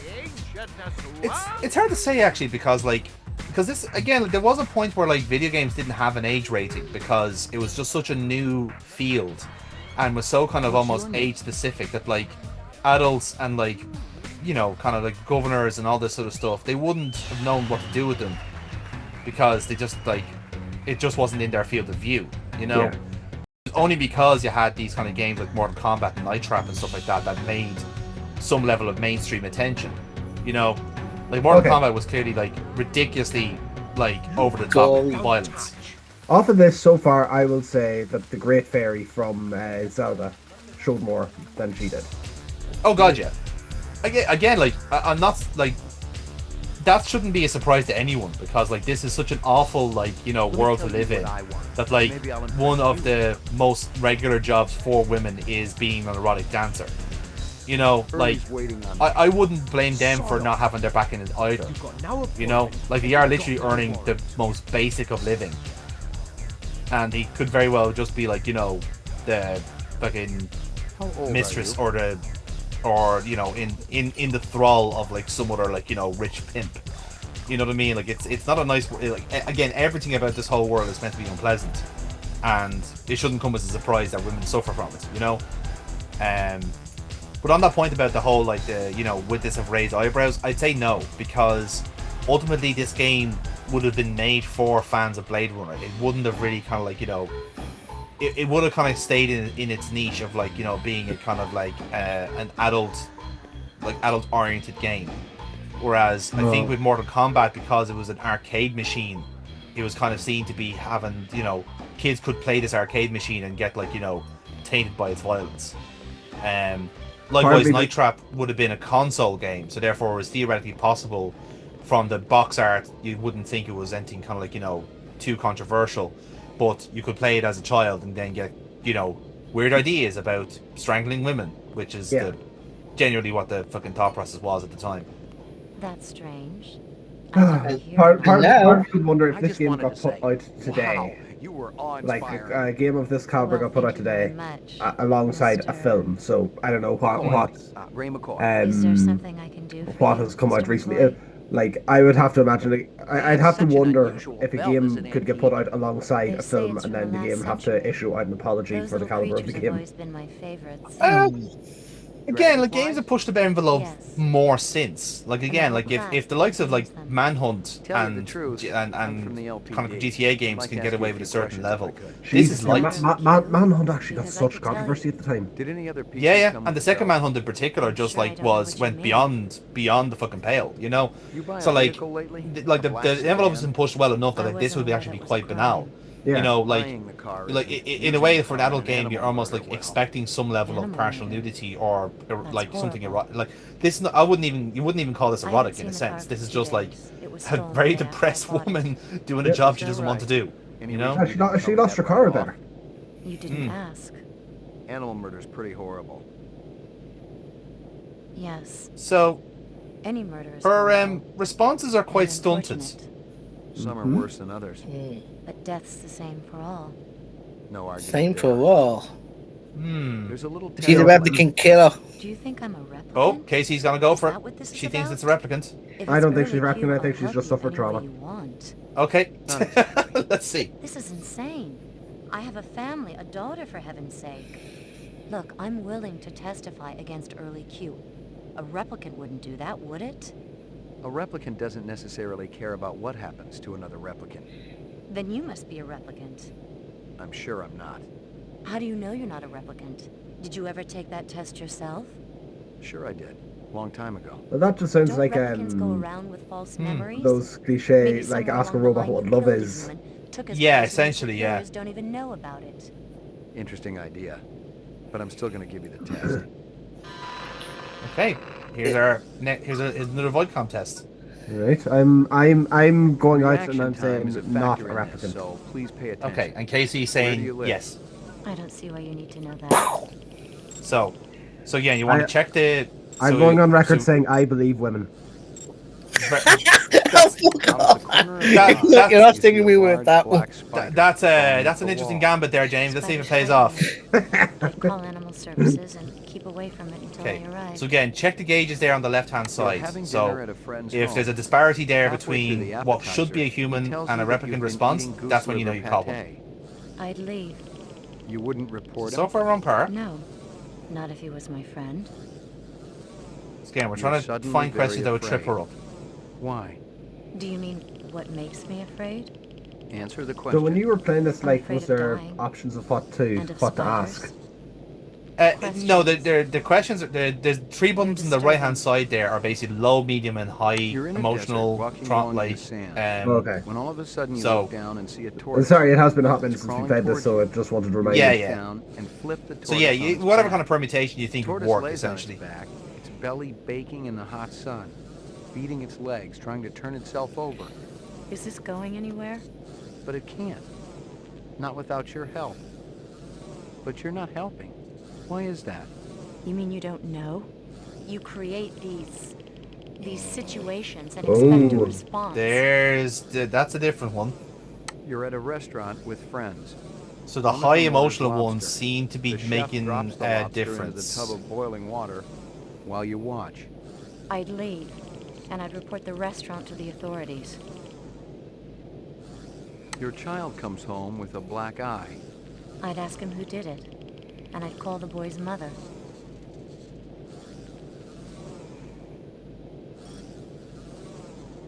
So this one's a bit touch and go. She's hiding it quite well. Attractive across the room. I'd approach them. Casey, thoughts? I don't know. There was a bit of a variance there. I'm thinking. Blindfolded and forced to eat worms. Can we say something about blinking?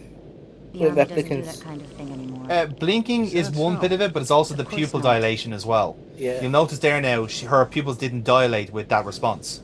You rent a mountain cabin. On the walls, someone has hung old maps. I'm still going to say I'm with her. What are those? Okay. Nature art. A deer's head is mounted above the fireplace. A full stag with developed horns. Okay, there's dilation there. Hang a head on the wall. It was a different time then, wasn't it? You saying that makes it okay? Of course not. A man dressed in rags approaches you on the street and asks for money. I might and how many questions were you able to ask? If I had any to spare. It's usually like, it's usually kind of a series of them. Okay. You know. I'm finished with you. Get me the police. You're doing the right thing. Yes, this is an emergency. Early queues backstage. A customer is harassing me. Oh. Put that away. I'm a cop. Now we wait. If your hand moves, I'll shoot. Okay. Please. So what happens if you die? The sound of your if you get shot? We waited there for Kissy, are you a second or two ahead of me? In her eyes never wavered. No. But if she was a replicant, she must not have known it if she was willing to call I'm hitting 20 now. Yep.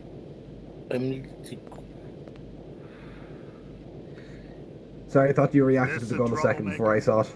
Yeah. No, I just seen the gun. I don't know. Yeah. That's right. It's a big fucking Rick gun. McCoy, Rep Detect, BR61661. More apparently. Where was she hiding it? I report to Lieutenant Guza. Call him. You'll never tell. Let's go. Where's your squad car? Shut your mouth. Which precinct are we going to? I'll tell you which one. Oh! Yeah. So, yeah. This was no precinct house. That fat cop just beat us. In them all. Yep. Kicked the shit out of us, in fact. Had the beefy harness bull look down pat, and his twitchy partner in the suit looked like he was just itching to chainsaw a couple of kneecaps. Other than that, everything was hunky-dory. Ah, yes, the look that clearly says I want to chainsaw some kneecaps. Such a common. I'm a Blade Runner. You don't believe me? Call Lieutenant Goose. So now we're being accused of being a replicant ourselves. Unless I've been walking around in a well, have we passed the test? There is. That's what always. That was a long time ago. The fact that these and replicants do have false memories. Gotta live someone else's life. No shit. Just make the call, damn it. You're just a piece of shit rep with memory implants of this Guza guy. You understand? Impossible.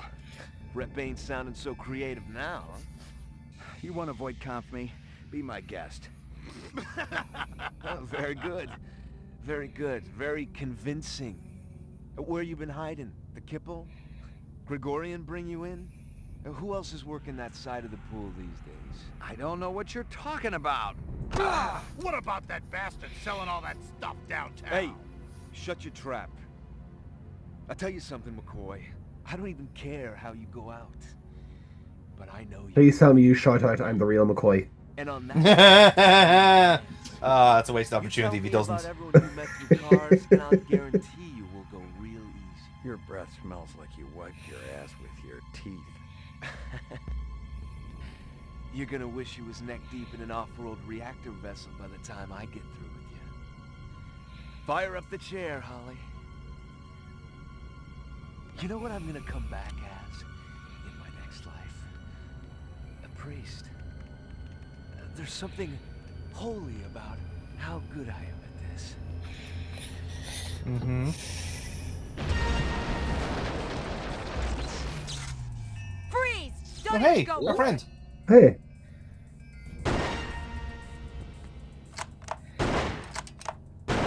Wait, how? I have a question. How she's standing in front of him and shoots at him? No time for chit chat, Slim. You Obviously wanna using get your buckshot. ass, gotta blow this joint right now. So yeah, it was all a little conspiracy apparently. Like R-Truth and the Miz. Very much so.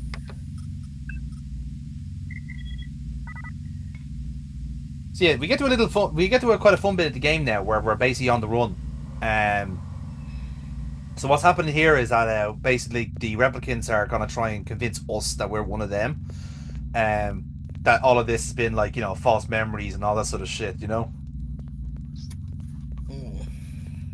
We shall see if that works. What the hell took you so long? Well, the whole thing is they put in false memories, so it could be true. Good thing you made It your could be entrance true. when you did. Good thing one of my snitches saw them escort you out of the club. Otherwise, you'd be 3/4 in the bag right now. They must have been phony cops hired by the reps for protection. Cops, yes. Phony. Oh, they like the no. thing in Rick and Morty. They I can only remember put in Baker. good memories. He used to be an Yeah. SID expert on coercive technique until he was fired from the force a couple of years ago. A mercenary? Bingo. You won't have to worry about getting paid no more. That stripper you interviewed, she's one of them. Figure it out. You must have made Confirmed. the Baker and that other Casey, you were bozo. correct. The stripper Let's was attend a to some replicant. business. I'm there. Oh, according to them. Nice crowd. Regular Nope. folk steal, just like you and me. Speak for yourself. You see it anywhere? Not yet. You sure she's in here? I'm gonna look backstage. I'm Check the right, document and there's from no the one exit. around him to, you know, hug or be happy or, you know, say well done. Fuck. Yeah. Well, we are taking Steele's word for it here. To be fair. But yes, we are now on the lookout for our replicant. Oh, hello. Okay, so what you're saying is women are liars. Actually, I think it's actually more of a victory for equality that replicants can be both men and women. Oh, we're being blinded here. She shone the projector in her eyes, so now she's made a run for it. She projected herself. She did. Are you shoot? What? Yeah. So, what you didn't quite see there was that there was an electrical box right in front of us. Jesus. So we shot that. It then like sparked all the way through and smoked her out of her hiding Pretty place. busy, haven't you, Slim? I think And we there you can go. safely say that one's in biomechanical purgatory. You had to clear out everything else up here, too. Hope Early's got insurance. Putz employs replicants, he ought to expect the worst. Oh, sorry I missed all the laughs. Next time. It's around here somewhere. Where'd you park it? I'm telling you, it was right here. Damn thing must have been stolen. Maybe you're living in an alternate reality, Slim. Wait, can you not, like, take her apart and, like, you know, download her information to find out who is one and who isn't one? No, unfortunately, replicants don't work that way. hell is You're thinking like the kind of the cyborgy Maybe they stuff just that wanna like bring you in in other for kind of works, questioning. but no, they don't. They didn't don't have kill that sort of Izo. stuff there. So they actually do kind of work operate like a not what cabal. you think you So you are. almost have to try and keep Are one you saying alive, I'm a but rep? Come on. they basically Look try on and your face self-terminate after then if that they are last caught. one? So The minute you start to feel something for skin jobs, you're in big trouble. Maybe I just got too Well, you much can empathy. say that movie In all blew the her wrong away. places. You want to indeed, put me on the machine? it was Hey, I don't want anything to Little do. fire. You're the one they want. Detective Steele, BR61354, report to headquarters immediately. Code blue. What are you So gonna now do? we're being Take me in? No matter what they say, we're being not on my hunted, list yet, Slim. You know what and that all means. the other Blade Runners are being And there's no withdrawn. use Funny how that juicing you if I works. can't make some honest chinion off it, you know? I never appreciated your baser instincts so much. Guza must have messed up somehow. I'll check it out, see what's going on, and then we'll be meeting again, Slim. You can bank on it. You got a deal. And get cracking. I am not Change doing my mind. real Slim Shady. I will not stand up. It is quite funny that, like, you know, even though he's not a particularly skinny person, he's still referred to as slim. It's in quite a derogatory way too. Oh look, twins. Good God. Your old fogey stuff. Logan and Jake. That's what to say. It's like the two sides of Troy Baker. Geek, hoodlum, dork, freak. The comedy stylings of the Siamese twins, everybody. They never get any work done. Speak. I have a return package for Mr. Luther Lance. A return? From where? Oh. It's our head replicant. Maybe one of the chimps Uh-huh. broke a gasket and tried to bugger him. They're not available. Come back later. Told you those strains were unstable. Runsiter must have discovered the fakes. Relax. I agree that Beavis and Butthead would be a lot better if they were surgically attached. Shut up, Beavis. Shut up, Mimsy. Like a real drug. Oh, You are that is like a couple so of goddamn far. cowboys. Gentlemen, take a moment to evaluate your situation. Look, there's very little to steal here. If you can haul out one of the statues, be our guest. We look like thieves to you, man? No. You look like a couple of goddamn... Uh-oh. Take a Not only do we hate you, you're also useful to us. Aha. Just the people we were hoping to see, right, Lance? Huh? Nexus 6. And you came to us. Return to you, my brothers, to ask your help. Unfortunately, we don't work for the Terrell Corporation anymore. You've been continuing your research, I trust. Yeah, of course. Something drives us on. The common bond. Yeah. Can you Yes, have it's greater called miracles guilt. than these? Brothers, my brothers, take a good long look. Oh my God. Well now, shall we begin? So what he's done there now is do a little bit of suggestion to make them think You that wake they're up one day and replicants, find it's all Yeah. been and a therefore dream. sympathetic to You the wake up and cause. discover you've been asleep all the time, and the nightmare So- is real. One of You know them what it is, and they was. don't know which Didn't know ones. who I was. A cop dangling on Exactly, the short yeah. end of the So like, stick, or a so rep this whose is the kind memory of stuff bank had like run out. One thing that I was sure of makes was the that kind I of the didn't likes kill of Izo. the That I Nexus know 6 I is so experienced. dangerous to And this regular people misinformation, maybe it is was that the they key are, to everything that was again, happening. Maybe there was a lot more than what met my eye. All I it's had not to do just was having stay the alive physical long enough acumen to and find the out. ability to kind of like, you know, deceive. They also have like insane charisma. Like they could easily have a cult of personality around them and make themselves a powerful person, you know, kind of way. It's you know, it is that kind of, it is that sort of kind of quality to it, that's why that they're being hunted as well. It's like we know they've made we made a terrible mistake creating these things for our kind of like requirements and needs, but now it's a case of like, okay, now we have to actually control them, and we can't. In fact, if anything, we're really fucking struggling to. So yeah, so this is these are the kind of like the type of, like, you know, people entities, whatever you want to qualify it as, that they have to deal with and have to terminate. The whole point here is that they're not people. Well, that is the discussion around the movie and indeed the game, is whether replicants actually count as human or lives or something in between. And like I said, like if you were to watch the movie, you could establish some level of interpretation from how the movie ends. Um, the game I think is probably working on a more superficial level.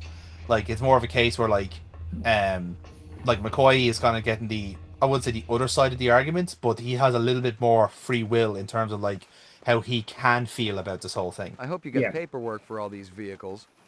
Are we kids or what, Ray? You're talking But to that, crazy little I Larry guess, okay. Hirsch here. Again, I haven't take that watched as the a film yes. in God knows how You can many take it any years. way you want. But Just don't take it for a like test by the drive in description Fourth of sector. that, is it actually a case that someone had that they were like, okay, we'll give you the other side of the argument, or did someone get a very quick brief of the film and wrote up a game on it without knowing? A bit of both, really. Like sometimes when you get like adaptations like this, they tend to miss the point of it somewhat. But it's actually quite refreshing to see that I think it's Westwood Studios, I think they're called. They actually kind of did get the point of the movie to begin with. Yeah. And like I said, like Blade Runner The isn't tunnel the stretched for isn't a miles. walk in the We're park. sure it Neither came is out it somewhere, Shakespearean. but I didn't have You know, time to it find does out. have a couple of layers to it. Yeah. And I think it does help if you have read the original novel by Philip K. Dick as well. Well, actually, I suppose both of them, actually, come to think of it. Androids of Electric Sheep and then the other novel that he's wrote, and that kind of the sequel to that. So between them and the movie Blade Runner, you kind of get that there is a lot of like kind of social commentary and kind of like a kind of well, the social commentary is one side of it, but it's also the validity of truth and facts. You know, it's a case of like, well, does it actually matter if the replicants are artificial or organic in a sense? Do they not still matter because they now exist? Yeah. And again, it's that sort of thing where like, you know, the Blade Runners are working off what they've been told. They've been told that replicants are illegal and they can't exist, therefore you must get them off our streets. Yeah. Now, the way I framed it there is very familiar to what's happening in the current world. But that's also because certain peoples have been told that from a certain point, and they're almost not only made to believe that, but they're also paid to believe that as well, which is what makes it twice as dangerous. So like I said, we're seeing we're seeing this kind of Blade Runner argument from the Blade Runner's point of view, where like, you know, this is such a grim and unforgiving world that like, you know, one of the nicest jobs you probably could have is being a Blade Runner, because like, you know, you have a roof over your head, you are armed, you get like access to food and resources that most people might not. So it's not the worst job in the world to have, but you'll always live with this moral ambiguity of like, is the thing that I'm doing actually right or not? Yeah. And as you've seen from like some of the Blade Runners, don't really give a shit. Like Steel has probably been in the game long enough to go, fuck it, I'm getting my bag and that's it. So be it, you know? And she is also probably quite good enough to be able to, you know, not fuck up at any point. The other guy that kind of flows around, I can't remember his name off the top of my head. He's kind of seen as like almost like the most senior Blade Runner. He just kind of floats around and just like, you know, almost acts as sensei to the rest of the Blade Runners. But he's the same thing. Like he's been probably in the game so long now that it kind of just doesn't matter to him, you know. And look, that's fine. It's not a like to each their own in the sense, but it shows you like everyone has a kind of like, you know, their kind of tolerance for like whether they think it's morally right or not. Some just don't, and that's the way it is. So I had to look away for a minute. Why are you running around the spot with spotlights going? So this is the maze. So when the girl Lucy disappeared from the arcade previously, I had a notion that she was hiding in this maze. And the first time I was in here, I got lost in it because basically like there's just so many alcoves. And with certain games, I am never sure whether they treat the walls as invisible or not. In terms of like, can you click as the crow flies and say, I want to go to the top right of this room. And in some games, the one that you do, you have to follow the path. But in this game, it actually does. So like, I wanted to go to the actual exit, which is there on the right hand side. So I click there, and just see where it leads. And because again, I'm curious to see whether actually Lucy has gone to ground. Can you actually find her or not? But unfortunately, I don't find her in this game. So Lucy is one of the replicants that does actually get away in the end. And like I said to you before, like there are a couple of characters in the game, and the game randomly assigns who the replicants are at the start. So it is entirely possible that there will be a playthrough of this where Lucy is a real 17-year-old girl, Keep who is your basically paws being off preyed that, upon by Ray. an old pervert, and she has been kind of brainwashed to thinking that her parents are replicants. Keep your paws off that, Ray. So whether you think that's grim and depressing enough for a dystopian future, I'll let you decide on that one for yourselves.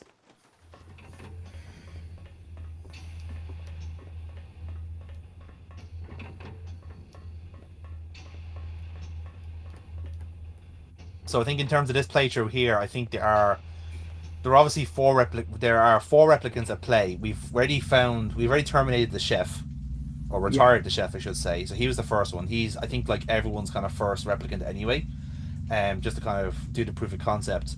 The leader, that Clovis, who we've seen in the cutscene there, is always the replicant. He's the leader of them all. But then everyone from the Rastafarian to the guy selling stuff in the animal market to the dancer to Lucy, they all can change. So anything from those two out of those four typically is what you're going to get from the playthrough. Dancer was one. Yes. The comedian can be one as well. I think he can be a replicant too.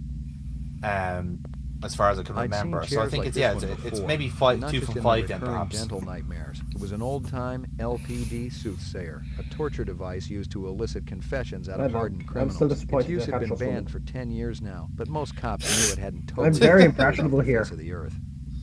But again, that's the whole that's the whole skill of the Blade Runner as well. Is that again, it's an empathy test. So it's essentially a sociopath test. So you're trying to say okay, you're being given this kind of very emotionally charged scenario, and you're expected to react naturally. What does that mean? What does what does react naturally mean? Because a lot of people hide. Yeah, but some people can train themselves to not do that, to not be suggestible, to not hide from these things. Oh yeah. Is that a dog? Oh no, that's a rat. Never mind. That's a rat. Yeah. Did you die? No. We did die. So we're now out in the kibble here, and basically there are random encounters in this area. So if we wanted to get to the other side of the map where all of our other locations are, we have to go through this area. So every now and then we will get intercepted by cops, by animals like those rats you saw there, or others. Remember that there are people out here living in the kibble. So really trying not to make a lost reference there. If watch out for the others. Watch out. Yeah, essentially that is the advice, is watch out for the others.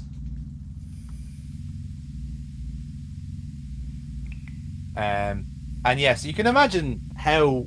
Actually, no, they're not called others. They're called specials. I remember now.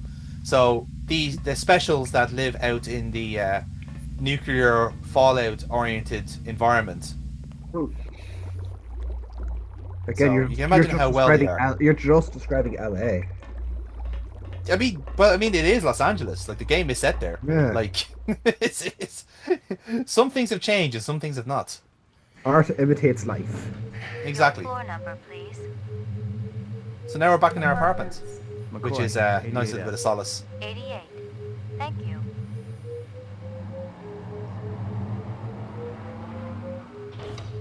Where's Maggie? Where's my animal? Step off, motherfucker. Ain't no Maggie here. She was here last night when I left. You got the wrong place, Jack. Yeah, I my live gaff. here. I don't know what you're speed loading, and I really don't care. Wait a minute. I got no problem icing you if that's what you want, Jack.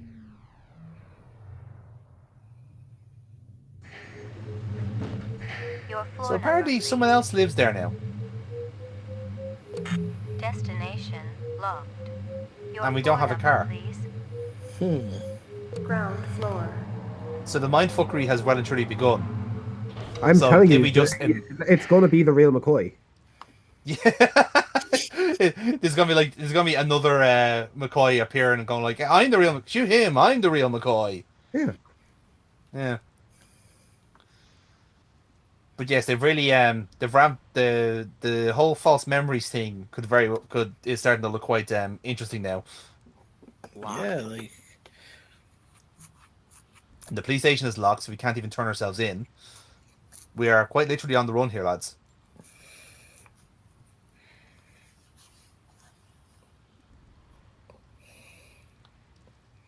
Do we even have a dog called Maggie? Does she even exist? Do we you even do, live but anywhere? you do, but she's not called Maggie. She's called Tina. That would be a hell of a plot twist, to be fair. You've actually been the dog the whole time. I mean, McCoy would be a great name for a dog, let's be fair. It would be the best.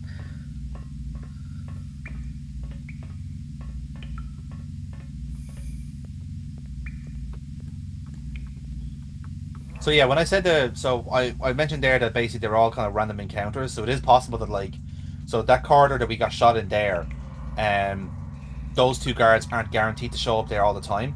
So we could go there again and no one would show up. You know, it is purely a kind of random thing in a sense. Jesus, tell you what, that's a good thing to have in the game, considering that it's not just who the replicants is. Yeah, but when you counter them can be different as well. Yeah, exactly. Like it's as I said, like it is just a kind of a reaction test in a sense. Now again, you get a really like shit like draw here and get like enemies in like 4 different areas, and you're already fucked from the last 2 encounters. Like there's a hidden health bar, for instance. You don't have That's what I was going to ask. Like, how often does that refresh for you? Like, as soon as you go up to the surface, does your health bar refill? I actually don't know the answer to that question, James, to be honest. Because I didn't get into combat long enough to know whether like there's a kind of a death spiral aspect to it. I've noticed that like you can take 2 or 3 shots, which I suppose is quite like realistic to a fault in a sense. It's good for realism in a sense, but not good for a video game that you can't really get into a firefight. You have to be quite accurate. And of course, the replicants can take more than you as well. In a fight as well, yeah. Yeah. So that's the thing. Like it is a case of where like you actually are kind of you have to be like snug in your shooting, or else you will get torn to pieces. I think it does make the cut, but I think I do get kind of like blindsided by I do get ambushed by a cop at one point, and if I recall correctly, I only was able to take 1 shot. So I'd say it's something where, like, say, over time, your health does recover. So maybe it's the fact that, like, you have to go from one area to the other, and then your health slowly recovers. Mm-hmm. That'd be my guess, just based off the playthrough. But now we can see what was hiding in that tunnel.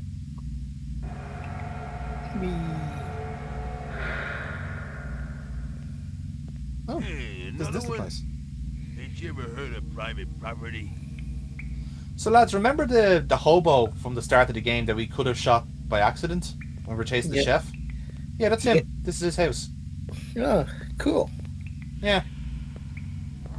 Hey, haven't I seen you somewhere before? And if I'm just going to say, like, I remember me shouting to spare everyone's lives. Like, I absolutely believe that hobo was an innocent man all along, and I'm sure had we followed KC's initiative of killing the homeless man, this room would be locked to us by now. It's quite appropriate that you're trying to implant false memories in us, James. Even though we have empirical proof that you didn't say that at all. And then the fun part is now people are going to have to look back to those parts of the playthrough to see who is given the false memory, me or James. Look at us being thematically consistent with the game, huh? Like bastards. Describe them to me. Sure you don't got that drink? Maybe later. Well, there's the Japanese guy with the coat and the glasses. Skinny guy, blonde hair, ponytail? Yeah, and the guy with the muscles and the funny hair. Dreadlocks? Right, seen him twice. And a two-headed guy and a fat man. Yeah. Fat man? The one I was chasing from the sushi bar. Nah, the other fat man. You know him, rough voice. Always eating. How many times you seen the fat man down here? Bunch of times. Last time So, was do you know that who long he's ago. who he's describing he there? doing? The fat guy. Collecting guns like always. Handguns? A blaster like mine? Handguns, rifles, a whole Like, lot. you've been referred to as a big guy once or twice, and you're not particularly tall. That's true. So the two guys, the two well, the replicants there, Clovis and Can you describe them? and the and Dreadlocks as he's called there. Yeah. So we know about them. They've taken the Siamese twin. The other guy there, the fat guy, is Guza, the police chief.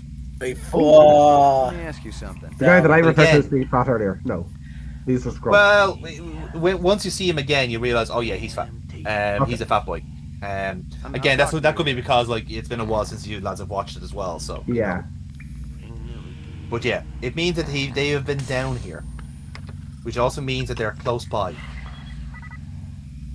because these are all reclaimed sewer tunnels and sewer areas. So yeah, death around every corner.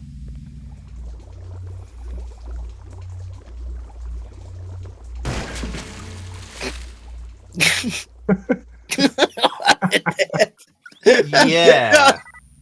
It's so anticlimactic. Like, it's like, we know who the villains are. Let's go. Final battle. New. So this is probably the most annoying part of the game by a country mile. So there's a fault line on that plank, right? And this kind of like this fucking mutant rat is going to come from the opposite side of the plank here, and basically his weight makes the plank collapse when you try and shoot it. Okay. The animation looks so sudden there because it's one of those animations that's like mapped to processing power. It So basically now- looks like a Family Guy skit. Yeah, exactly. Yeah, it's like very unintentional comedy.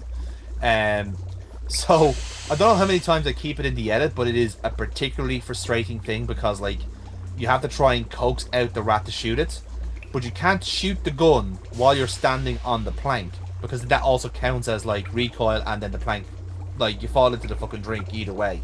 So you have to coax out the rat, run off the plank back onto dry land, and then shoot the rat, and then walk across.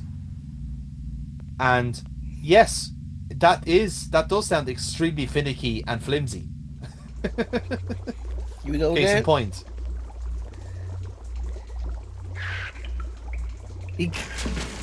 Oh, yeah, that was a bit worse.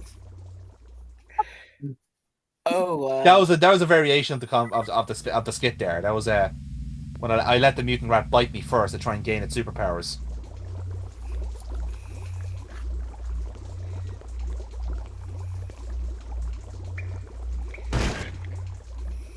So again, that was me just shooting the gun there. So that's also proved that like both things happen with the plank.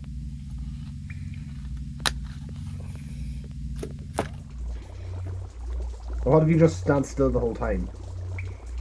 Well, what would happen there is the rat would go and bite me. So that's No, but had you not moved onto the plank at all? all right. Well, then nothing happens. Like you have to go to where the rat is coming from. Like that's the only place you can go.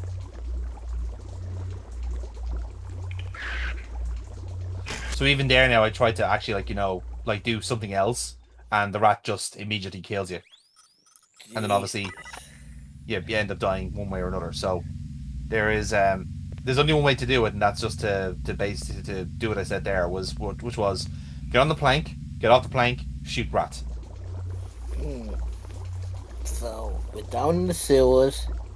There's a rat. There we go. Green sludge and wood breaking. Yeah. How many turns did this actually take? Have we seen any edits of like? Is this cleaned? I think that this is all of the attempts. I think I probably have taken a cut there just to demonstrate. I don't think you can run over the plank either. I think that's probably something that did miss the edit there. So yeah, I did definitely take a cut there because I need to actually see what I actually need to find video footage of like what was required for that section, because it looked like I was doing everything correctly until I didn't. Tried that already. Look, we know that But anyway, here's the Siamese twins. cytosine sequences can be mutated in progress. Let's move on. Hey, it's about time you showed up. You know who I am? Detective Ray McCoy. You're investigating Miraji's death. And Eisendoller's. Having any luck? You're Luther and Lance? Hell of a smart cookie there. Take your guns and your violence elsewhere. We've got important work to do. The reps that killed Marcus and Miraji, they'll be looking for you. You're a little late, Detective. They've already found us. So why are you and still we've walking turned, around? we've turned heel and taken the money. The cards, you know what I mean? Eldon makes mistakes just like any other human. The difference is your bastard doesn't like to admit it. No, he covers them up, pretends they're human, gives them a job at a stinking corporation, and then when they actually produce original work, he boots them out on the street. You're saying you're replicants? We finally figured it out. Clovis helped us see the light. But that's ridiculous. Tyrell wouldn't design something like you. He wants perfection. I told you we were a mistake. Keep talking. Sometimes our memories are different from each other's. The implant process isn't perfect. We know, we've seen the studies. You can't always be sure exactly how the memories will play out in so the like subject's now mind. We're at a point where We've one got thinks he's different replicant and the other recollections thinks of our he's real. childhood. Explain So like that. this. Maybe one of you just forgot. If you can't trust your own memories, what's left that makes you human? What are you doing Well, down it's not here? that's a. Eldon Isn't that just a so now we're thematic returning sentence the favor. there? We promised Clovis we'd be finished with this by the time he got back, so if you don't mind. Tyrell says the 4-year lifespan can't be extended. Of course he's gonna say that, but he's wrong. Very wrong. We got the research right here that'll prove it. Is it complete? No, again, you extend he's the life technically of a correct replicant there. right Like the now? replicants are designed Well, to just be no. a 4-year The like limit creature, is and then that's it. integral part Yeah. of every element of the And replicant. Terrell's like all the theory is like that essentially what every they've done body is like part will telomeres fail, are and your only the designers your of kind of each like your know your exactly time how it frame works. in your cells. Clovis So has the longer your already unlocked telomeres the are, secret the of more the skin. technically Now your it's cells will Mirage. live on for. Sebastian and Chu, So they know about the in central nervous principle, system and if the they eyes. if they wanted to basically lot of have retrograde someone viruses like were built only into the live for eyes. 4 years, they manipulate the Tyrell, telomeres he's to got the live basic DNA so that their pattern cell information, but he won't just give it apoptosis up. kicks in quicker. Did you tell Clovis all this? He didn't ask, he already knew. He knows all about you, too. Where's Oh, Clovis how now? exciting! We're so popular. Gone to have a little heart-to-heart with Eldon. He'll kill Tyrell if he gets to him. Isn't that just too bad? I won't shed any tears. Tyrell is killing us all. 4 years isn't enough, is it? If Clovis snaps his neck, it'll be merciful and quick. Yes, I agree. Let's It's a go hell for of a 4 lot more than we've years. been given. I got a little Imagine test what I want you to replicants take. could do with 8 years. You believe this clown? He wants to void confess. Randy, how long have replicants been Shoot about us at this or leave stage? us alone. Let's get back to work. That's a very good question, actually. I'm not too Clovis sure. set me up, Um, and he used my boss to do it. He's sharp, this one. I'm actually not too sure about that. I'm gonna have to check. Tell me what you know. How about we trade? Our life Well, I for know that the yours. Nexus 6 models are relatively recent. They're really new, yeah. Might not Yeah, be. they're fairly new, alright, but Still, the work will go on, with or without Clovis. Get us Tyrell's files, the rest of the DNA data, and we'll help you. You want me to break into the Tyrell building for you? You're nuts. Let's see. Defective, yes. Nuts, no. You need us, McCoy. We can serve up Goose's carcass on a big, oversized platter. Let's see. What kind of deal did you have going with Runsiter? Don't talk to me about it. That was Lance's stupid deal. We just wanted to make some extra cash on the side. That probably had something to do with you guys getting fired. I'm sure he wasn't too pleased. Since Eldon's such a pain-in-the-ass control freak. Did you meet Clovis through Runsiter? It was all just a coincidence. Stick around. I may not be finished with you. I haven't exactly got a timeline on it. Exact answer in terms of how long the replicants were around. Maybe it could be something in the books, perhaps, but nothing's coming to mind as of yet. Yeah, no worries. But yeah, it's a good question, But actually. yeah, Yeah. that 4-year rule is a known thing. Well, that's something that they're designed for. They're designed to have that to have that in, especially for the Nexus 6 one. I think the Nexus 7's one had a similar thing, but they were allowed to actually create children, because that becomes a thing. That's a plot point in the second movie, 2049.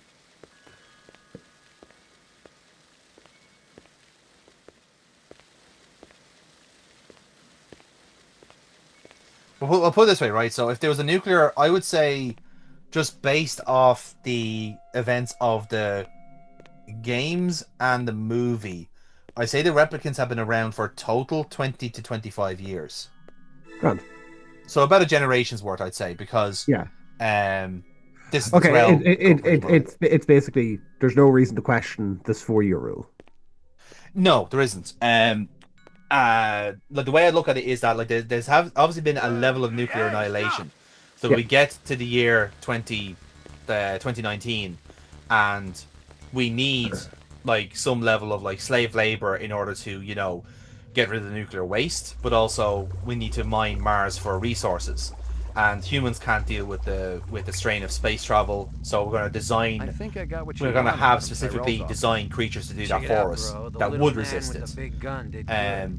But Bargain's as I a said, bargain. like You because said they you'd are give me used for Guza. slave labor, we It's need to all get them, right make them here. more efficient each time. boss is a real It, piece like of work, it's let me tell it, you. it's essentially Almost as good using as the kind of like Tyrell. computer, like, Take you a know, look. design logic for That humans. probably had something Like to do with you we need guys to make getting these fired. more efficient, better at everything else. Guza had his And then fingers we're in now as at the many point where like rancid they've pies as possible. He was insatiable. they He have sold now police superseded equipment, us, ripped off and criminals, now and could even killed. And here were justifiably say, documents that okay, proved let's it just all. kill off the humans because Depositions, they're inferior. photographs, video discs. It was the complete file on Guza, the dirty cop. Where'd you get this?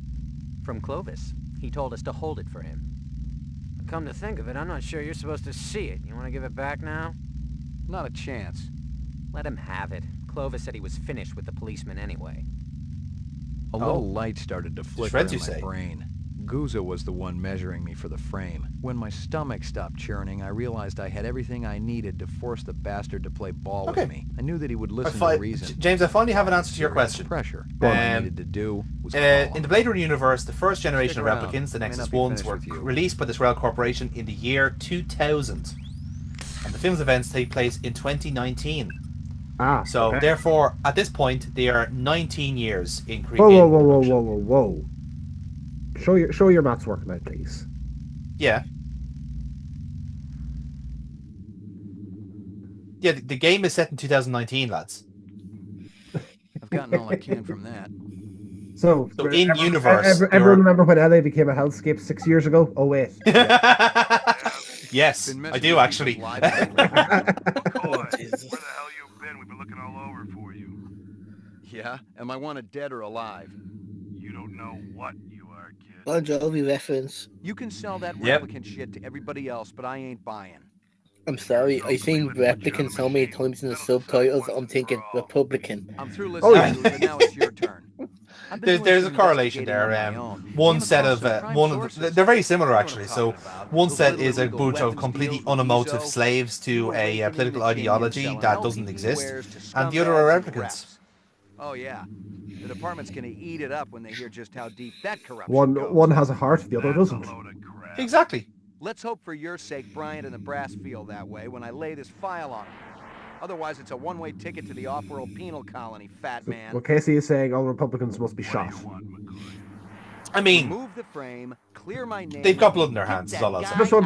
Just want to mention there are Republicans. Just on the record, yeah. There are Republicans, and there are Republicans. Republicans.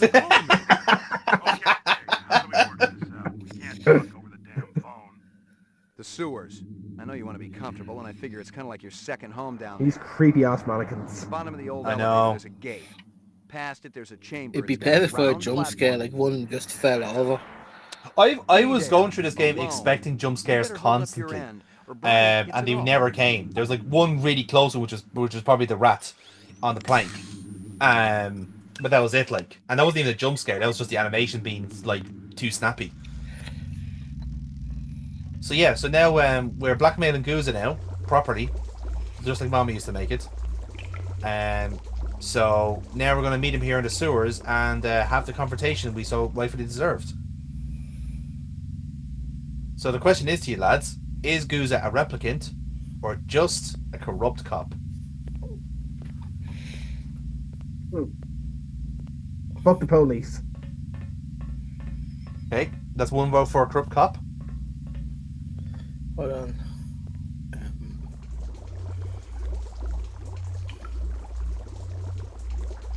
Did you get that asshole out of my apartment? Well, he's just a fat, corrupt idiot.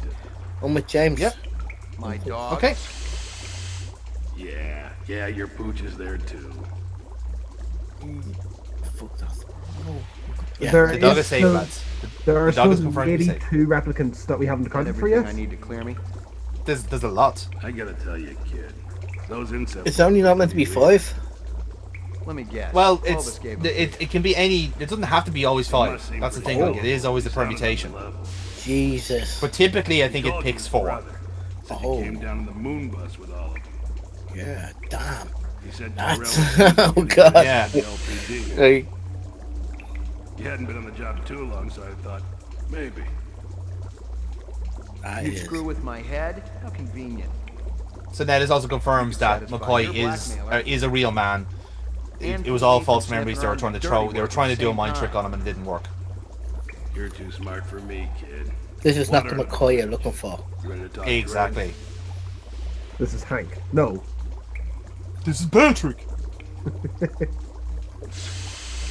I got it all right here. Photos, files, discs, the works. It ain't a pretty sight. You can't blame a guy for trying to better himself. Trying is one thing. Ripping off speed loaders and selling the shit yourself. Farming out LPD weapons through black marketeers. Torching 2 pimps who wouldn't pay you off when you were working Vice. Hey, that was the crime scene we had earlier on, by the way, where Brian's How long badge did you was think it found. could last? It finally reaches the point where you don't even think about what happened yesterday. Only what's coming to you tomorrow. 20 years in the job, kid, and nobody was gonna touch me. Helping reps also part of the job? I was gonna whack them myself once the heat was off. Tie up those loose ends. Nice idea. Once I was out of the way. Clovis is still gonna come gunning for me, kid. You and Chris gotta take him down. Then my problems are over. Our problems are over. And we can all live happily ever after. Yeah, let's go with that. Yeah, I wish I could go back. I didn't do EZO, but I'm pretty sure I retired a human a while back. Jesus, McCoy, you know what a bind that puts me in? I thought we could help each other out. Now, shit, there's no turning back. Just give me the goddamn briefcase. What the hell good are you now? You're still gonna have to stand trial. You're still gonna have to go on the machine. You've got nothing to trade, kid. It's over. I'll be the one to decide that, fat man. I see we were right to follow him, Sadiq. Uh-oh. The robots are here. Looks that way, man. You might as well give it up, Clovis. You and your people don't have a chance. Unfortunately, I don't see them, so I can't shoot at them. Than you, Lieutenant. McCoy and I were just talking about how to get you guys out of your jam. Now again, you can shoot Guza here if you want to. But you gotta show yourself first. We gotta do this in person. I wouldn't. And if I told No. you that For the simple reason, like, if you shoot him and the other 2 get away, like, exactly. Lieutenant, we have everything we need. SMRT, SMRT. Too bad we're becoming such good friends. Whatever is born of mortal birth must be consumed. Holy shit, did they just shoot him? They did. to rise from Generation 3. Then what have I to do with thee? Kiss my ass. So, And in the drink. what shall we do with this detective? He's been so persistent, so industrious. You know what I would do. Yeah. I know what I was doing. Getting the fuck out of there. Fuck you and your exposition. I'm getting the shit out of here. So yeah, I wasn't sticking around. I presumed they were going to shoot at me next, so I bolted. Oh, I might have missed some exclusive content there, lads, but I didn't want to take the risk. That's true, you know. I'm sure it will just... Oh, look at the top right there. It's all in your head. In your Is head. it? Zombie. Zombie? Don't you recognize a special when you see one, Jerry? The only Aren't they so special? The only So special fucking I special. recognize is Emma from the Lego movie. Tough day, McCoy. You could say that. There he is. Dealer's There's our old looking for friend. you and Brian. You've been keeping the whole department hopping, you and Guza. I know. You looking for me too, Gaff? Looking, not killing. I'm in a good mood today. You know you got some interesting neighbors, McCoy. Yeah, well, I've been too busy to visit lately. You gonna turn yourself in? I'm thinking about it. Think hard. You killed anyone yet? It's like I said before. You retire a human, your career is over. Your life too, maybe. No, so the thing is that We don't live forever, do we? So this goes back to the whole, like, you know, the not trusting yourself angle, because McCoy is now doubting himself that the people that he shot were in fact replicants. We know that they're replicants. He is correct, but he still believes he's worried that one of them wasn't. Very funny, yes. And here's Terrell. This is the guy that eventually gets his eyes burst in the movie. 5 billion tons of Okay. rubble surround this city. Eventually, it's going to This is the very much the Elon Musk / Jeff Bezos of the game. Sorry, he Of looks the like world. G-Man from Half-Life. He really fucking does, and he sounds a bit like him as well, which is slightly uncanny. But he does have a fabulous bow tie, which is almost certainly part of his appeal. The laws can be changed, and if replicants were allowed to work on Earth, imagine what your legacy would be. Governor Maurice Colvig. I'm sorry, you mentioned someone, Elon Musk. Wasn't that the guy that got pulled apart by rabid dogs? I'm trying to predict what... Yeah, actually he did. He weirdly just died of a ketamine overdose. That's strange how that happened. Solution to an old design challenge. Give them jobs on Earth. And they Yo, it's awful. I heard he fell out of a window, which is even weirder because he lives in a bungalow. No, it was a window into It's one of my children, I think. a Cybertruck. Those things are Why deadly. don't you show yourself? With pleasure. Call security. Who is this? I mean, and you could just take that clip from you and use that as an endorsement of the Cybertruck. Cybertruck, those things are deadly. It's much like the replicants, it killed its master. And by the way, just randomly just shot the governor of Los Angeles, by the way. I don't have time for talk. I wish I could help you. I really do. No, that's kind of funny. I'm thinking of never mind. Yeah. Dave, he's safe. He won't be terminated.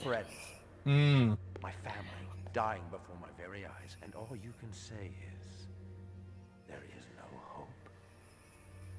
Time is precious, my son, and you have been keeping yours well. And when night This guy would be the protagonist in his own game. Oh god, yeah. Much like very much the case is, he thinks he is the hero. He thinks he's done humanity a favor by creating these short-term organisms, and of course, profited heavily from it. I want to keep him as a pet.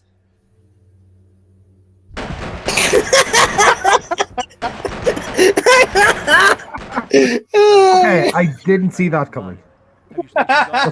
Just like the guards. He died as he lived. Human shield. No, sorry. He's allowed to meet Shield, but if I do it... Yes. James, he's a Republican. He's a Republican. All right, it's fine. He was gonna lose the primary anyway. So we are back home, but there is no dog. Because the dog was the replicant. Yes, the secret fifth replicant that wags his tail and tells and wants biscuits.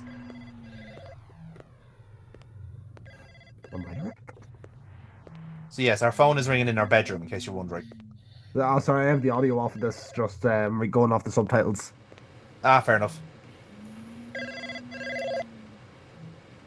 So who's Back calling in us the at this day, hour? phones were attached to the walls. Bum, I know. bum. That hasn't been a Of thing course, since on 6.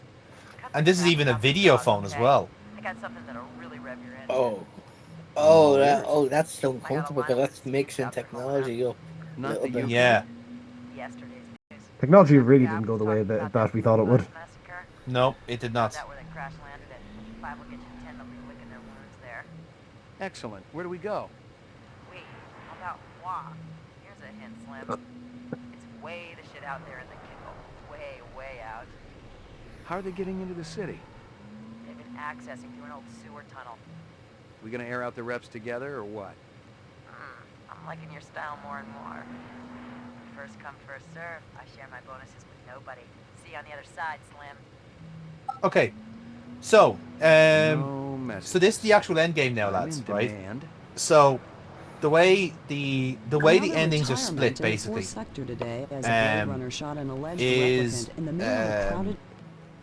the way it splits between basically if you're a replicant sympathizer or you're a Blade Runner, okay?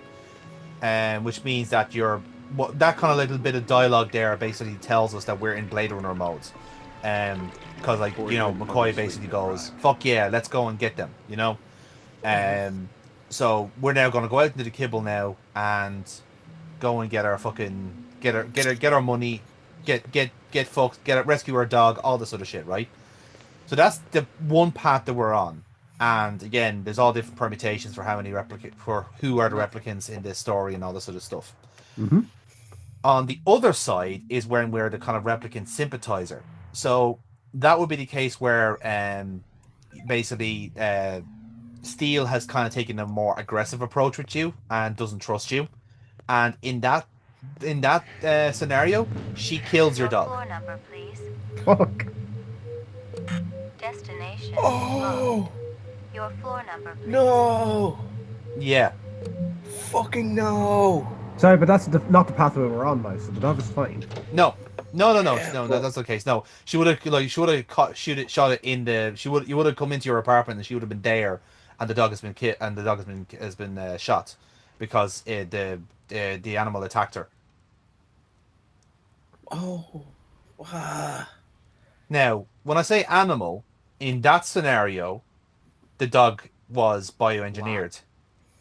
Not a replicant as such, but definitely a fake animal. So it's kind of this weird kind of thing where like they kind of like are flippant with if the dog is real or not in the playthrough. Not well, like in fairness, like it doesn't actually matter at this point whether the dog is a pet. In the Blade Runner universe, all of it is kind of irrelevant. You know. So me actually saying the dog could be a replicant. In the scenario where we're a replicant sympathizer, that's the way it's interpreted. Yes. So basically, so either way, the end game still brings us out into the kibble here, into where the moon bus has crashed. But one of it is either whether we're kind of with Steele or almost like I don't want to say against Steele is the wrong word to use, but certainly not like, you know, we're not quite on board with her. Let's say she's a bit too extra for us, you know. She's too on the extreme side. Yeah, a little bit, yeah. But again, she's also been established as the most like clinical of the Blade Runners based off her stats on in the shooting range. And here we go. This is out in the kibble now.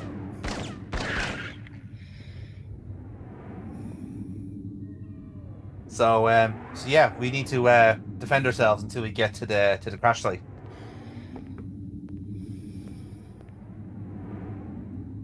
About time you got here. Here she is. If I was a Nexus 6, you'd be dead. No, you'd be dead. I heard you stumbling around back there 10 minutes ago. I got a little hung up. Where's the moon bus? Real close. You ready to take care of business? Hell yeah. There's gonna be a hot time in the old town tonight. Okay. Away we go. We know how good one Blade Runner is. Now we got 2. I don't like it. Smells like ambush territory.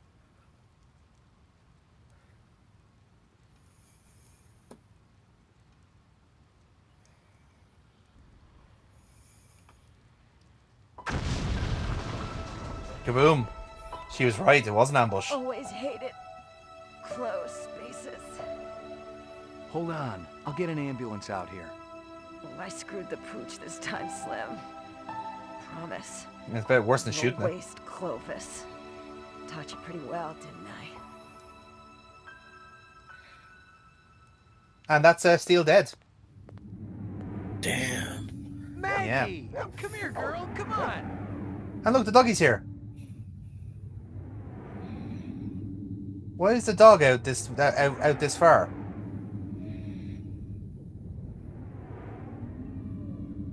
Look, here she is. She's coming back to us. Look. Yay! Been awful slow. Well, she is very far away. Awful mechanical. You're mechanical.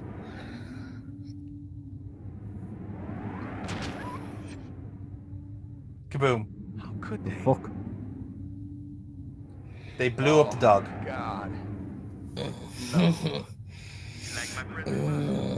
You bastard! Casey's about to go John Wick. Uh-huh.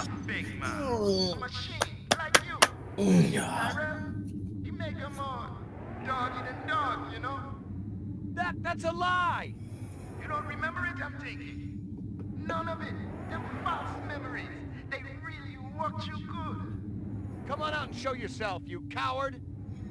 So Sadiq is claiming that the dog was fake all along. And bam, bam, bam, bam, bam, fuck off. We killed him good. Good. Wasn't enough. Mm-hmm.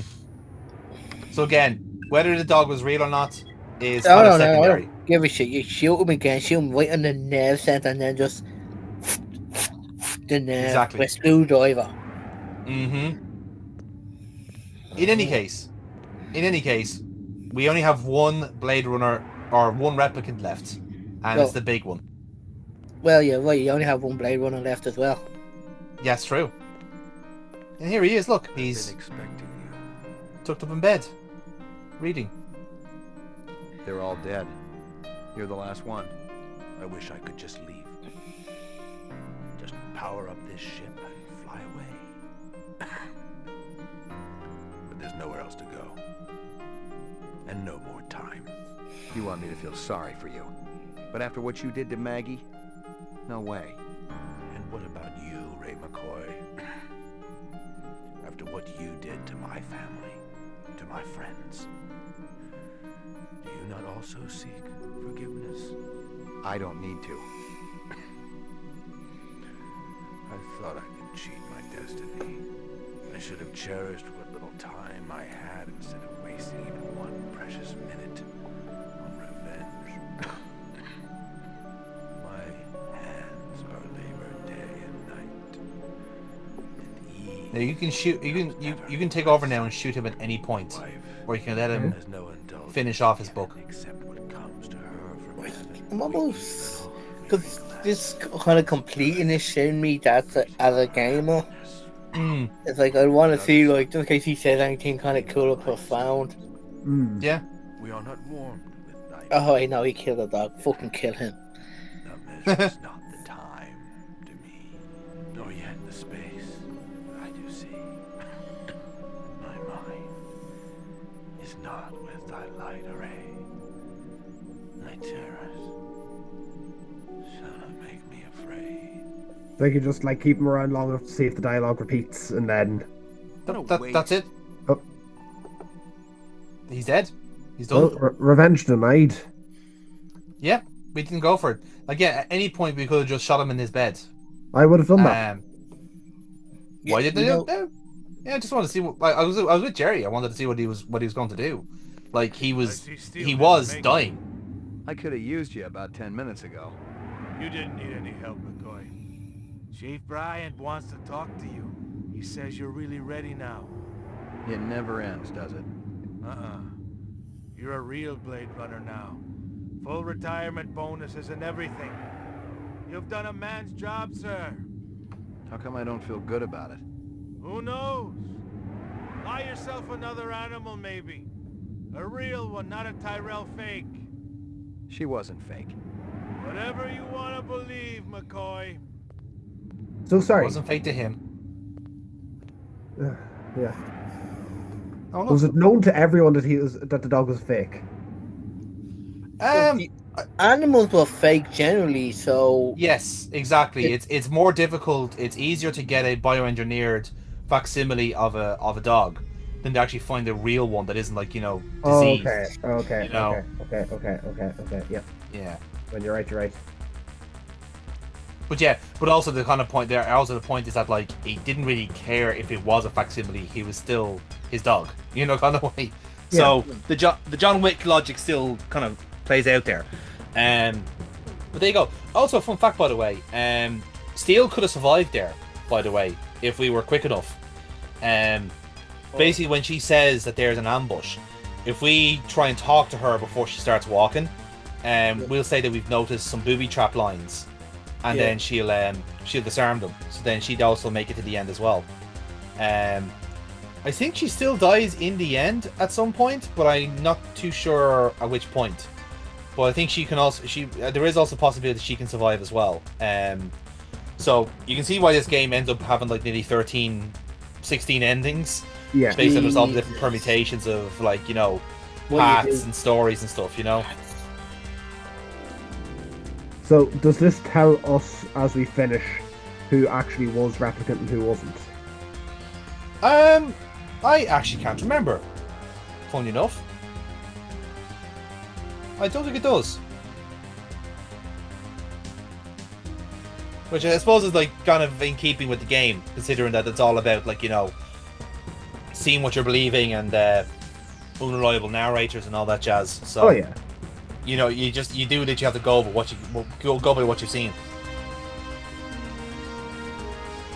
Like say for instance now, like the stripper that we were interrogating earlier on, like again, it's possible for her to have been a real person. I believe she was a real person.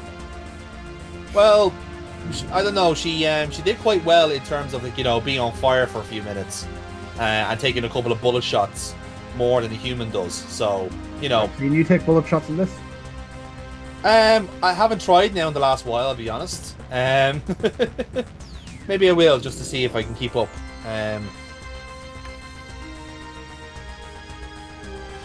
But yeah, that's Blade Runner, lads. That's certainly one of the various possible endings to it.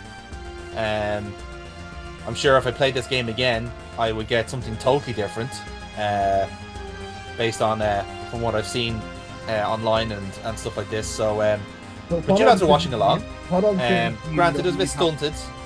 We needed plot reminders, but how did you lads find it in the end? The main thing I think that held me back with it was I cannot remember having watched the original film. So references to locations, references to like things from the main film were lost on me, unfortunately. Okay. That said, fun game. There's plenty going around. Interesting mechanics with like you can really soft lock yourself if you're not being careful. Yeah. Yes, very, very much. I can totally agree with you on that. By the way. But like, if you're looking for my thoughts on it, that would kind of cover over what I'd be saying for myself anyway. Yeah. Fair enough. And Casey, how about yourself? How did you find this game after watching it yourself? Also, no context of the movie as well, we should say, because you haven't watched either of the two movies. Yeah, I know he said it would, but he didn't. Has this game inspired you to go and watch? It's put it on the list of stuff to watch. Okay. Like, as a game though, I loved it. Like I loved the mechanics of choices affecting later outcomes. Mm. But I think the only thing that would stop me was I remember we mentioned it was out for the Switch, but the Switch port it went a bit GoldenEye, let's say. Yeah, it did. It wasn't a very good port at all. That kind of made me go, Also, yeah. I find that I can't really, even if the game is quality like this one, I can't play it because just the step down in graphics. Like I experienced it with GTA San Andreas. Mm-hmm. Like I got that first. Like about, I think one or last year or the year before. And just because I'm used to playing GTA 5 so much that the step down in graphics was a bit of it for me, you know. Yeah. Oh, wait. Which GTA San Andreas are you talking about? Because there was the one that there was an official apology for. They just okay, yeah, I'll be more the one that I got on the PS PlayStation Store. So yeah, that one like 2 years ago, whatever one was out then. But yeah, no, I really enjoy it. The hunt for different endings though is a great thing. It's not just good ending, bad ending. Normally neutral ending. There's like 16 in that lot, so that's a bit of a. I didn't know where we were going, and I didn't much care. So yeah, Away I'll from give the it city first, and then as far 8.9 out of 10. Take us. That's pretty good. Like I say, I think from playing it myself there, I feel like I kind of again this is a blind playthrough, and I remember asking you guys at the start of all this whether you want me to do like a perfect playthrough or not.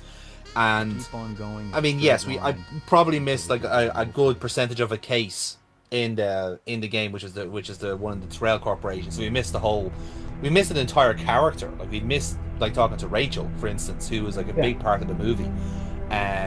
And even just that alone feels like, oh, actually, it's kind of like it isn't even like important to the plot of the game. It's just a nice little kind of cameo in a sense. Well, no, but that is the spirit of this series. Oh, it is, yeah, for sure. We missed out on a game whenever we were younger, so let's try catching up on it. Yeah, dead on, absolutely. I'd be saying I wouldn't want a perfect playthrough because away from the like city you're I'm trying to put myself in the shoes of I got out to Extravision and I got to take a game home for a weekend. Yeah. No, that's true. Yeah, that's a fair point. Yeah. And like that's how I'm looking at this thing that we're doing over the next wee bit. And I know some of the games I've picked up have taken the mickey with that a bit, looking at how long it took us to beat Black Mesa. yeah, absolutely. But that's the saying. Like, it's in a way it's kind of weird to like fly through a game so quickly in a way, because like I wasn't expecting to have the I know the game was like a relatively quick playthrough anyway. But that's also like assuming that you've like you found the people you want to find as well.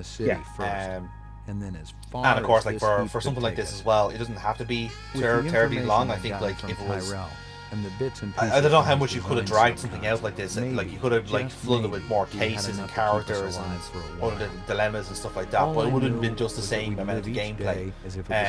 Whereas I think because it's such a short playthrough, it actually lends to playing it again in order to see what happens. It's kind of the Ripper principle actually, because Ripper is similar, where you know the actual culprit is picked at the start of the game. And you basically have to like try and decide between the four suspects who the real one is, and there are clues peppered between the middle and the end of the game, whereas this one's done on a much wider scale. So many different permutations. Your success and fails are assessed, and that basically decides on which like kind of path the ending goes on. Like, there's a lot of work involved in this. So absolutely, you like it. This would be similar to like how a game like Papers, Please operates, where like we couldn't go back to your decisions up to this point that led you to this ending. You still have 9 more to go to find.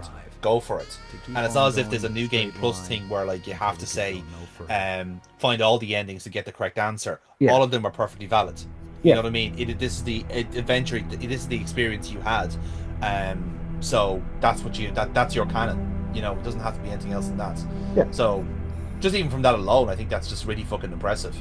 So it also absolutely. Casey gave this quite a high rating out of 10. Mine would be a bit lower than. That's fair. I'd kind of look at these as, like, with my rating, if I say something's like 7 or higher, I'm telling you, go out and get it. Not from the cops so much as the I would memories. probably hold off on that. Like, if someone similar to myself hadn't played through this, who hadn't seen film, I'm not sure if I'd be going out to say, "Oh, you have to get it." I'd be giving it like it's a solid 6. It's a solid hey if it's going on the cheap on Steam, or if it's going on the cheap and you're up for it. Here's what you need to know for it. It's a good game. It's well built. But I wouldn't be like, oh no, you have to put down what you're doing at the minute, and you have to focus for this year. Fair, So, mine would be a solid 6. Okay, that's fair. Do you know what? I think my kind of arbitrary score is kind of somewhere in the middle of that. You know, I think it is, my kind of brain is kind of settling on 7.5 to 8. And that's coming as someone who I consider Blade Runner to be one of my favorite movies. And the whole world and the aesthetics, the overall kind of like lessons of the movie are all kind of like, like central to my way of being.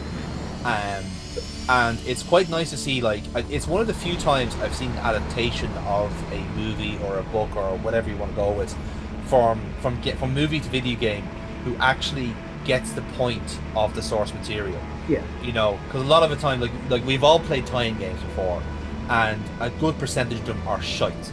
Yeah. Like, they're really, really bad. But the reason they're bad is because they're rush jobs, isn't it? It's because they need to get this movie out before a certain time, before the movie releases, or have it in time for the movie, stuff like that.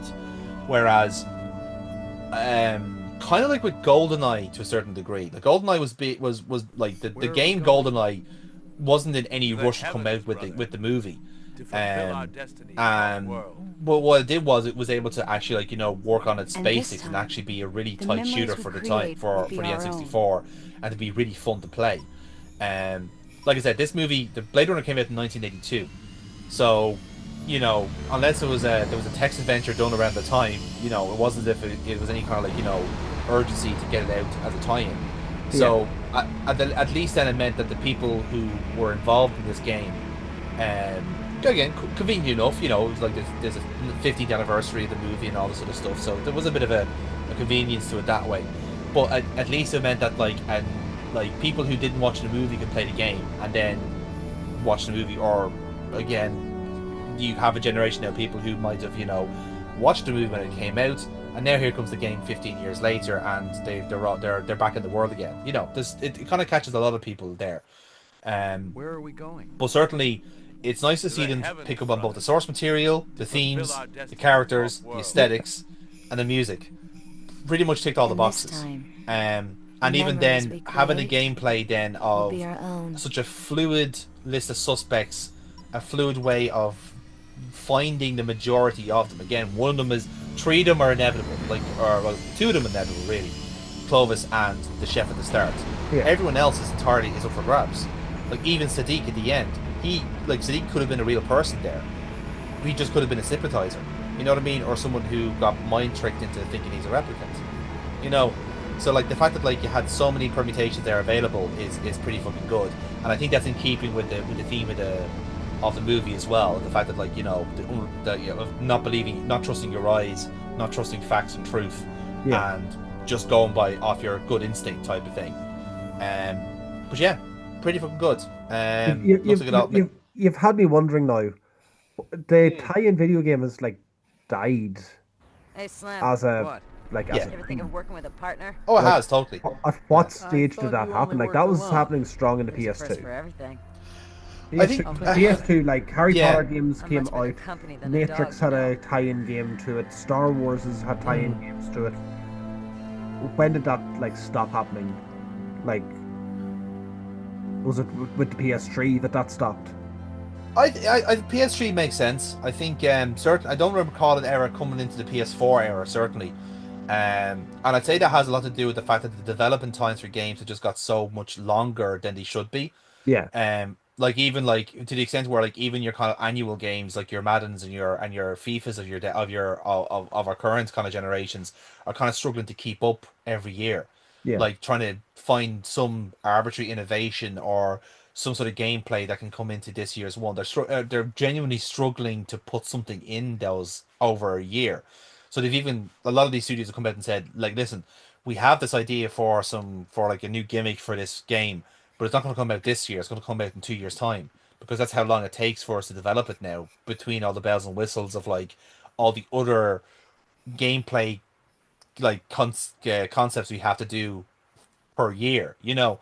So I think the tie-in certainly because like you can't do a quick and easy thing now anymore.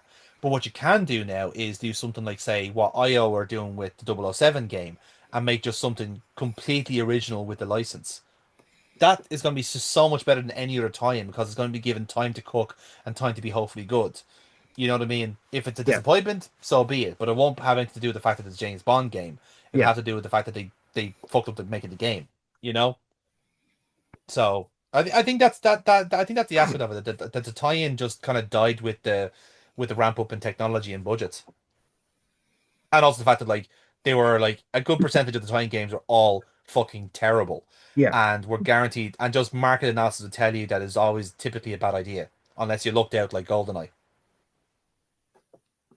So So there you go. Anyway, so that's my playthrough done on the bucket list, and we are now moving on then to our next one of the playthrough of the series, I should say. And well, we know the sequence from now, lads. James had Black Mesa, I had Blade Runner, and Casey, you've gone for something in the exact same vein, something nice and cyberpunk, dystopian, violence, meat shields, everything in between. Isn't that right, Casey? And very, very, very. Let's put googly eyes on everything and make it stuff. Yes, let's go with that. Let's just say we're taking Mad Max Fury Road and going the opposite direction because it's going to be a very, very bad day next time on the bucket Not quite list. Fury Road, but Furry Road. Indeed. Yes. I'm going to play Conker's Bad Fur Day. Yes. It is gonna be fucking great. Literally cannot wait for this playthrough to start, lads. I'm not even remotely joking.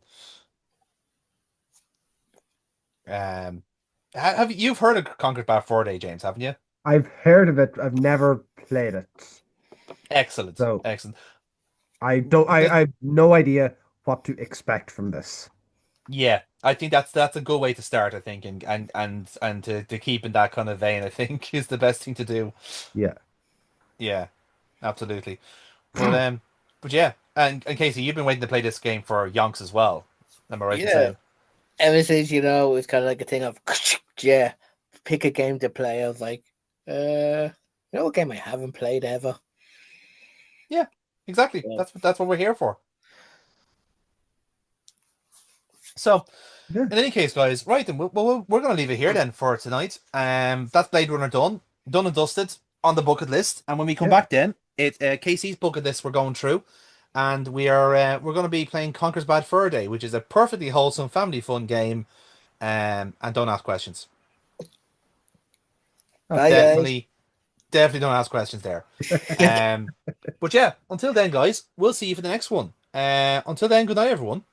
Catch us later. Bye.